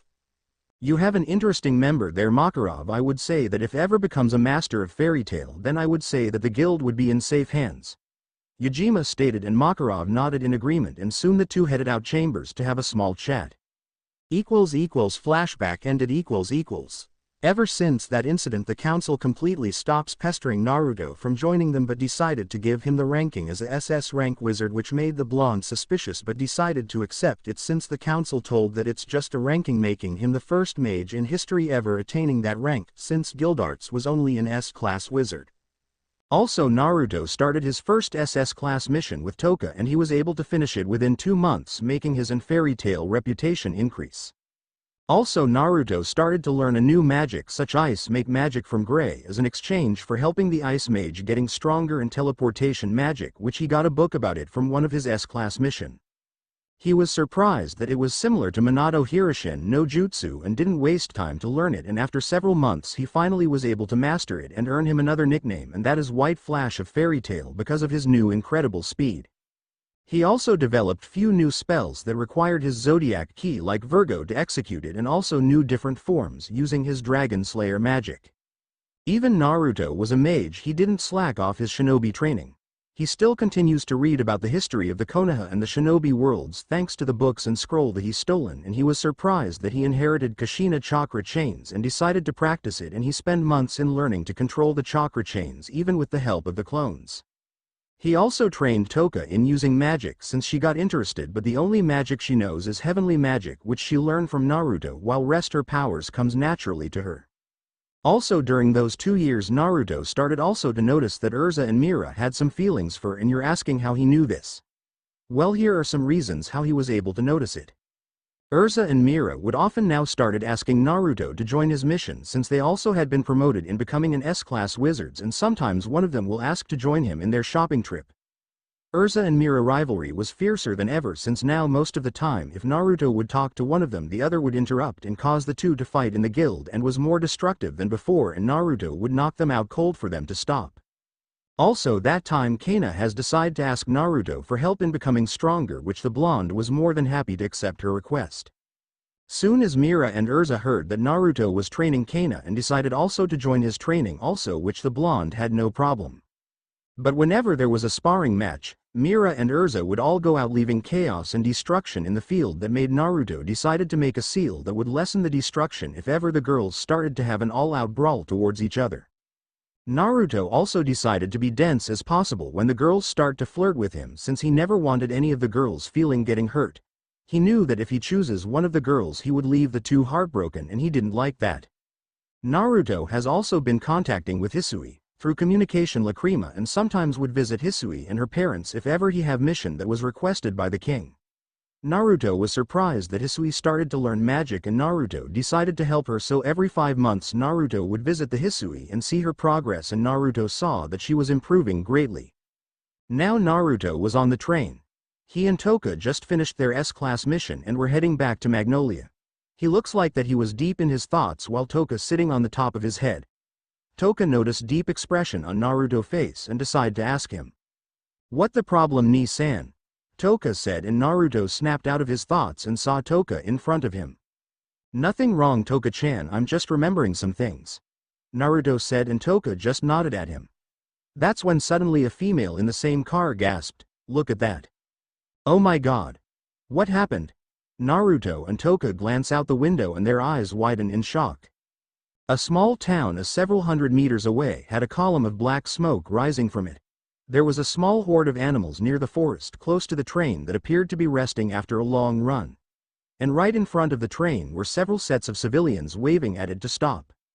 The train came to a screeching halt, knocking all the passengers off balance and having to grab something to hold them up.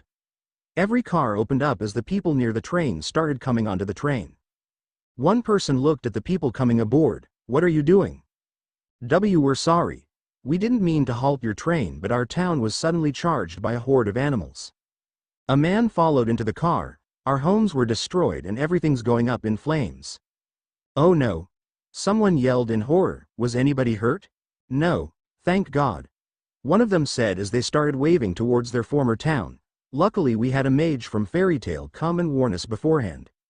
Naruto and Toka perked up at that and smiled. Someone from the guild was taking care of this. Then it won't be a problem if. But I don't know where the rest of them went. There were 3 of them, but 2 of them are missing. We asked them to fight a monster that was causing everyone trouble, but. Smash! Everyone in the car was silenced as they jumped back in shock with the sound of shattering glass. They looked over to see one of the windows broken and glass spread out over the floor. Naruto was flying and heading to the village with Toka behind him in her battle form. "Ni-san, who do you think are the mages?" Toka asked. "I don't know, but we better hurry. I just hope that we're not too late," Naruto said, and his body was covered with yellow cloak while Toka was covered with purple. The two headed towards their destination with a very fast speed. Near the village Elf Nichan. Lisana said in a soft tone as she gave her brother, who was in his full beast form, an honest smile. "I can't believe you finally got to use your full body magic. I'm so proud of you. I knew you could do it." She fiddled with her hands a little as she tried to think of what to say. "You probably had to use it because you wanted to protect Mirane, right?" "Hee, that's just like something you would do." Lisana wiped a tear from her eyes as she looked up at her rampaging brother. "I'm sorry I couldn't help fight, Elf Nichan. Maybe. If I was stronger. You wouldn't have had to risk your life to stop the beast." Her voice broke and started to waver as she let out a quick sob at her failure to help her siblings. "I'm sorry. This is my fault. I'm so sorry, Elf Nichan." Mira watched as everything was silent besides Lisana's voice calming down Evilman's beast. Lisana swallowed her fear and shook her head. "But it's okay now. You did it, Elf Nichan. You saved us." She smiled up at him as the new beast let out some soft hums. "I know you can come out of this. Because you're my big brother. You can do anything." Lisana opened her arms wide for a hug and looked up at Elfman. "So come on. Come back home. Let's all go back to the guild together, okay?" Everything was silent. Lisana kept her arms open as Elfman's beast form didn't make a single move. Mirajane looked on in surprise as Lisana had succeeded. She had stopped Elfman. She brought him back. Mira felt a sense of hope grow in her chest. Until the beast raised his right arm and swung it and was about sent Lisana flying over the trees. "Lisana." Mira shouted as eyes widened in horror as she watched Lisanna was about to be hit with the beast arm. That's when suddenly a yellow and purple light passed through her and hits the beast chest before it could hit Lisanna, sending it falling to the ground. Mira and Lisanna eyes widened on who they saw. Naruto, Ni, Toka, Chan. Mira and Lisanna said in shock, and the two newcomers landed in front of Lisanna. They turned their attention to Lisanna and approached her. Lisanna, you alright? Naruto asked, and Lisanna just gave him a nod. Then Mira runs towards them.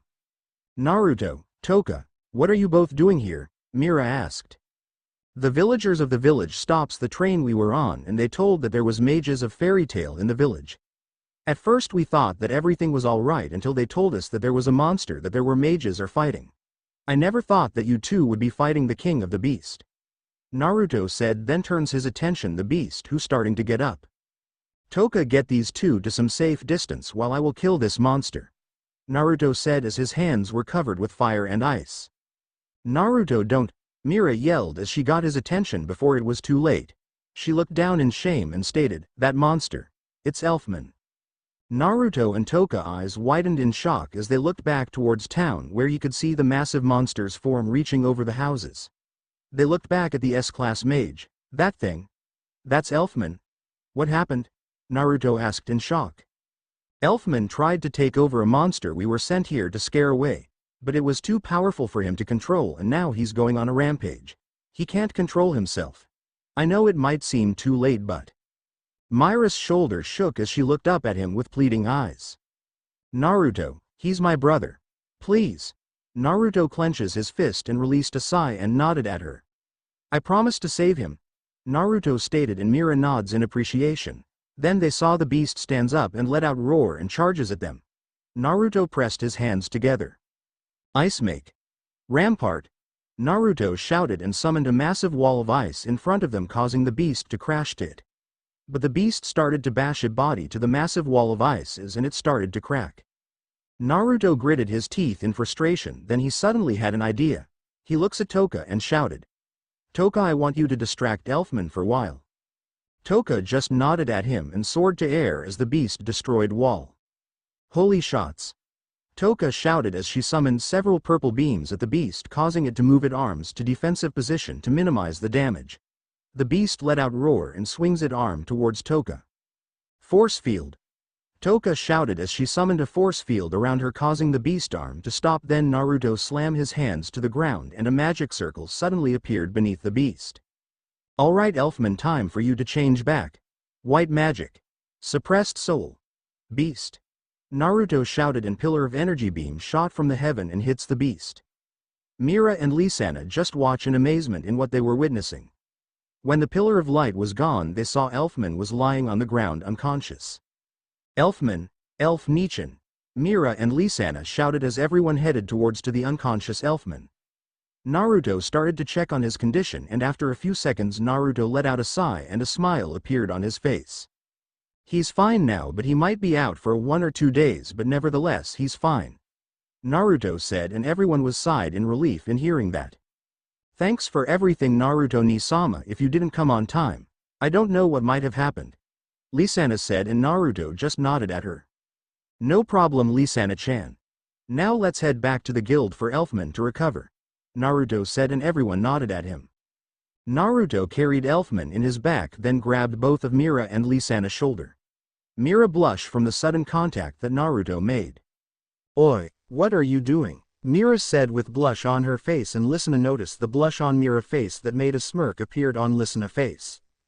I knew that Mira likes Naruto Nisama, Lisanna mentally shouted while Naruto didn't notice the blush. I'm teleporting us back to the guild. You do remember that I earned a new nickname as the White Flash of Fairy Tale. Naruto said, and Mira just lowered her as she was embarrassed that she forgot about that, while Toka and Lisanna inwardly giggle at this. Then a magic circle appeared beneath them and they disappeared in White Flash. Inside the guild everyone was having a good time. That's when Naruto and others suddenly appeared in White Flash. Everyone was surprised when then their expression turned to horror when they saw Elfman was all beaten up. Elfman! Everyone shouted as every single member of the guild approaches them. Take Elfman to the infirmary now, Makarov ordered, and some of the guild members with Lisanna carried Elfman to the infirmary. Makarov turned to Naruto for explanation. Naruto, Mira to my office. Makarov said and the two nodded at him. Naruto told Toka to watch Elfman, which the little girl agreed to him before he and Mira followed Makarov towards its office. They arrived at Makarov office and Makarov had a serious look on his face. What happened? Why is Elfman like that? Makarov asked. Mira started to explain. She told how the mission got wrong when Elfman decided to use takeover magic on the king of the beast, causing him to berserk until to the point where Naruto saved them and returned Elfman back to normal. After hearing Mira's explanation, Makarov just released a sigh and crossed his arms and leaned back to his chair. You're really lucky that Toka and Naruto was able to come on time, or else who knows what would have happened to you or to your siblings. Makarov said and Mira nodded at him. Yeah, I'm really grateful, Master. Makarov perked up and looks at Mira. I think I'm gonna take a break from job requests for a while. Naruto and Makarov looked between each other in confusion. They looked back over to the Strauss girl as Makarov inquired. Are you sure, Mira? You can take a break for as long as you want, but I didn't think. I'm sure of it, Mira said. Naruto and Makarov looks at Mira's eyes saw that she was serious about this. Makarov let out a sigh and nodded at her. I understand, Mira. Thank you, Master, Mira said, then turned her attention to Naruto. Thank you for saving us, Naruto. Naruto just gave Mira a smile and placed a hand on her shoulder. We're family, Mira-chan. We look out for each other. Even we had some few disagreement in the past, we are still family and never hesitate to ask for help. Naruto said and Mira nodded at him and soon headed towards the door, opened it and heads out of the room before he closes the door. Naruto really values us greatly, Mira. We're lucky that he joined our guild, Makarov said and Mira nodded in agreement. With Naruto Naruto let out sigh as he was outside the guild. It's been a long day and he wanted to go home and take some shut-eye. Toka said to him that she was sleeping with Lasana tonight, which the blonde had no problems. Now Naruto was heading back home until he saw someone near the river bank. He looked closely and his eyes widened in surprise. Ursa-chan? Naruto said with a surprised tone and Ursa perked up and turns around and saw Naruto. Naruto-kun, what are you doing here? Ursa asked with equally surprised voice. Then Naruto approaches her. I always pass this river bank before I head home, Naruto said and Ursa was surprised in hearing this. Oh, I see, Ursa said. Why are you here alone, Ursa-chan? Naruto asked and Ursa just let out a sigh and looks at him. Naruto, there's something that I need to tell you, Ursa said and Naruto looked at her confused. What is it? Naruto asked and Ursa let out a sigh once more and gathered all the courage that she could and looked back Naruto and leaned forward. Naruto was surprised Ursa's sudden action, but before he could do any reactions, Ursa was already too close to him and suddenly captured his lips. Naruto's eyes widened by this. Ursa was kissing him and didn't know what to do. What do I do? What do I do, damn it? I hate you so much, Kami, for putting me in this situation. Naruto mentally shouted in his mind. Kiss her back, idiot. A voice in his mind said and Naruto recognized that voice. Ryu. Where are you? Naruto asked. I'm speaking in your mind, Naruto, anyway. I'm gonna make this short. Just goddamn kiss the girl already. Ryu shouted at him. What? You heard me, you dense idiot. I've been watching from above, Naruto, and I've been very proud that you made name of yourself and angry because you've been ignoring all the girls feeling around you. I know that you have feelings for the girl with the brown hair and so does the white hair girl. Be a man and accept them. But I don't want any of them to get hurt. If I accept one of them, the other two will heartbroken, Naruto reasoned. Do you know that you can have multiple mates, right? Ryu asked and Naruto was quiet for a moment.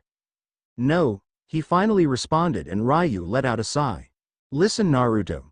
A dragon mate with one partner for their lifetime, but because you're a son of a dragon god and soon to be dragon king, you can have several mates, so don't worry about breaking one of the girls' heart, just convince them to share you. And don't you talk out of this because I know you can easily make the girls share you. Ryu stated. Naruto was just surprised in hearing this now.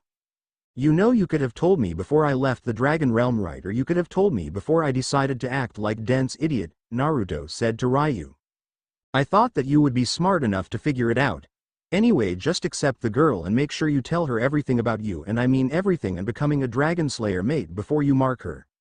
Ryu said before the dragon god cut off the mental link, making Naruto snap of his thoughts and saw that Urza was still kissing him. He decided to take Ryu advice and kiss Urza back as he wrapped his arms around her. Urza's left eye soon started to let a tear down to her cheeks, but it was not sadness but joy. She was happy that Naruto kissed her back. He accepted her feelings. She knew that she had fallen in love with Naruto. Not because of his handsome look or how strong he was, but because he cared for his comrades and friends and how kind he is. Urza knew now that she had completely fallen in love with Naruto. After a full minute, the two had finally break the kiss and gaze each other eyes.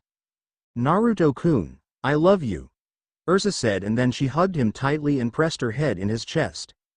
Naruto's eyes softened in hearing this, but he didn't reply to her but decided to hug her back. Urza felt warm as she hugged Naruto, as if that all the loneliness that she felt as child was vanishing. The void in her heart that was caused by the betrayal of her friend was being filled with love she felt for Naruto. "Urza-chan," Naruto whispered, and Urza looks up and saw that Naruto was staring at her. "What is it, Naruto-kun?" Urza asked, and Naruto breaks the hug and pushes Urza a little. That surprised red-haired woman. "Naruto-kun?" Urza asked in confusion. Then Naruto grabbed her hands and led her near the river bank. Sit on the ground. The two were pretty quiet, and it made Urza feel uneasy. She felt like that Naruto was regretting his decision. She felt like that her heart was going to shatter as each second passed by. Few seconds has already passed and Urza about to break the silence, but Naruto beat her to it. "Urza-chan." Urza looks at Naruto and saw him that he was looking back at her. "There's something you need to know about me first before you truly accept me," Naruto said, and Urza was confused at this but decided to stay quiet and listen to Naruto. Naruto let out a sigh and started to explain his story. He told her that he was not really from Earthland but from the elemental nation, from another world, which shocked Urza a lot. He told her on how he was neglected by his so-called family and the entire village, and only Itachi who see as a brother. Urza was shocked and felt great pity for him and great anger towards to his family, and the village vowed that if she ever get a chance to meet them she will beat them to a pulp. His adventures as wanderer and how his was trained by his foster father and acting like a dense idiot since he didn't any of the girls getting hurt because of him. Urza was surprised at hearing that last part and had the urge to smack Naruto for his stupidity or hug him because on how much he cares for her and the other girls' feeling. The last is about becoming a dragon mate and him having multiple mates since he was a son of a dragon god and upcoming dragon king as soon as he defeated Aknologia. "So do you still love me and accept Urza-chan?" Naruto asked. That's when suddenly Urza grabbed both of his cheeks, pulled his face towards her and kissed him passionately. Naruto was stunned by Urza's action. After a half a minute Urza breaks the kiss and pressed her forehead against his. She looks at him in the eyes and smiled at him. "I don't care about your past, Naruto-kun. I still love you with all my heart, and it was nice of you to care for our feelings, even it was incredibly stupid of you." Naruto just let out a small chuckle. "But I still love you and I don't sharing you at all," Urza said, and Naruto's eyes widened in hearing this. "Really? But on one condition." "What's that?" Naruto asked, and Urza removed her forehead from his and leans forward to his urns. "That I'm going to be the one who's going to get your virginity first," Urza whispered, and Naruto's eyes widened in surprise and a blush appeared on his face. Urza looks at Naruto and the blonde just respond with a nod since he was too surprised to say anything. "Good." Urza chirped happily and hugged Naruto again. The blonde just hugged the crimson hair woman back and a smile appeared on his face. He was happy that Urza still accepted him and was happy that she allowed him to have other mates. 5 months later. 5 months has passed since that S-class mission that Mira and her siblings took and where Naruto saved them and where Urza and Naruto became a couple. Mira was very much traumatized in that mission, causing her to completely change. She no longer bullies her fellow guildmates. She is now a loving and caring person who treats her friends, and even strangers, with kindness. She plays a motherly role within the guild. She even ended her rivalry with Urza and the two gotten a lot better. She also become a barmaid of the guild. Elfman great stupidity from his actions that nearly cost his sister's life. He begged for forgiveness at her two sisters who easily forgave him. He also thanked Naruto for stopping him and saving his sisters, which the blonde shrugged it off. He asked Naruto to train him, which the blonde was more than happy to help him. Lisanna didn't change much, but she was able to confess to Natsu her feelings towards the pink dragon slayer. Natsu accepted her and two had been closer than ever, and she mostly helps her sister running the bar in the guild. Also, Naruto and Urza revealed their relationship. After a week they become a couple to the guild, causing everyone to celebrate except for Mira and Kana, who were heartbroken in hearing that Naruto had chosen Urza. The two avoided Naruto for a few days because they were still heartbroken, and this caused Naruto to worry, but Urza talked to them and told them about Naruto's status of him having more than one mate, and she also told them that she doesn't mind sharing Naruto. The two girls were surprised at hearing this, and Urza even told them on how Naruto acted dense when he already knew of all the girls' feelings towards him, and how he decided that he didn't want friendship to break just because of him, which the two girls feel to things. One was to smack Naruto because of his stupidity or give him a hug and kiss him. At the end of the week, Mira and Kana confessed their feelings to Naruto, and Naruto told him who he really was, but the girls still accepted him. After that event, Naruto was now currently dating Urza, Kana and Mira, which made him the envy among men in Fairy Tail. Now Naruto was training Elfman, Gray and Natsu, who were attacking him together. The four were in the forest and Naruto was dodging every attack that was thrown at him. Today was the last day that Naruto is going to train them, and Naruto decided to see on how far they have progressed. Ice Make. Lance, Gray shouted as he shoots several lance at Naruto, and Naruto quickly reacts. Meteor. Naruto shouted and was covered with yellow cloak and dodges the lances before charging at Gray and delivered a blow to the chest, sending him flying to one of the trees. Suddenly Natsu and Elfman appeared beside him and were ready to attack.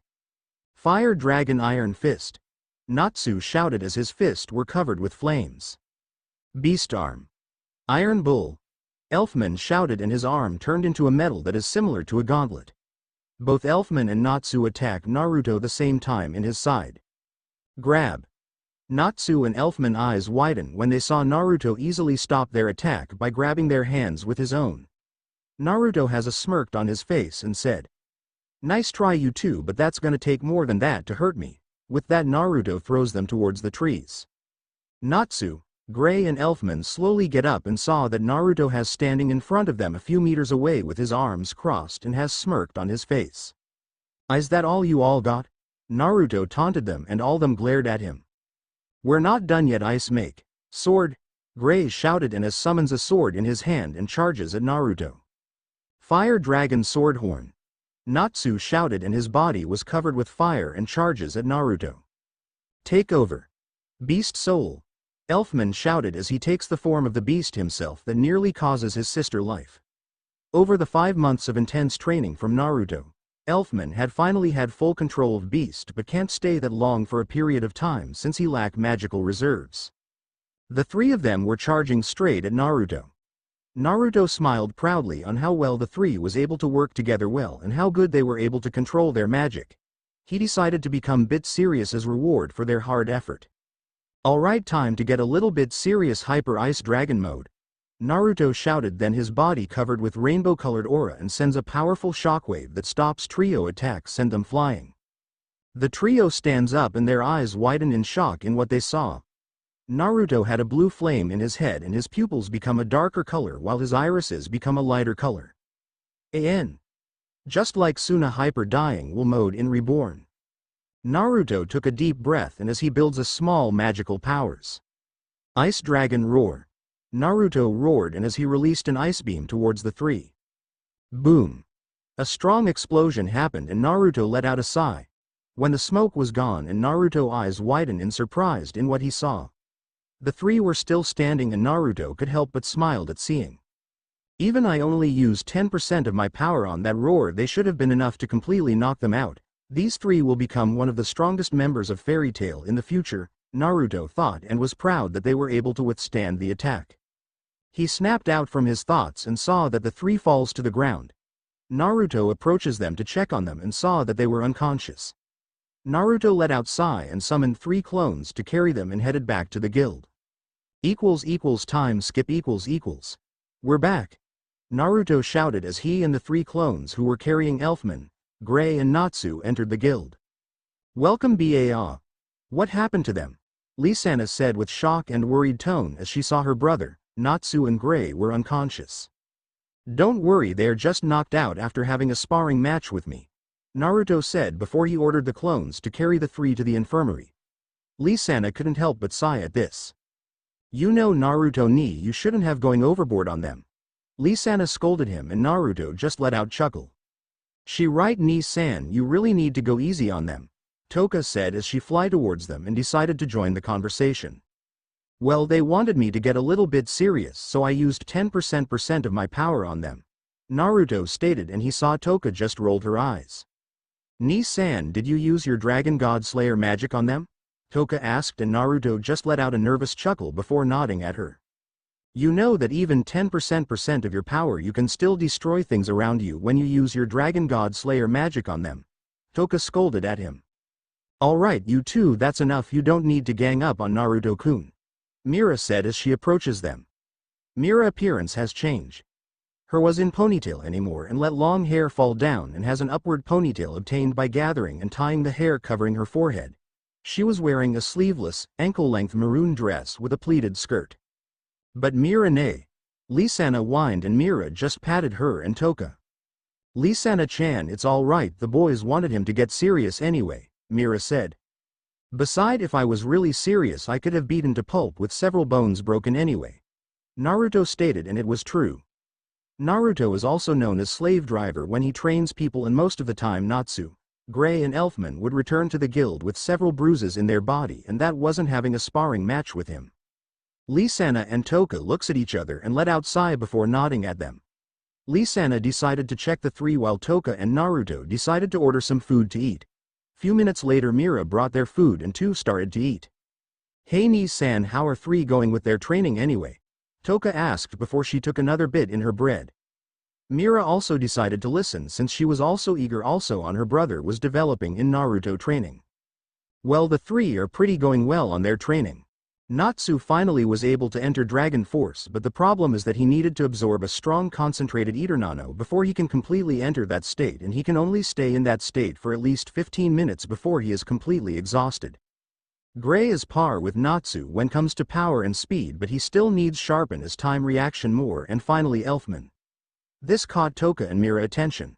He has finally full control on his takeover magic, but the problem is that needs to build up his magical reserves for him stay longer on his form, Naruto explained. Toka and Mira couldn't but smile at hearing this, especially Mira.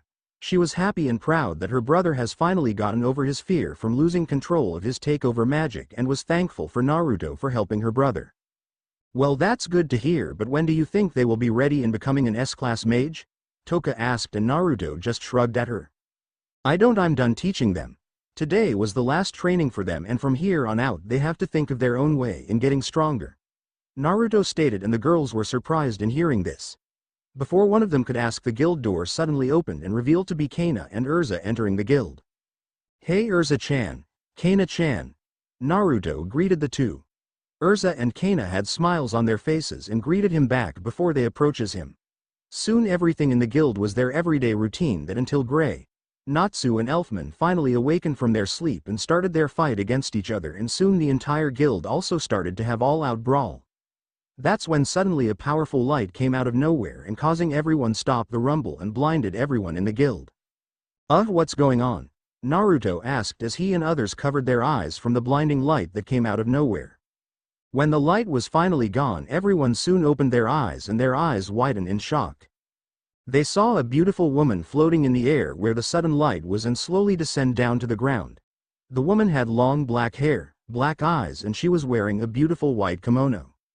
The girl looks around and saw the surprised look on their faces but decided to ignore them. Which one of you is Naruto Hakuto? The woman asked, and Naruto decided to step forward for her to see him. I'm Naruto Hakuto, and who are you, miss? Naruto asked with confused look on his face, and he couldn't help but sense a powerful godly aura that was coming from this woman. The woman gave him a smile, and suddenly Naruto felt that this wasn't a good thing. Naruto Hakuto, or should I say Naruto Uzumaki Namikaze, the son of Minato Namikaze and Kushina Uzumaki and the brother of Hitomi Namikaze. The woman said, and everyone in the guild was surprised in hearing this except Toka and his girlfriends, since they already knew about his past, but they were surprised on how this woman knows his true name, while the rest of the guild were surprised in hearing this since this was the first time they heard this. Naruto's eyes narrowed and his hands were immediately covered with rainbow-colored flames. "Who are you and how did you know my true name?" Naruto demanded, and everyone is surprised in hearing the hostile tone in Naruto's voice, especially Makarov, since the only time that he used that tone is when he's pissed, and that happened when Laxus mocked and Naruto beaten him to pulp. "My name is Kami Naruto-kun and I'm here to return you to your original world."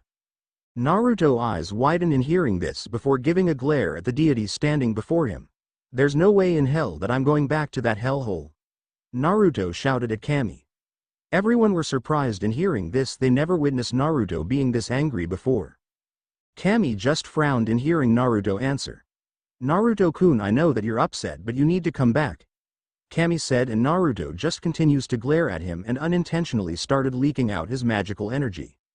"Why do I need to get back the elemental nation?" Naruto demanded, and Kami let out a sigh and started to explain. "It's because Naruto-kun, you are one of the child prophecy that will save the ninja world," Kami stated, and everyone's eyes widened in hearing this and look at Naruto, who also had shock look on his face. "Wait a minute, Kami-sama," Makarov said as he approaches Kami, and she turns around and saw Makarov approaching. "And who might you be?" Kami asked politely, and Makarov cleared his throat. "I'm Makarov Drayar and I'm the master of the guild, which is known Fairy Tail, and in short I'm also the guardian of all the kids in the guild," Makarov stated, and Kami nodded at him. "Are really saying that Naruto here is the one that will savior of this so-called ninja world?" "Yes, he is, that's why he needs to come back," Kami said before returning her attention to Naruto, who finally snapped out from his shock and was glaring at her. "Naruto-kun, please, I need you to return to the elemental nation. It was a mistake for you being transported here. You should have been trained in becoming the strongest ninja. You should have not been a mage but a shinobi. You are one of the reincarnations of the Rikudo Sennin sons. It's your destiny," Kami explained when suddenly another light appeared above them, making everyone look in surprise. It was a rainbow-colored orb and was flying down towards Kami. "Kami, that was no mistake. Light and I have given Naruto a chance to change his destiny," a voice said. Naruto's eyes widen hearing this, while Kami's expression darkens in hearing that voice. "Ryu, is that you?" Naruto asked in shock, and this surprised the entire guild since everyone knew Naruto's foster father, but they never knew they would able to see him. "Yes, Naruto and I are using one of my powers to come in here in my spiritual form. I saw Kami wanted to take you away and I cannot allow that," Ryu stated, and making Kami glare at him. "So it was you transferred Naruto here in this world," Kami said, and has an angry look on her face.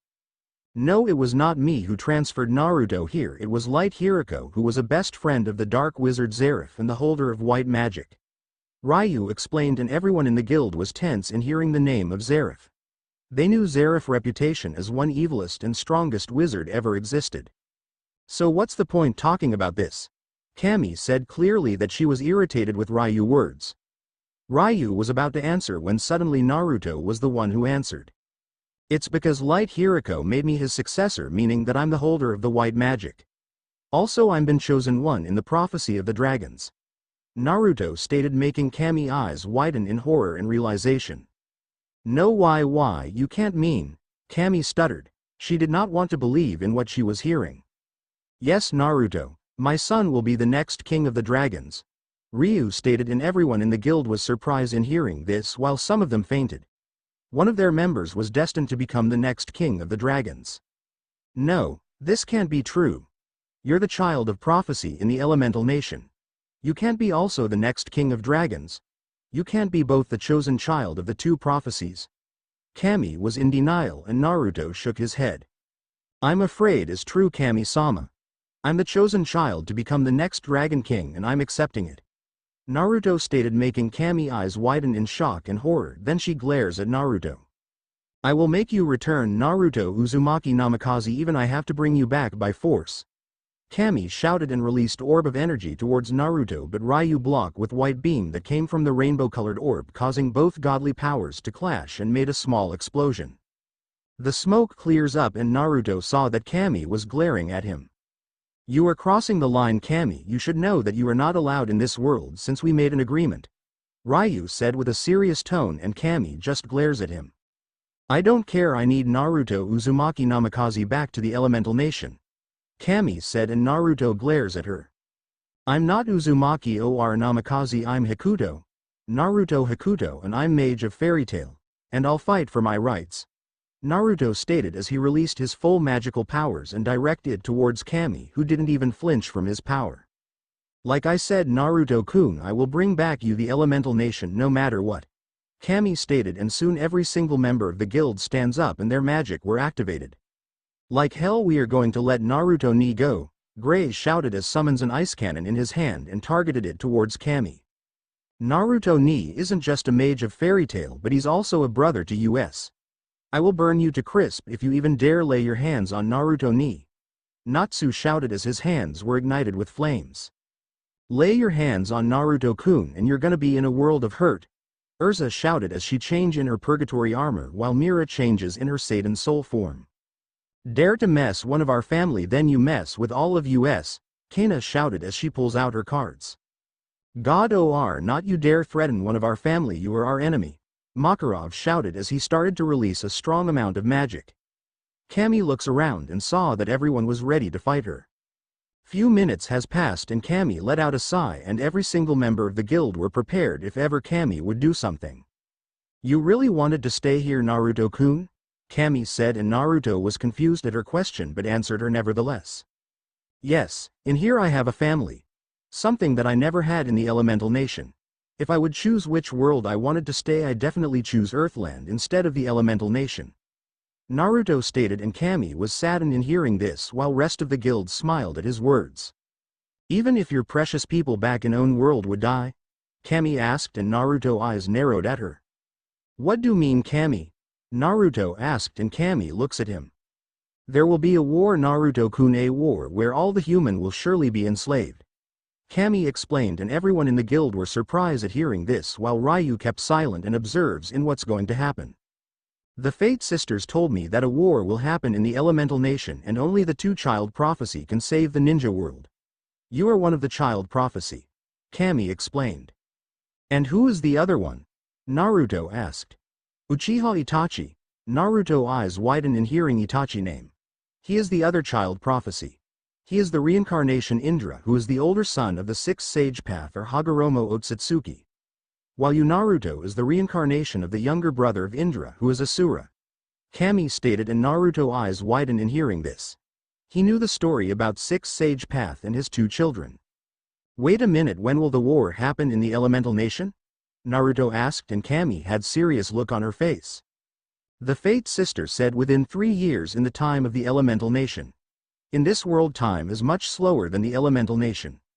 1 month in the elemental nation is equal to 4 months in here.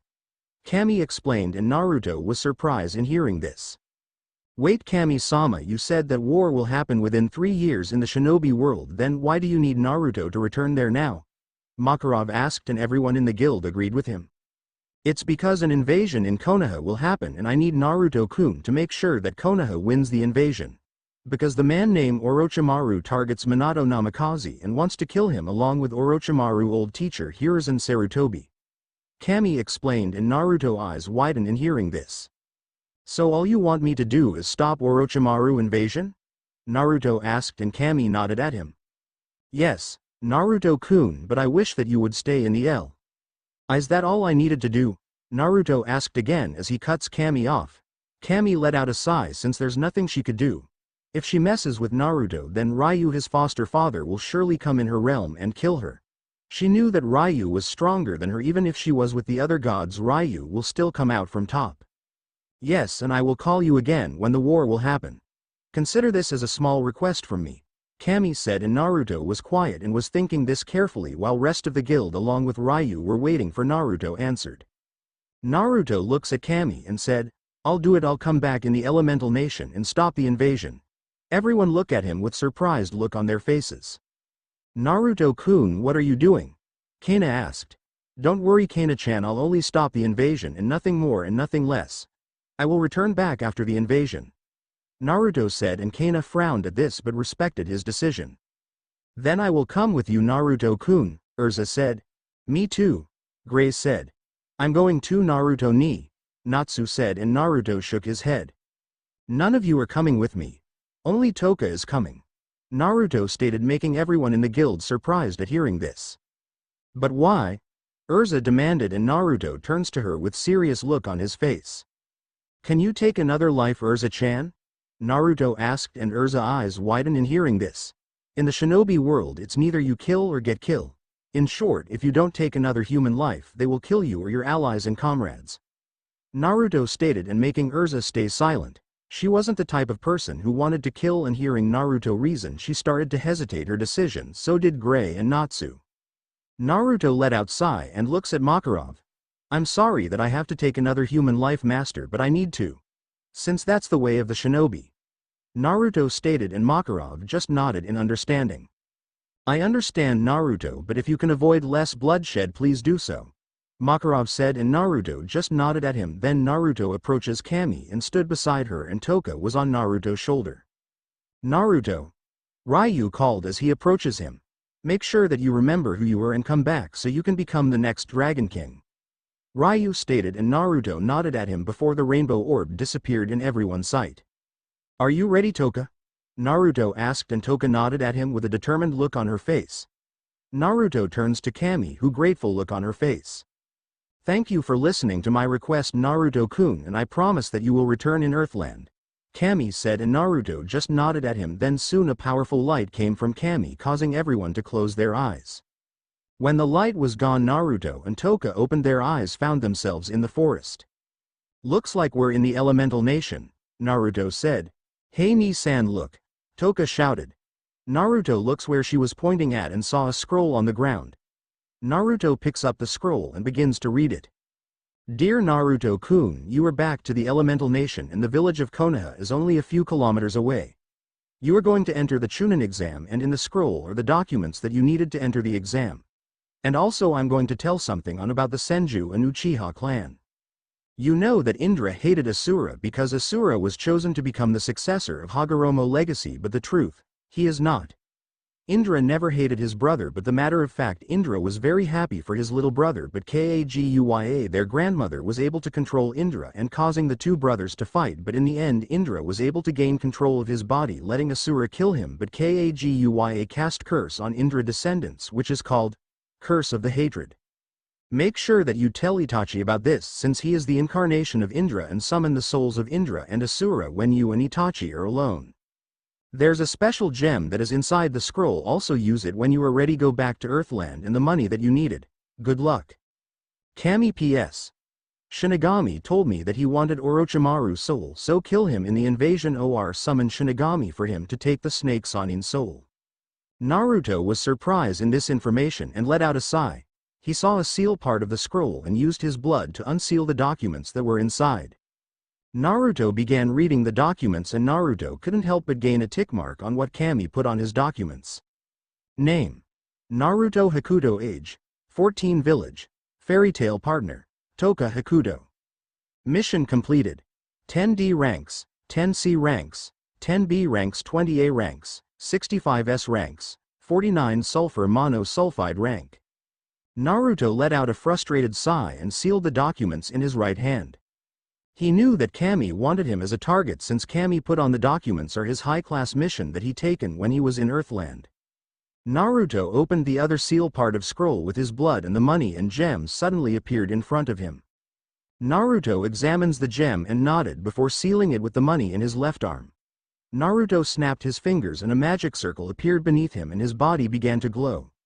When the glow was gone, Naruto was now a 14-year-old again and used Requip magic to change back to his old clothes, the one in chapter 2, except without the mask and bandana. He looks at Toka, who has bored look on her face. Ready to go, Toka-chan? Naruto asked, making Toka snapped from her thoughts and nodded at him and went to his pocket. Soon Naruto started to fly out from the forest and saw headed to Konoha to take the Chunin exams. Time skip Naruto saw Konoha a few meters away and started float down and lands on the road. He pulls out a mask that looks like a dragon and puts it on. He started to walk, and few minutes later he arrives at the village gates. Naruto looks up and glares at the symbol of the village. I never thought that I would step into this village again. Naruto thought before he let out a sigh. He approaches the guard and gave the documents. The guard scans the documents and nodded before stamping them. The guard welcomed Naruto and Naruto just rolled his eyes and nodded before entering the village. Naruto decided to look into for an apartment to rest for the Chunin exams that was scheduled tomorrow. But as he looks for an apartment he heard noises and decided to look into it. He hides in the tree to have a better view and saw a group of 6 people and they seemed to be arguing. "Put Konohamaru down," a female said, and Naruto's eyes widened because he recognized that voice. He narrowed his eyes as he looks closely to where that voice was coming from. He was surprised on who he saw. It was his sister, Hitomi. Hitomi grown into a wonderful woman. Her hair was longer that reaches until her waist. Her body developed so much that would put many women in shame. A perfect hourglass figure, large C-cup and nice firm ass. She was wearing a red shirt, black shorts, short white apron and standard shinobi sandals. "This brat should apologize to me," the guy wearing a black suit and has war paint on his face said. "Kankuro, put the kid down," the girl with a giant fan her back said. "Calm down, Tamari, I'm just going to teach this kid a lesson," Kankuro said as he took a kunai and was placed near the kid neck, making Hitomi and the 2 kids besides her look in fear in what Kankuro was going to do. But in a white flash Naruto suddenly appeared behind Kankuro and placed a sword near Kankuro's side. "Put the kid down or else I'll kill you," Naruto said with a cold tone that sends shiver to everyone's spine. Kankuro lets go of Konohamaru and the kid runs towards Hitomi and hid behind her. Who the hell are you?" Kankuro demanded. Then he felt that the sword was pressed against his side that made him swallow the lump on his throat.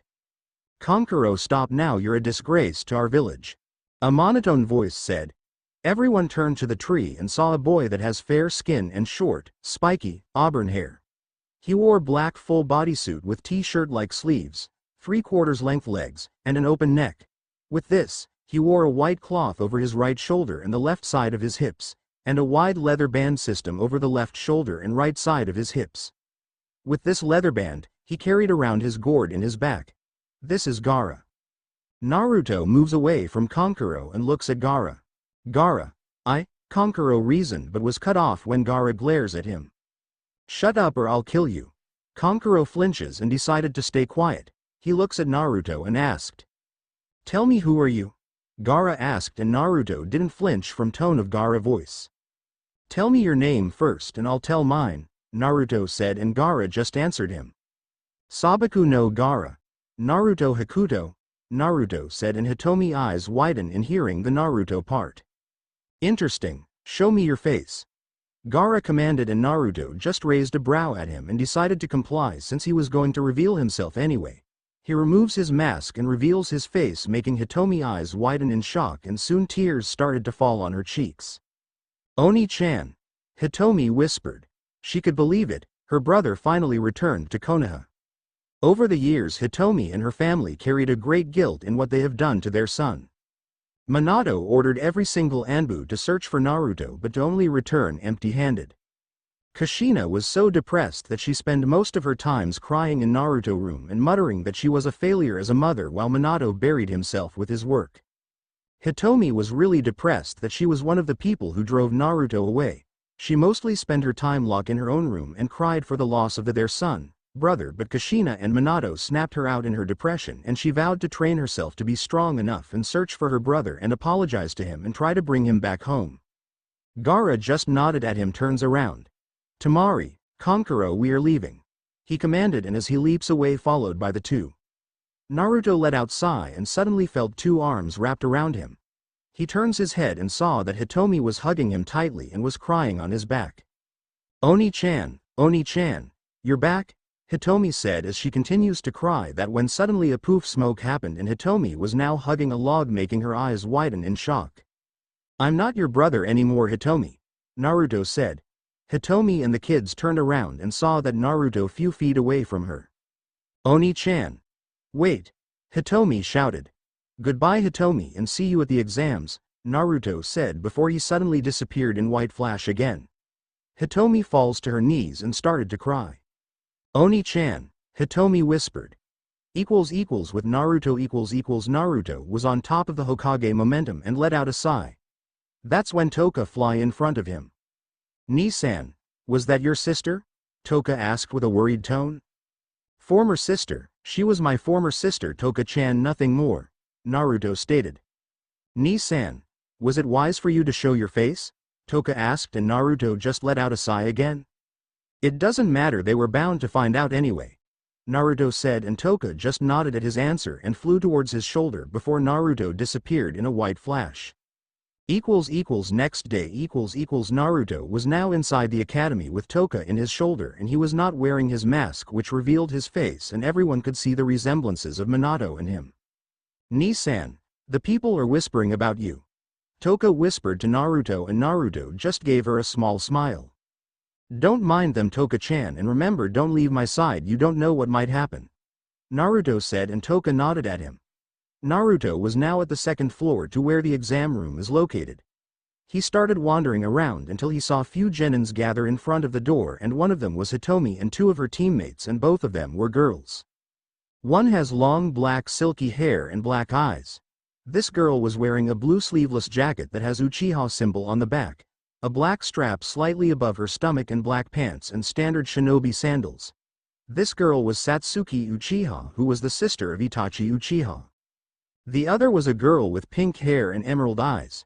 She wore a red kippou dress with white circular designs, with or without short sleeves, with a zipper, tight dark green shorts, and standard ninja sandals. This girl is Sakura Haruno. Naruto's eyes narrowed as he saw the genjutsu that cast, and he knew that this were few of the genins who were able to see it. Please let us through. The guy that has bowl haircut, thick eyebrows, and was wearing a green spandex uniform said. This guy name is Rock Lee. One of the Chunins disguised as a genin snorted at him. Listen, we're doing you all a favor. Anyone who takes this exam, most of them die, so turn around and run back home. That's when Naruto stepped out from the crowd and was standing in front of the two disguised genins. Naruto stepped forward and was about to pass the two when suddenly one of them grabbed his shoulder. Didn't you hear you could die? One disguised genin was cut off when suddenly Naruto grabbed his face and slammed his head to the wall with full force, causing several cracks appeared when the impact was made. Everyone shocked what they witnessed and a bit of fear on how ruthlessly he slams his victim. Naruto looks at the other one with cold eyes and said, cut off the genjutsu before I barbecue your friend over here, Naruto said with an icy tone that sent shiver to everyone's spine. Naruto decided to act ruthless, sadistic, and cold as possible to make the people fear him. He didn't earn one of the titles as Demon King of Fairy Tail for nothing. A poof smoke happened and it reveals to be a Chunin, which shocked everybody. The Chunin raised his hand and said, Hey, calm down, we were just messing with you. Can't we have some fun once in a while? Fun, huh? Then I'll have my own fun as well, Naruto said with sickly sweet smile on his face that made the Chunin pale. Naruto's hand suddenly was ignited with flames, causing the other Chunin to panic as he was starting to get burned. Azumo. One of the other Chunin shouted, then Naruto throws Azumo towards the other Chunin, who managed to catch him. The Chunin looks up and saw that Naruto was glaring at him with emotionless eyes. Next time you do something this stupid again, I'll be sure to burn your friend alive, Naruto stated, making the Chunin swallow the lump of his throat and nodded at him. Naruto started to walk away, leaving a few genins in shock and fear in what they just witnessed. Man, that guy is dangerous, Satsuki said, and Sakura nodded in agreement while Hitomi was completely shocked on how cruel her brother had become. Oni-chan, what happened to you? Hitomi thought before Satsuki snapped her out from her thoughts. Come on Hitomi, we better get going, Satsuki said, and Hitomi nodded at her and walked with her teammates and headed to their destination. In the halls. Naruto was making his way to the classroom and Toka decided to talk to him. Ni-san, don't you think that was too cruel what you did? Toka asked, and Naruto sighs and as he stopped in his tracks and looks at Toka. I know that I did was cruel, but I needed to show everyone that I needed to be feared, Toka-chan. So they will think twice before messing with me, Naruto explained. He one of the people who never wanted to hurt other people without a reason, but he is in the ninja world. He needed to show that he is a fearsome shinobi, and besides this will show his former family and village that he doesn't need to them to be stronger. Naruto arrives at the classroom and saw a bunch of genins gathered in one area. He took a seat and was waiting for the exam to start. A few minutes have passed and he saw Hitomi enter the room with her teammates, then another team entered the room. Naruto decided to use his extreme sense of hearing to listen to the conversation. Forehead. The girl with platinum blonde hair with blue eyes shouted. Eno pig. Sakura shouted and Ino glares at her and soon the two girls started to argue each other. Man, these two are so troublesome. A boy with black hair that was in a style of a pineapple said. That guy named Shikamaru Nara. Munch, I agree, Munch. A fat boy said that has brown spiky hair. This kid is known as Choji Akamichi, who was eating a bag of chips. Alright, the Konoha rookies are here, a boy said as he enters the room with his two teammates. This boy has messy brown hair and has red fangs marking on each side of his cheek. This boy is known as Kiba Inuzuka. On his left was a girl. She has short dark blue hair, fair skin and pale eyes. She wore a cream-colored hooded jacket with a fire symbol on the upper right and left sleeves and fur around the cuffs and hem, with navy blue pants. This girl is Hinata Hyuga and was the heiress of the Hyuga clan. On the right was a boy. He has dark, bushy, brown hair and he is wearing dark sunglasses and a sea green jacket with a high, upturned collar. This is Shino Aburame. Naruto knew all them since yesterday. He sneak into the Hokage office tower and looks into the documents about every single genins that was entering the exam and easily memories them easily before he disappearing in white flash. Naruto continues to listen to their conversation and all he heard was nonsense and they were too noisy for his taste. He stands up and approaches them and Toka decided to hide in his pockets since she didn't want any part of it. Oi, keep down! Naruto shouted and the rookies look at him and Hitomi eyes widen in shock. Oni-chan, she thought. Then Kiba steps up and in front of him. And who are you, Mr. Hotshot? Kiba sneered and Naruto just rolled his eyes. I don't need to answer you, dog breath, Naruto said and Kiba glares at him. Why you? Kiba was about to leap towards him when he was stopped when Hitomi and Kiba two other teammates grabbed him. Oni-chan, stop insulting Kiba, Hitomi shouted and every one of the rookies look at her with wide eyes. Brother, the rookies said in shock causing everyone in the room to look at them. Naruto looks at Hitomi with narrowed eyes. I'm not your brother anymore, Hitomi. Not anymore, Naruto said coldly and the rookies at him with wide eyes while Hitomi tears were threatening to fall down. Oni-chan, Hitomi whispered, then somebody interrupts them. Excuse me, but you're all causing a scene here, couldn't you lay down a little? A voice said. The rookies and Naruto turns around and saw a man with a white ponytail, glasses and wearing a purple suit with white shirt underneath, purple pants, and black gloves. Who are you? Sakura asked. Oops, I almost forgot, I'm Kabuto Yakushi, it's nice to meet you all, Kabuto said as he adjusts his glasses. Naruto narrowed his eyes as he looks at Kabuto. This guy smell like a snake, could he be one of Orochimaru's spies? Naruto thought. Then Kabuto told them that he'd taken the exam several times and he has cards that shows information about everybody in the exam. Naruto wasn't interested since he already knew almost everyone who was participating in the Chunin exam since he, Naruto, sneak into the Hokage office. Tell me about my brother, Hitomi said and this caught Naruto attention and looks at Kabuto. Let's see, it said here that's his name is Naruto Hakuto and came from village called Fairy Tale, Kabuto said. Huh. That's a stupid name for a village. Kiba sneered that when suddenly the temperature dropped to 0 and everyone started to shiver and soon they saw the classroom was getting covered with ice. WW, what the hell? Satsuki said in shock as everyone witnessed that the ice was starting to cover the entire classroom.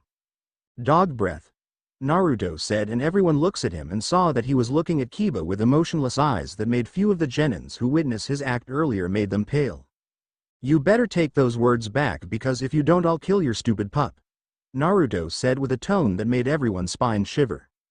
PFFFT. Like you could do it. Kiba insulted him. That's when suddenly in a white flash Naruto disappeared and reappeared again in front of Kiba while holding his dog making Kiba eyes widen in shock. Akamaru. Put him down, bastard, Kiba shouted and Naruto had tight grip on Akamaru's neck making the pup suffocate. I wonder if your pup can survive being frozen? Naruto asked and soon ice started crawl onto Akamaru's body making the rookie's eyes widen in horror. Stop, you're gonna kill him, Ino shouted and Naruto had sadistic smile on his face.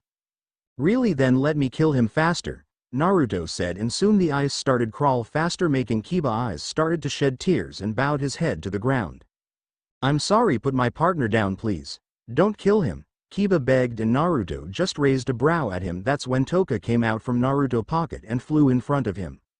Ni-san, put the dog down. This not like you, please stop, Toka shouted. This wasn't her Ni-san, he wasn't this kind of person.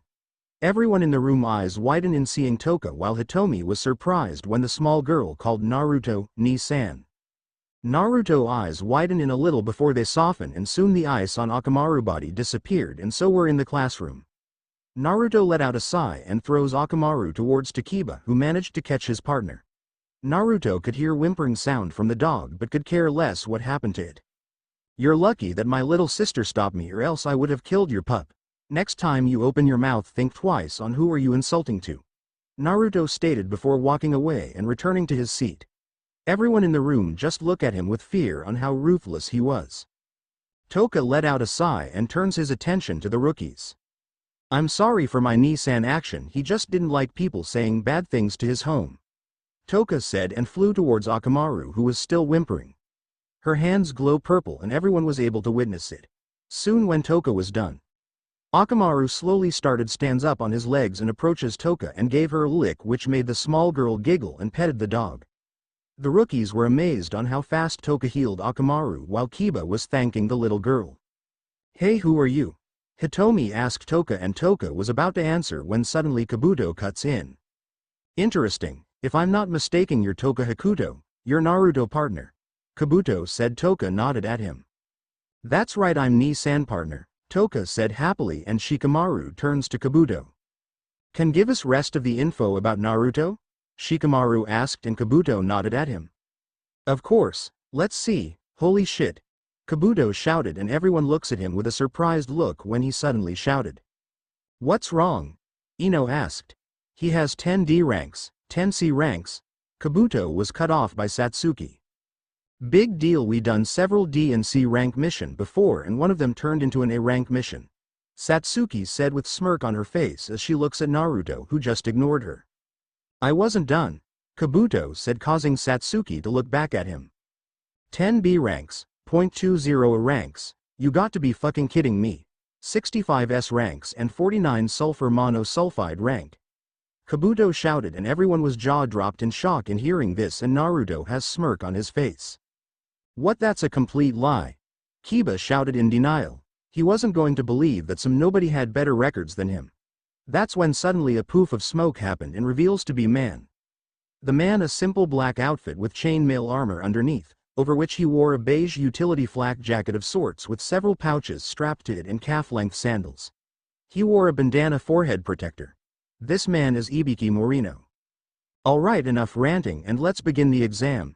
In the Hokage office. It's really him, our son has returned, Kushina said as she had tears in her eyes. She and Minato were watching the whole thing through the crystal orb. Hitomi told them that she would her brother, causing both former parents to call the Anbu and search for the entire village to look for their son, to where he was staying, only to be disappointed that the Anbu couldn't find him. Years has passed as they realized their mistake towards their son. They're now ready to do anything for their son's forgiveness. He really grown, Kushina-chan, Minato said as tears were flowing down to his cheeks. Both parents wipe their tears away and look at Crystal again as they watch Naruto and Hitomi take the exam. Who is that Tu-chan? Ka-chan? A 3-year-old girl asked. This girl had red hair and blue eyes like Minato. This girl is Naruko Uzumaki Namikaze, the third child of Minato and Kushina. He's your Ni-san, Naruko-chan, Kushina stated, making Naruko eyes widen in surprise and looks at the orb again. Ni-chan, Naruko whispered. At the exam. Alright, all pencil down. Ibiki shouted as the written exam was over. Now, before I give the 10th question, I need to know, ask if any of you wishes to continue this exam. If you don't want to continue, raise your hand, but once you raised your hand and want to leave, your teammates will leave also, and you and teammates will remain genins forever, Ibiki stated, shocking everyone in the room, while Naruto just narrowed his eyes at Ibiki. Soon several genins were protesting. You can't do that, Kiba shouted as many continue protesting. Ibiki had enough and let out a strong killing intent to silence them, while Naruto just raised a brow at him. Well, too bad, I'm the proctor of the exam and you were all under my rules, Ibiki shouted, then glares at them. Now any of you wants to leave the exam, take your chance now, Ibiki shouted with full authorized tone. Naruto was little impressed at his display but decided to keep it to himself. Soon one by one teams were raising their hands and were leaving the room. Ibiki looks around and he saw that Naruto had bored look on his face, which made him look at him with interest and decided to play with him a little. "Hakuto," Ibiki called, and Naruto looks at him. "What do you want, Scarface? Are you sure do want to continue to exam? There's an extreme chance that you might will die," Ibiki taunted, and Naruto eyes narrowed at him. "What do you mean by that, Scarface?" Naruto asked calmly, and Ibiki smirked at him. "What I mean that you're alone. You have no teammates and I'm sure many will want you as an easy target, so I suggest that you drop being a ninja." Ibiki taunted him again, and Naruto's eyes were overshadowed by his hair. Soon Naruto started to release a small amount of his magical powers, causing everything in the room to shake. Many of them were having a hard time to breathe, and Ibiki himself was a little suffocated by Naruto's magical powers, while Gaara's eyes widen in awe as he looks at Naruto. Naruto stands up from his seats and glares at Ibiki. "I dare you say that again, Scarface, and if you say it I promise you that I'll make sure you be the one who will drop in being a ninja," Naruto said with a dark tone as a white aura was forming around him and took a shape of dragon. Everyone's eyes widened in fear when they saw the dragon. Even Ibiki turned pale when he saw the dragon. "Come on, Scarface, I dare you to say it," Naruto shouted, and soon cracks were started to appear in the wooden floor and walls, which was the cause of Naruto's magical powers alone. "Ni-san, that's enough." Toka's voice was heard in Naruto's pocket, and Naruto's eyes widen a little before he stops his magical powers for everyone to breathe again, while Gaara had crazed look on his eyes. Naruto let out a sigh and sit down again and crossed his arms. "Just get it over it and give us that damn question before I lose my temper again," Naruto said with a dark tone.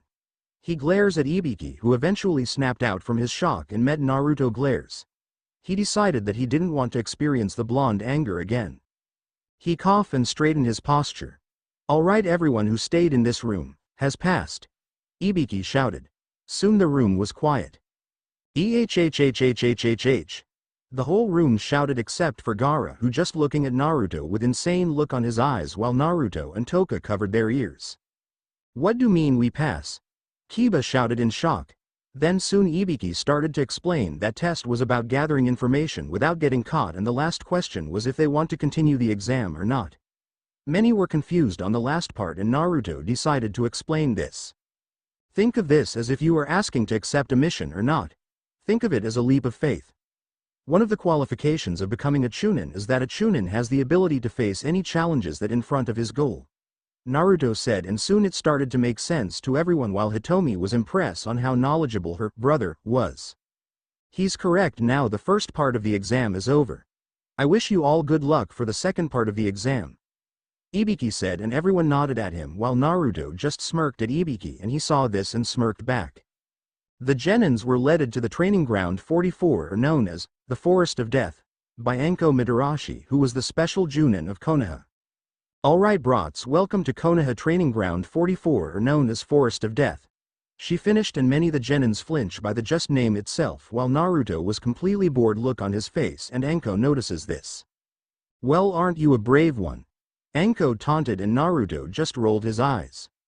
"I went through worse than that stupid place that you so-called Forest of Death, old hag," Naruto taunted back, and everyone was looking like he was crazy, while Anko had a tick mark on her forehead before a sadistic smirk on her face. "You're gonna regret that, brat," Anko said, and she flung a kunai towards Naruto, and Naruto easily caught the kunai with his fingers, shocking everyone. Then suddenly Anko appeared behind him with a kunai in her hand and placed it near Naruto's neck. "I was impressed, brat, but not good enough," Anko said, and Naruto has smirk on his face. "Look at your arm carefully," Naruto said, and Anko looks at her arm and had confused and surprised look on her face. "What the hell?" Anko asked as she saw a seal on her arm. That's when suddenly Naruto disappeared in a puff of smoke. He disappeared, which shocked Anko and the others. That's when suddenly Anko felt a steel on her neck. She turns her head around and saw Naruto was holding a katana near her neck.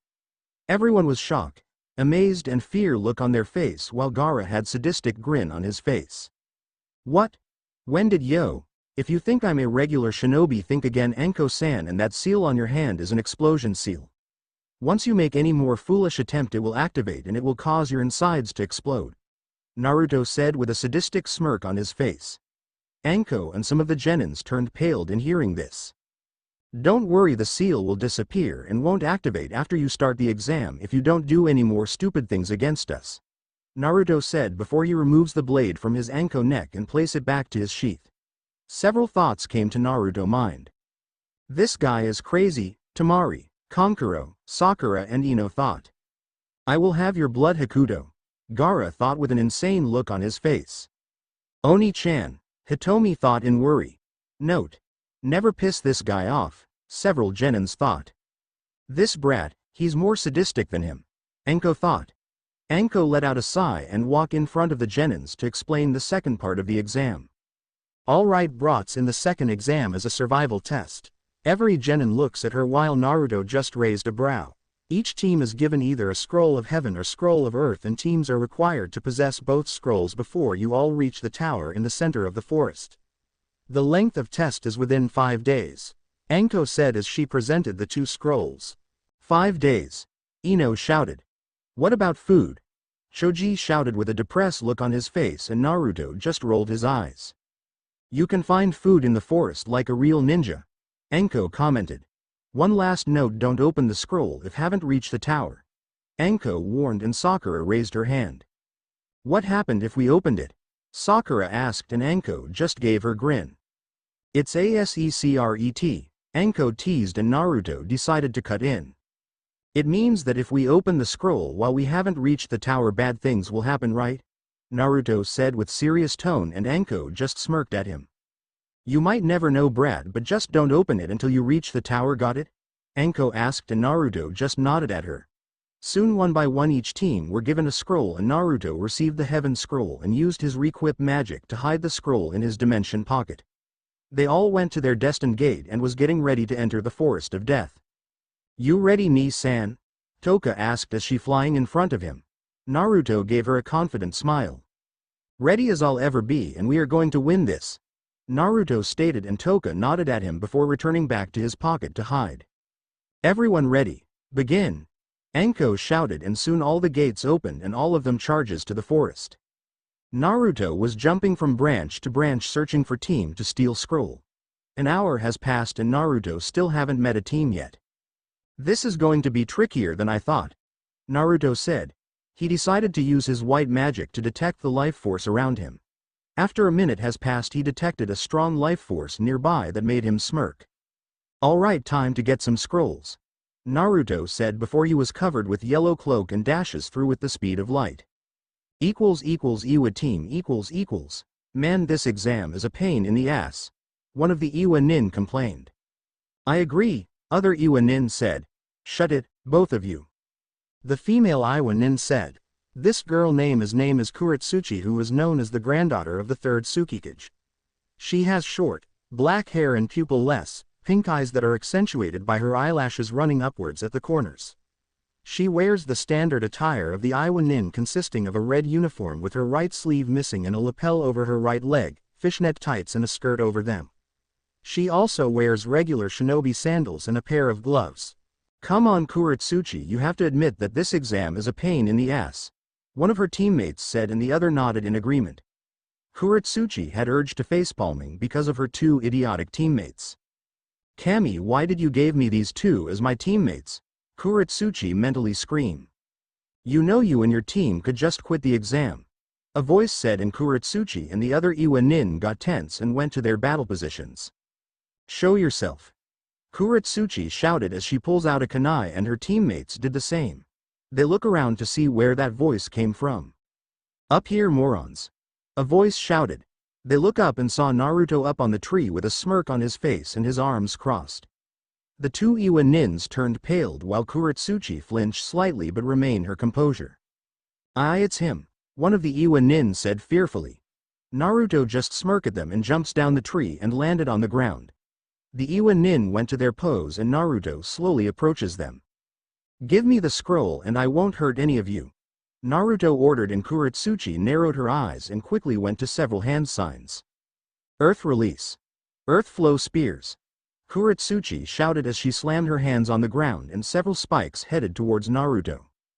Naruto, just has smirk on his face, suddenly disappeared in white flashes which shocked the entire Iwa nin.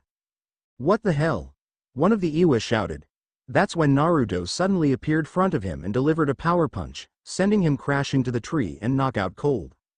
Jin. UGHHH. The other Iwa was knockout cold also when Naruto suddenly appeared in front of him and deliver a blow to the stomach. Naruto looks at Kuretsuchi, who had shock look on her face. You know, you could have just have handed the scroll to me to avoid this. So I'm gonna ask again. Give me the scroll or you're gonna be a world of hurt. Naruto said as he approaches Kuretsuchi. Kuretsuchi gritted her teeth and pulled out a kunai and let out a war cry as she charges at Naruto. Naruto just raised a brow before he sidestepped and dodges the attack. Kuretsuchi continuously attacks Naruto and the blonde just effortlessly dodges the attacks, making the Iwa Kunoichi frustrated. Naruto decided to end this as he dodges another attack and grabbed her wrist and squeeze, making Kuretsuchi scream in pain and let go of the kunai. He followed it with a knee strike to the stomach, then an elbow strike to the back, causing the Iwa Kunoichi faceplant to the ground. Kuretsuchi coughed up some blood and looks up and saw Naruto looking down at her. She glares at him and Naruto just smirked at her. Well, that was easy. Naruto said.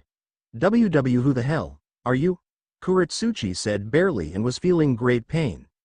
Naruto just ignored her and searched through her pouch and found the scroll, and it was an earth scroll, and it was just he needed.